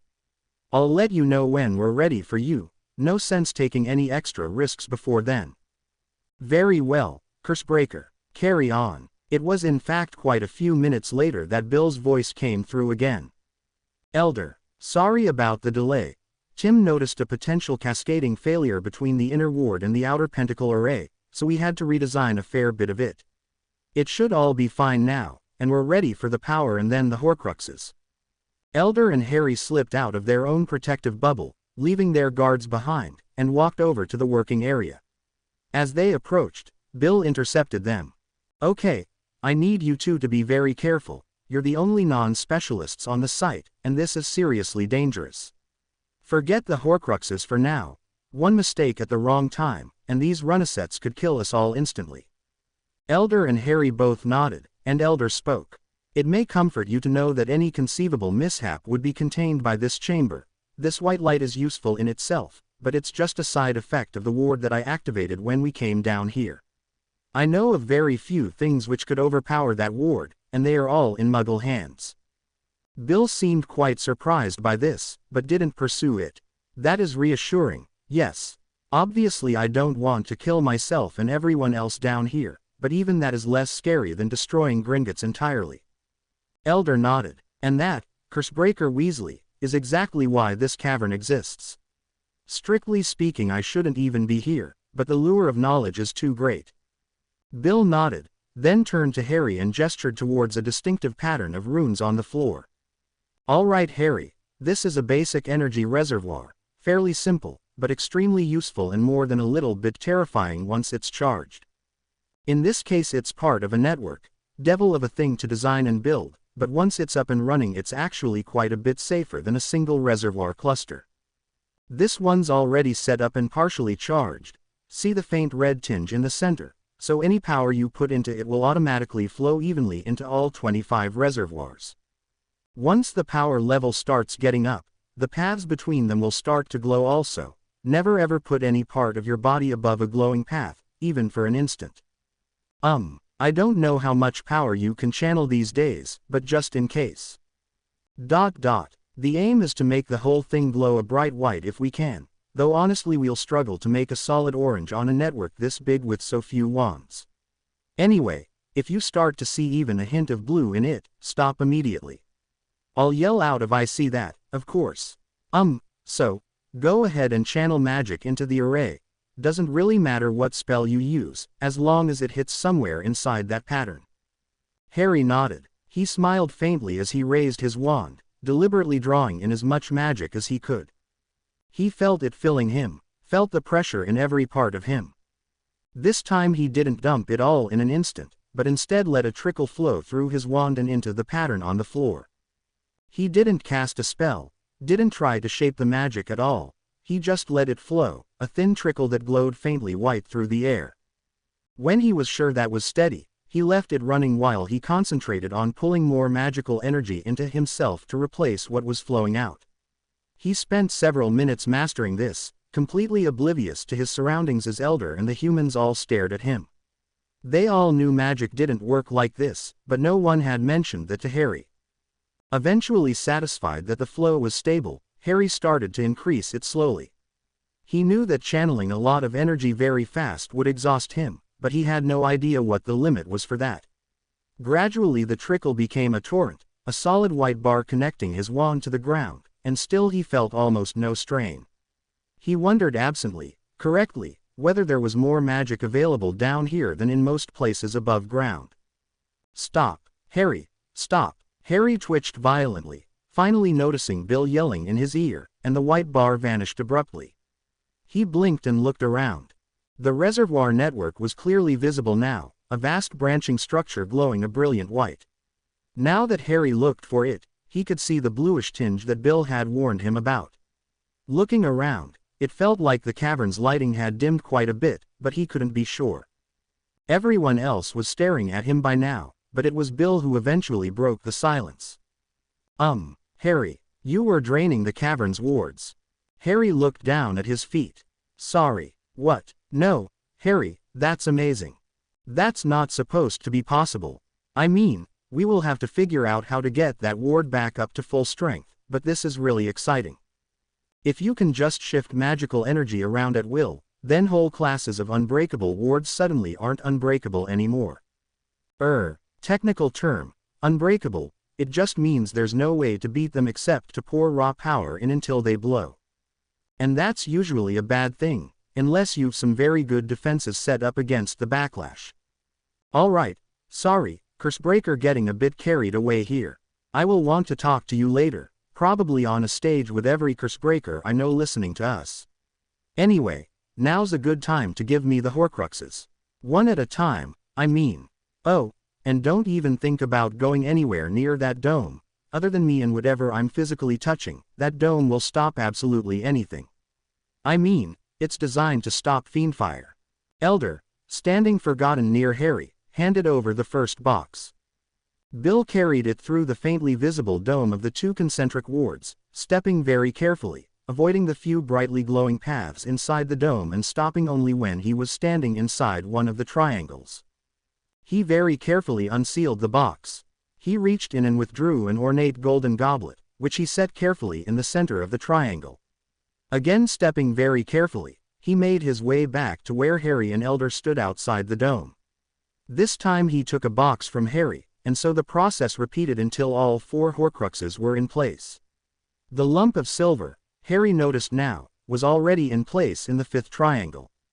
After placing the last Horcrux, Bill carefully tapped his wand on a number of the runes in the pentacle. He then walked back out of the ward, rather more rapidly this time. "It's Liv," he said quietly as he reached relative safety. He leaned down and touched the tip of his wand to a rune just outside the outer circle, scrupulously keeping his body well clear. Suddenly the outer shield was far more opaque, shining rather a beautiful deep green.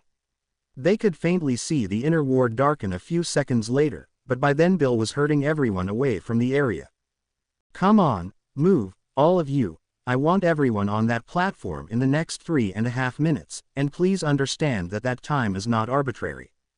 They hurried then, of course, and were all on the platform well within the time. Bill stood and stared at the bright green lump in the middle distance. Every few seconds he checked his watch, a simple mechanical model that looked muggle to Harry. After a time he glanced up at Harry. "First stage should start in a few seconds, that's the Horcrux transfer." "Yep, there it goes." The green dome brightened slightly. "That's good," said Bill, "that means the soul fragments have made the inner ward fade slightly. That green should go back to normal in a moment." The green did so. Bill smiled, then raised his voice to include the entire group. "Right, that should mean the Horcrux transfer succeeded. The whole thing should be pretty safe right now, at least from outside the wards. Everyone stay behind me, and don't even think about stepping over a glowing path or so much as touching that dome." He walked briskly across the cavern, trailed by everyone else. Up close, they could see the pentacle inside the dome. Bill knelt just outside the dome, and reached carefully through the 2 barriers to tap his wand on a specific point in the floor. A few seconds later, as he was stepping back away from the dome, all 4 of the former Horcruxes began sliding smoothly outward. A few seconds later again, and they had stopped a meter beyond the wards. Bill walked around and picked them up, first testing each one with a twitch of his wand. He offered them to Harry, who looked uncertain for a moment before tucking the 3 smaller items into different pockets and holding Hufflepuff's cup. Bill carefully activated another control rune. The silver lump, now heavily corroded and barely visible through the 2 wards, slid into the central pentagon. One final control rune, and he stepped back a few paces. In about 30 seconds there'll be fiendfire destroying a quadruple Horcrux inside that pentagon. It should be completely contained, but I'm going to stand back a few meters anyway. When the fiendfire did appear, the inside of the dome suddenly became a lot clearer. "Inner shield's gone," said Bill. "Sorry, Tim, looks like we still didn't fix that." "Tim, Andra, good work on the outer ward." One of the other men, Andra as it turned out, shrugged casually as animals of cursed fire fought animal-shaped shadows inside the protective dome. "That shield's running off a 25-node res network, charged, till it hums. What did you expect?" A few seconds later, Aleska raised a hand slightly. Bill, I can't believe I'm saying this, but I think the fiendfire's losing." Bill nodded grimly. "Thanks, Aleska. I can't tap the outer ward. No matter how much spare power it might have, Sparky'd rip my head off. He bent down and sketched a pattern on the floor. Harry thought he recognized it as a magical reservoir. Harry, he said, I want you to start trickling power into this. I'll tell you when to send more or less. Harry nodded, and started with the thinnest trickle he could hold steady. The pattern on the floor became very faintly brighter than the surrounding stone, but showed no color change yet. Bill tapped a particular rune with his wand, then reached gingerly through the remaining ward to tap a particular rune on the pentacle. All right, Harry, he said, give me some more power. Harry obliged. The pattern began to glow a dull red, and then that color spread to a path through the barrier. As Harry poured in more power, the fiendfire animals inside the dome became larger, brighter and seemingly more vicious. The balance of the battle shifted quite suddenly, and soon the shadowy shapes were being torn apart. As each fragment reached the ward, the impact sounded like an enormous gong being struck. Many of the fragments now stayed near the ward itself, but tendrils of fiendfire sought them out and consumed them. At last there were no more fragments, and gradually the fiendfire was reined in and then dismissed entirely. Bill stepped inside the dome and inspected everything carefully, and only then did he finally dismiss the green dome. The 4 team leaders talked briefly, in a jargon so dense that Harry could make nothing of it, and then Bill sketched a simple rune array on the polished stone floor. That should do it, he said, tapping his wand first on one of the earlier magic reservoirs and then on his new array. This array will feed power into the network for the cavern ward. He muttered something and twitched his wand, and a broad path lit up brilliant white between the reservoir node and the transfer array. The transfer array never grew any brighter, but the walls of the cavern gradually did. The reservoir network, all 25 nodes and the paths between them, gradually faded as the network faded through a range of colors that looked almost but not quite like the colors of a rainbow. Back up in Elder's office, the endlessly surprising goblin held Harry back but dismissed everyone else including his office guards. I shall say no more today, Mr. Potter, but please remember that you have common cause with the goblins of Gringotts. Harry nodded. I will, Elder, thank you, and, of course, please do not reveal our secrets. Harry winced. Can I tell my best friends, if they don't tell anyone? I've had to keep a lot of secrets from them lately, and I was really looking forward to telling them everything now that things are mostly sorted out. Elder ran both hands through his sparse hair. Ron Weasley and Hermione Granger, yes. Yes, how do you know that? I told you, Mr. Potter, we pay attention, and you are important. Harry nodded, still a little disturbed. So, can I tell them? Yes, you may tell them. I will not act to drive your friends from you, Mr. Potter, but I do ask once more that you be careful.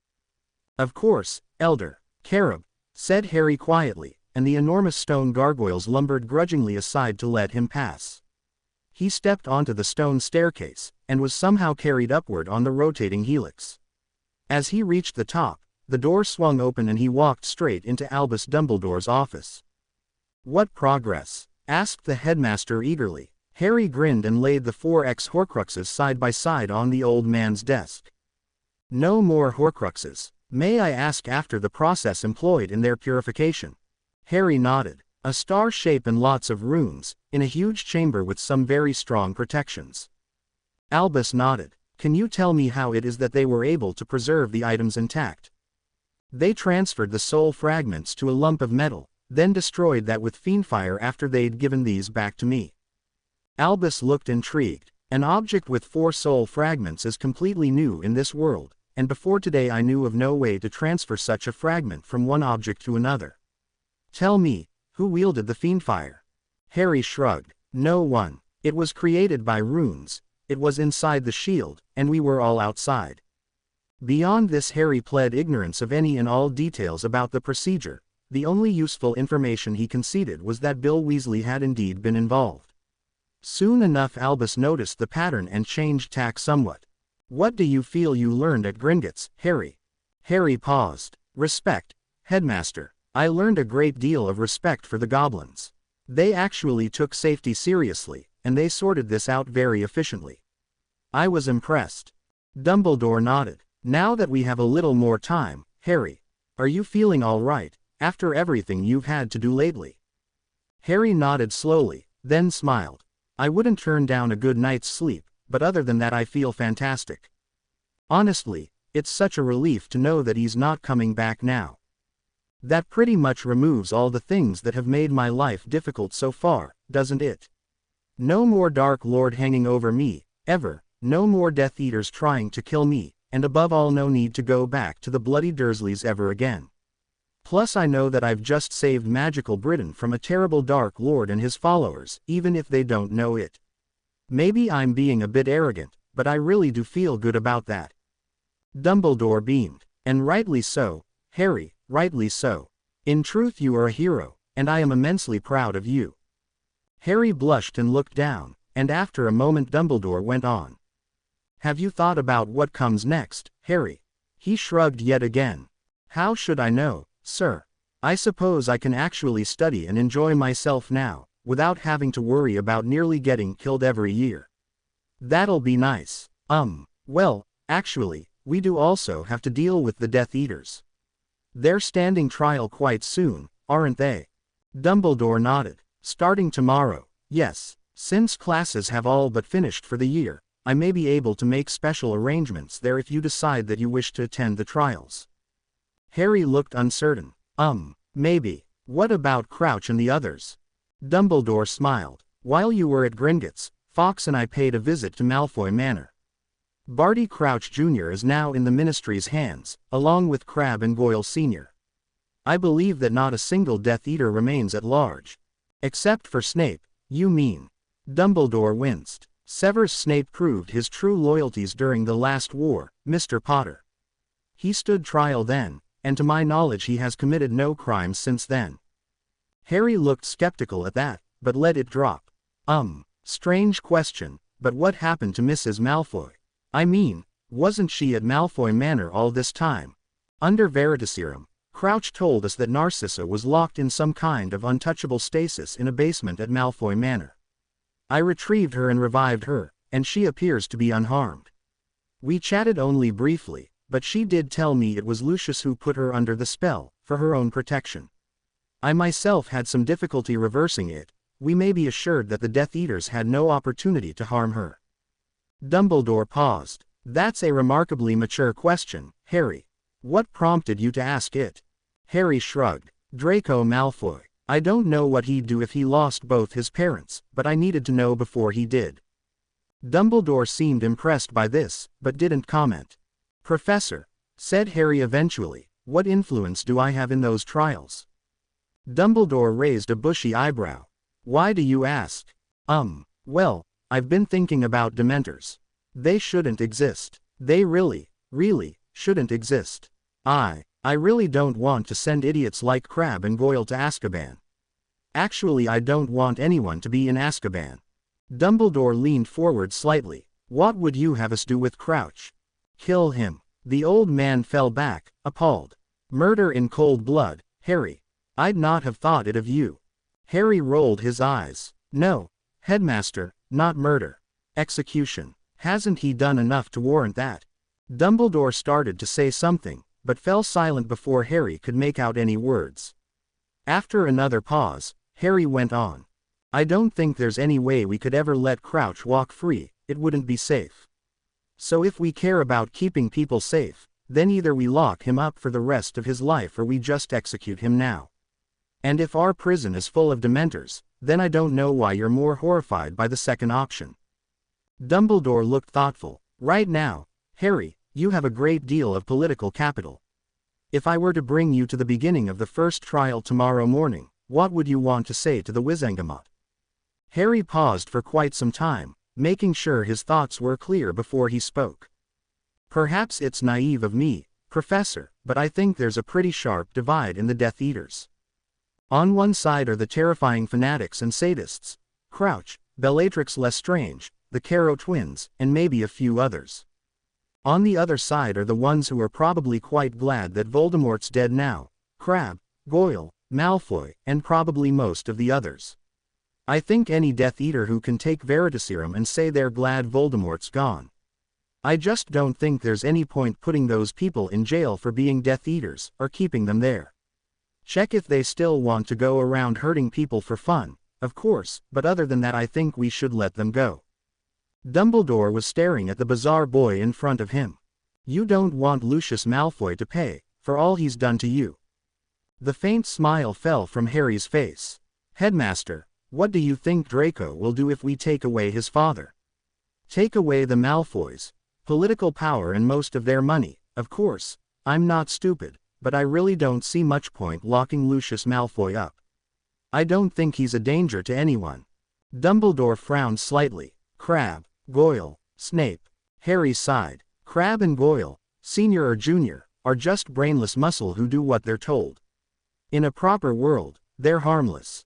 On a related note, Headmaster, it's ultimately your fault that the younger Crabbe and Goyle have been such dangers to me and my friends.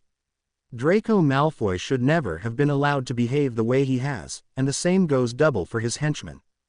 Dumbledore's face remained impassive, controlled. Is the same not equally true of yourself, Mr. Potter, and your friends? I seem to recall interceding on your behalf a number of times, rather like Professor Snape has for young Mr. Malfoy and his friends.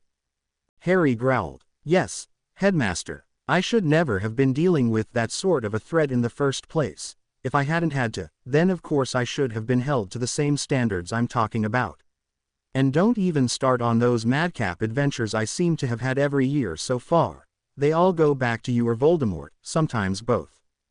Dumbledore seemed somehow to shrink into himself, looking suddenly very old. Forgive an old man his follies, Harry. You cannot know the burdens I have carried. Indeed you should not know, but still I am deeply sorry for all that you have suffered from my decisions. Harry nodded slowly. I understand, Professor. And you did start treating me like a real person recently, and I really do appreciate that. Well, I still have my issues with you, but just so you know, I am on your side. Thank you, Harry. He was a bit late, in the end, but Harry Potter did indeed make it to lunch in the Great Hall that day. To his friends he seemed to appear out of nowhere, slipping into a seat beside Hermione. Harry, said Hermione, are you all right? What's happened? Can you tell us yet? Harry half turned in his seat to hug Hermione. His face showed exhaustion, but still he smiled. Hi, Hermione. After a few seconds he let go of Hermione and turned to face Ron across the table. Everything's fine, and I can tell you almost everything now. Not here, though. Let's find an empty classroom after lunch, and I'll see how much I can tell you before I fall asleep. Hermione looked sharply at him, but simply nodded. Technically they still had classes, but the Express was leaving in a few days' time. There wasn't any actual teaching happening. Even Hermione was willing to skip those classes for something like this. Ron and Hermione chatted aimlessly as they ate. Harry was vaguely aware that they didn't seem to be bickering at all today. Harry, for his part, said nothing as he ate steadily. Ron and Hermione glanced worriedly at him from time to time, but let him be for now. Harry was still eating when the plates disappeared from the tables. He finished his last mouthful of food, then stood up and headed out of the Great Hall with no more than a brief gesture inviting Ron and Hermione to follow him. They did so, and soon found themselves in a dusty old storeroom somewhere on the second floor. Tergio, muttered Harry, sweeping his wand around as the dust fled into a corner. Evanesco, and the dust vanished. Hermione stared at Harry. She'd never heard of those spells being used together like this. Harry, she said, where did you learn that? Harry shrugged. Nowhere. It just seemed obvious. I guess I'm learning to be more practical. They both paused for a moment, and Ron interjected. So what happened? Where have you been, mate? What's going on? Harry grinned, lying down carefully on the now clean floor with his hands behind his head. Almost as an afterthought, he flicked his wand around and muttered under his breath for a few seconds. Okay, now we're private. Well, sort of. It'd take a pretty good cursebreaker to get through without me noticing. Anyway, that's good enough for me. Hermione stared. Where did you learn that, Harry? He waved a hand dismissively. Later. I'll explain. Though, I promise. Anyway, you both want to know what's been going on. First, Voldemort came back. Peter Pettigrew, otherwise known as our old mate Scabbers, did some ritual to give him a body again. I know because I was there. He needed my blood, or at any rate he used it. How did he get you there? Demanded Hermione. Moody. Well, actually Barty Crouch Jr. using Polyjuice to impersonate Moody, got me on the way back from herbology and sent me there with a portkey. But portkeys don't work in Hogwarts. It says so in Hogwarts. A history. Harry grinned at her. Of course you'd know that. I think that's why he entered me in the Triwizard in the first place. The only exception to the no portkeys thing is if Dumbledore creates it, which he did for the cup. As soon as he had, he gave it to Crouch Moody, who changed it and sent me off to a graveyard somewhere. Harry paused for a moment, and decided that Ron and Hermione probably didn't want to hear about the killing curse right now. It got a bit hectic, and I got to see just how many Death Eaters there still were, but then they went away and I woke up with Voldemort and Pettigrew looking away from me. I killed Voldemort. You what? Shrieked Hermione, almost involuntarily. Ron was gaping soundlessly. I killed Voldemort. Cut his head off, actually. He was facing the other way, and he thought I was dead. I realized I'd probably never get a better chance, so I took it. Hermione seemed conflicted. Curiosity won out over horror, though, and she asked, "What spell did you use?" Harry took his hand away from his wand, out of habit. Lacero. You killed Voldemort with a cutting curse. Harry nodded. It was the first thing I thought of. I knew I only had one chance.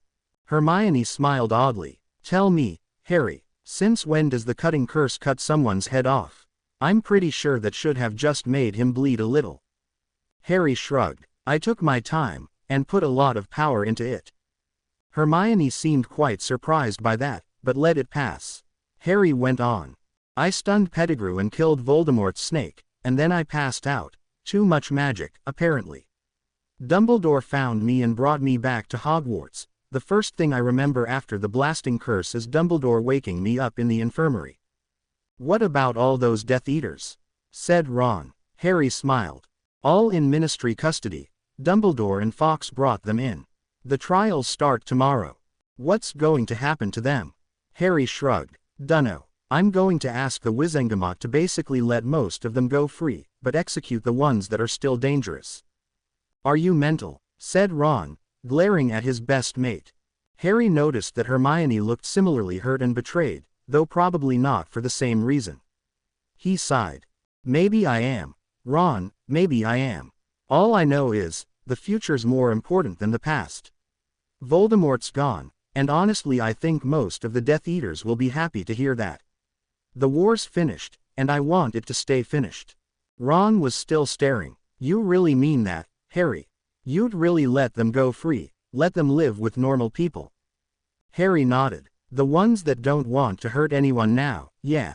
It's the same story for a lot of them really, but let's talk about Lucius Malfoy.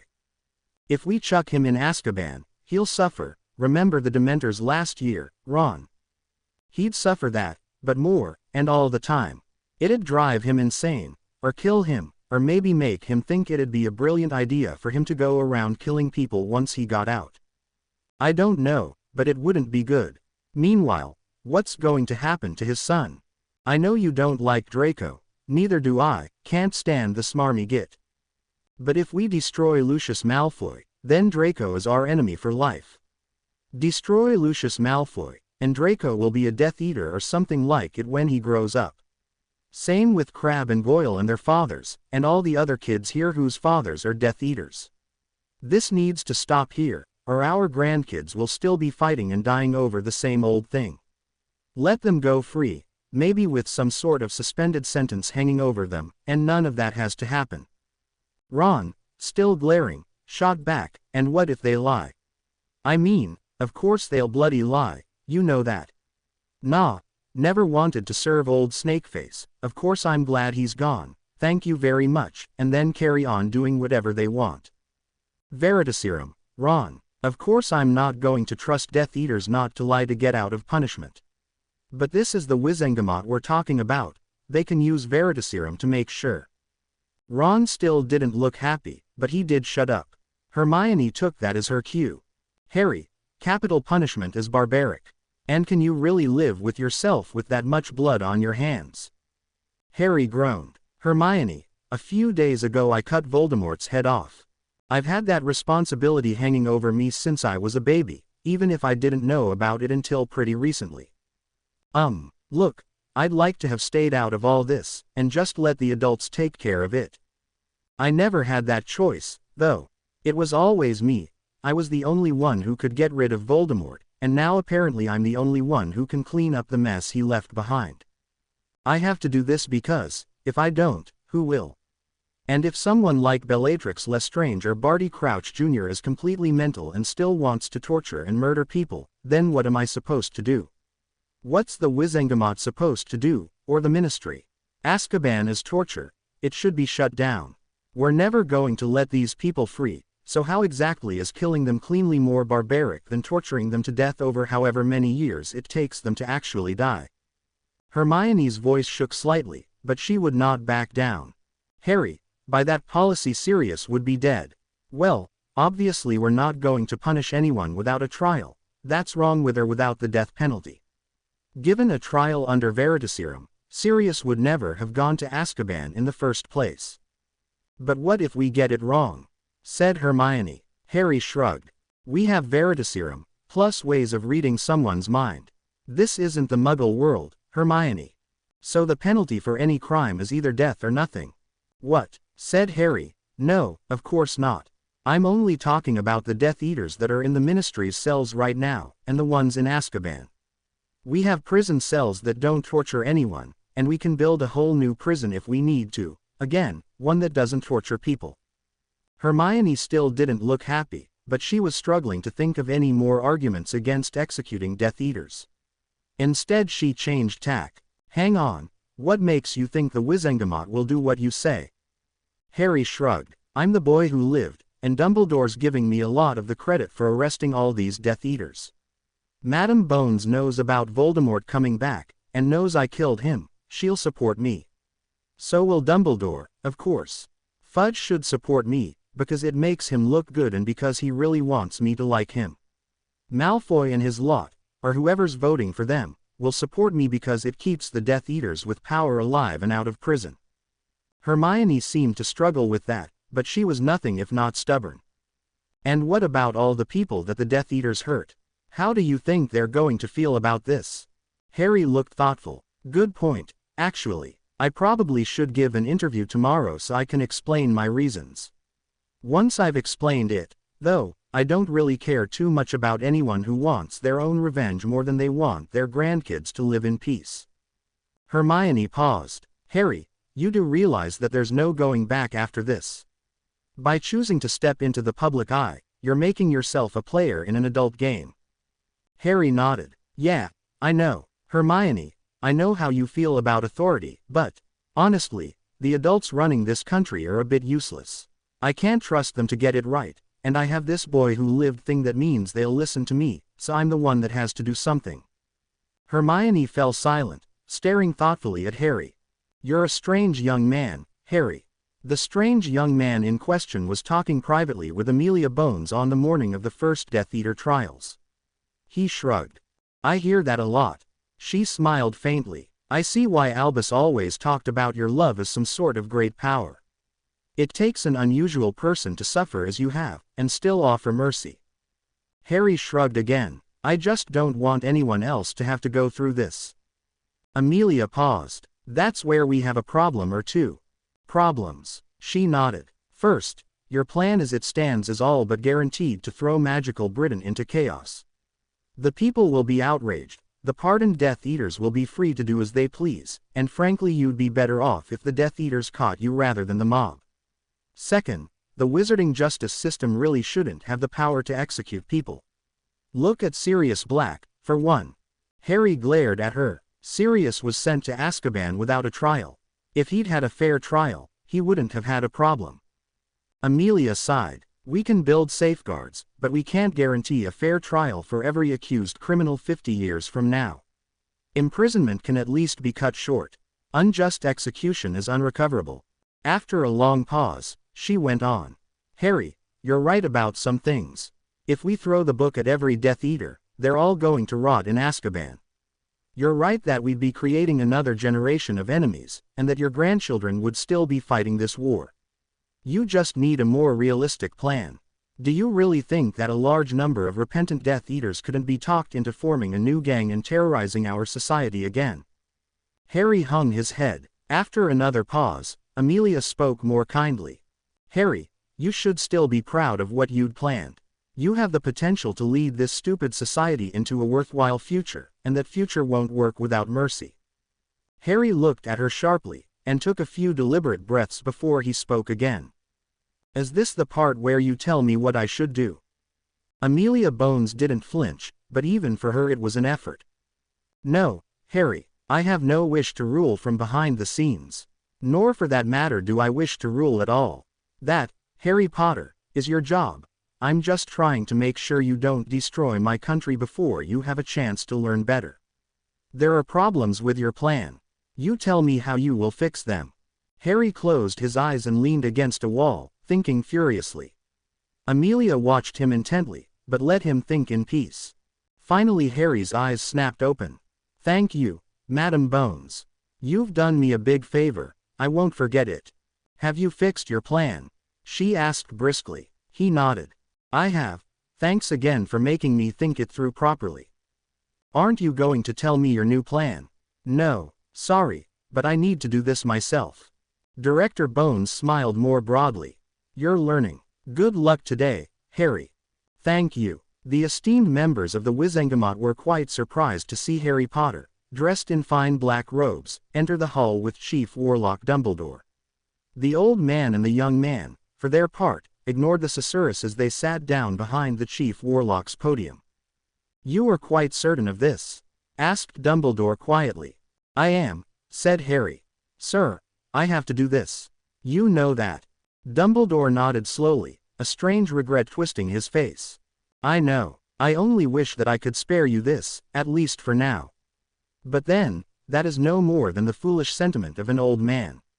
I cannot deny that you have earned the right to make such a choice as this. In truth, I must concede that you have proved yourself rather more thoroughly than almost any other wizard of my acquaintance. If this is your chosen path, then so be it. I can only wish you well, and pledge my support for as far as it may stretch. Now, technically you have no standing here in the Hall of the Wizengamot. Even now you sit barely within an unnoticed loophole in the regulations and procedures of this ancient institution. Therefore, I must insist once more that you say nothing until I give you leave. Harry nodded. Of course. Dumbledore rose then, and looked out over the assembled leadership of magical Britain. He had known these people for many years, had worked variously with or against them on more disputes than he cared to recall. Conscious of Harry's presence behind him, he found himself uncomfortably aware that he did in fact trust Harry more than he trusted the collective lawmakers of magical Britain. He closed his eyes briefly, then tapped the rod of the Wizengamot on his podium.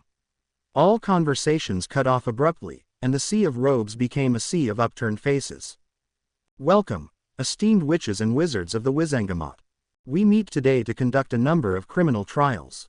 You are all no doubt aware of the attack on Hogwarts at the conclusion of the Triwizard Tournament. We have in Ministry custody the perpetrators of that attack, 5 Death Eaters. We have also a number of other Death Eaters, arrested after rallying to what they believed was a resurrected Lord Voldemort. And finally we have one Peter Pettigrew, notably less dead than previously believed. It was he who rallied the Death Eaters around a golem of some sort in Voldemort's likeness. There was considerable murmuring among the Wizengamot by now, until Dumbledore overrode it with another click of his rod. Before we begin hearing these cases, however, Harry Potter has something to say. By way of introduction I will say only this. He was of considerable help in capturing these individuals, and I have learned to trust his judgment. Harry stood up slowly, and looked around at the Wizengamot members. He felt oddly calm. The war is finished. We've won. The power is completely in our hands, at least for now. The question on my mind is, will it stay finished? Those Death Eaters in the cells. They almost all managed to stay out of trouble for 13 years, and I'm pretty sure most of them only showed up the other night because they were scared of what Voldemort would do to them if they didn't. I think only a few of them actually wanted Voldemort to come back. So again, what do we do with them? To take one example, Lucius Malfoy is in a cell right now. Now, I have classes with his son Draco. If we send Lucius off to Azkaban for a decade or two, what will that achieve? Lucius broken and maybe dead, and Draco determined to avenge him. The same is true for Crabbe, Goyle, and quite a few others. Punish them to the fullest extent of the law, and we guarantee another generation of war. That is not what my parents died for. From somewhere in the chamber, a voice rang out that Harry didn't recognize. You would have us set them free, boy. Harry smiled. If they're no danger, then yes. Break their power, take their claws away, and then yes. Set them free. Any Death Eater who can say under Veritaserum that he doesn't want to commit violent crimes anymore. I say let him go. The same voice rang out again. What if he changes his mind? Harry smiled. The conditions of release will leave the freed Death Eaters harmless, or nearly enough. For a start, any of them who still want to beep and murder will be destroyed. There was instant uproar, which cut off abruptly as the soft click of the rod of the Wizengamot overrode all noise. After a pause, Harry went on. Second, the only way out is through St. Mungo's. Assess them, especially the ones who've been in Azkaban all this time. Give them whatever help they need, and only let them out when a qualified mind healer says they're safe to be let out. He gulped some water, then continued. Third, any great fortunes will be surrendered to the ministry. Narcissa Malfoy stood tall in the ensuing silence, glaring imperiously at Harry. For all your words of mercy, you would beggar me for no crime of my own. Harry shook his head. Not at all, Mrs. Malfoy.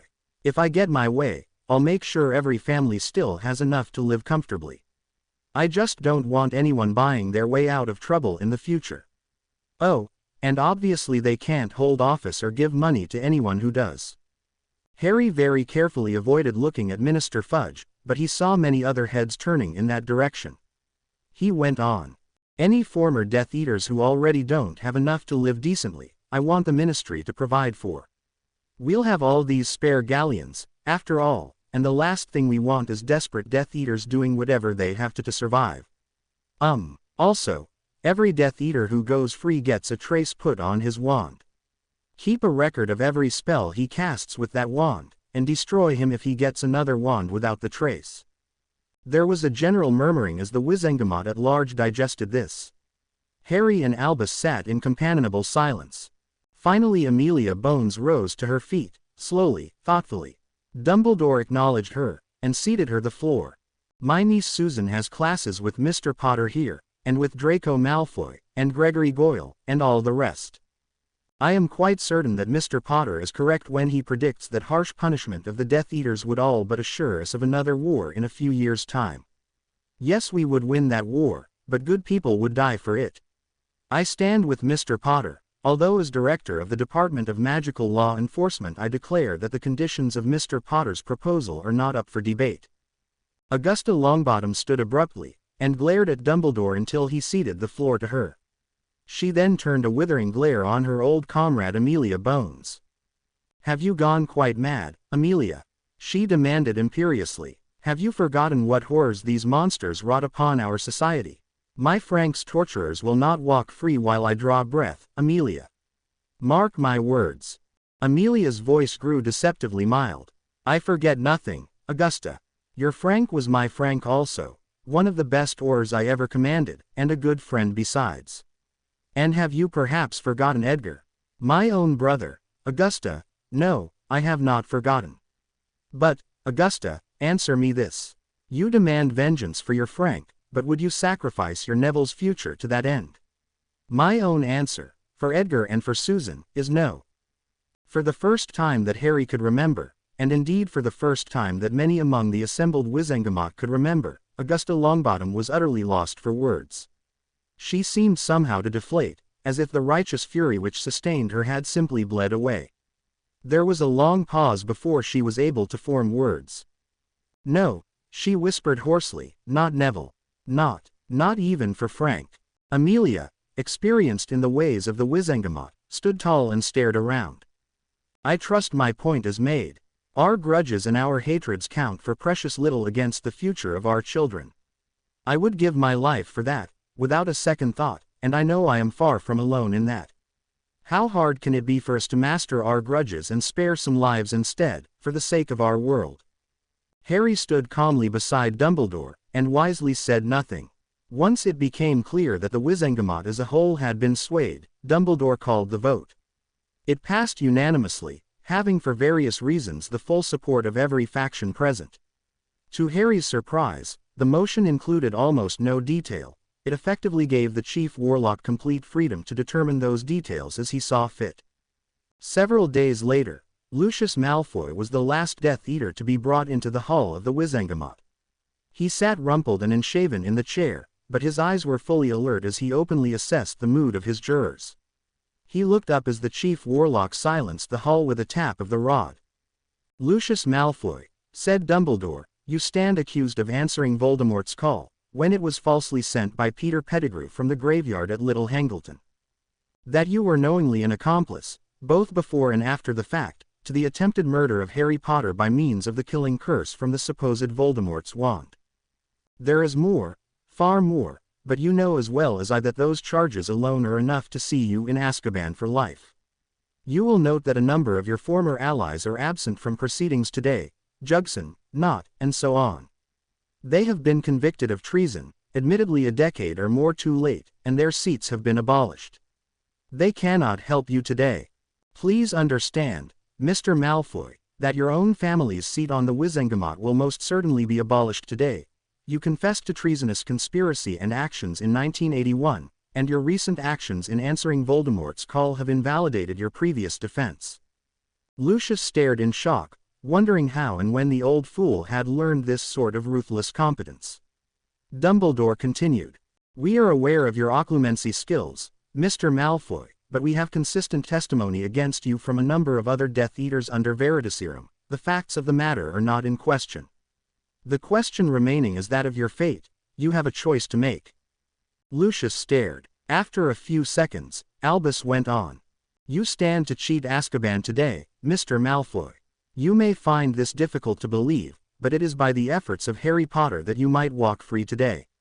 He insists that we would be sowing the seeds of future war, were we to hold you strictly to account for your crimes, and he has swayed this body sufficiently that you now have a chance. Do you wish to take it?" Lucius couldn't quite manage a sneer. "On what terms?" "Your wand will be placed under the trace, permanently. Should you acquire another wand without the trace, your amnesty will end and you will face justice for your crimes. Should you use your wand to commit crimes, I myself will judge whether your amnesty should likewise be cancelled. Your lordship and seat on the Wizengamot will be abolished, and you will be barred from making any contributions that might even seem to influence the decisions of the Wizengamot or the Ministry for Magic. You will retain your family home, and enough of your fortune to maintain a comfortable lifestyle. Beyond that, your assets are forfeit. And finally, you will submit to assessment by St. Mungo's as to your state of mind, and will submit to any treatment that the qualified healers there deem necessary in order for you not to pose a threat to society. You have my word that no political influence will be exerted on that decision from any quarter. I will not allow it." Lucius glared at the old man. "Are you satisfied, Dumbledore? All these years, and at last you can humiliate me." Dumbledore shook his head slowly. "No, Lucius Malfoy, I do not wish for you to suffer, quite the contrary. You will retain your home, your freedom, your family, your magic, your lifestyle. I seek only to ensure that you cannot harm my country, as you have done in the past." Lucius Malfoy was not a stupid man. He had received a number of tremendous shocks in rapid succession, but now he began to recover his critical faculties. He noticed that he was still confused, and a moment later he finally noticed Harry Potter standing quietly behind Dumbledore. Lucius grimaced. "Potter," he said wearily, "what is this?" At a gesture from the Chief Warlock, Harry stepped forward on the podium. He stared silently at the former Lord for a few moments, then spoke calmly. "Mr. Malfoy, I know your son. I mean, I don't like him, and I know he doesn't like me, but I know he does love you. I don't want to take his father away from him. Family is important, and no matter how much he annoys me, he still doesn't deserve to lose his father." Lucius Malfoy stared at the boy who lived, thinking furiously. As an accomplished occlumens and a former covert Death Eater, Lucius was something of an expert on deception. He saw no hint of it in Harry Potter's face or body language. Either the boy was sincere, or he was somehow a world-class liar at age 14. Given that Draco's reports painted Potter as a typical heart-on-his-sleeve Gryffindor, he must surely be sincere. Well might the man stare. Harry Potter might as well be a magical creature, for all the sense that his mental processes made to Lucius Malfoy. Lucius would eventually have to make a decision, he knew. He was still quite confused, and he definitely wasn't keen on the restrictions he would apparently be living under, but it was difficult to imagine any way that they could plausibly be worse than Azkaban. Finally he nodded. Very well, I submit to the restrictions. Albus Dumbledore smiled. Much to his opponent's surprise, it was an expression of pure innocent joy. He really was delighted that Lucius Malfoy could be saved. Harry's expression could perhaps best be described as satisfaction, but even now there was no malice visible on his face. Shockingly, it appeared that Harry Potter really did wish Lucius Malfoy well. To be continued. I hope you enjoyed this story. Also remember to subscribe and like this video. See you in the next video.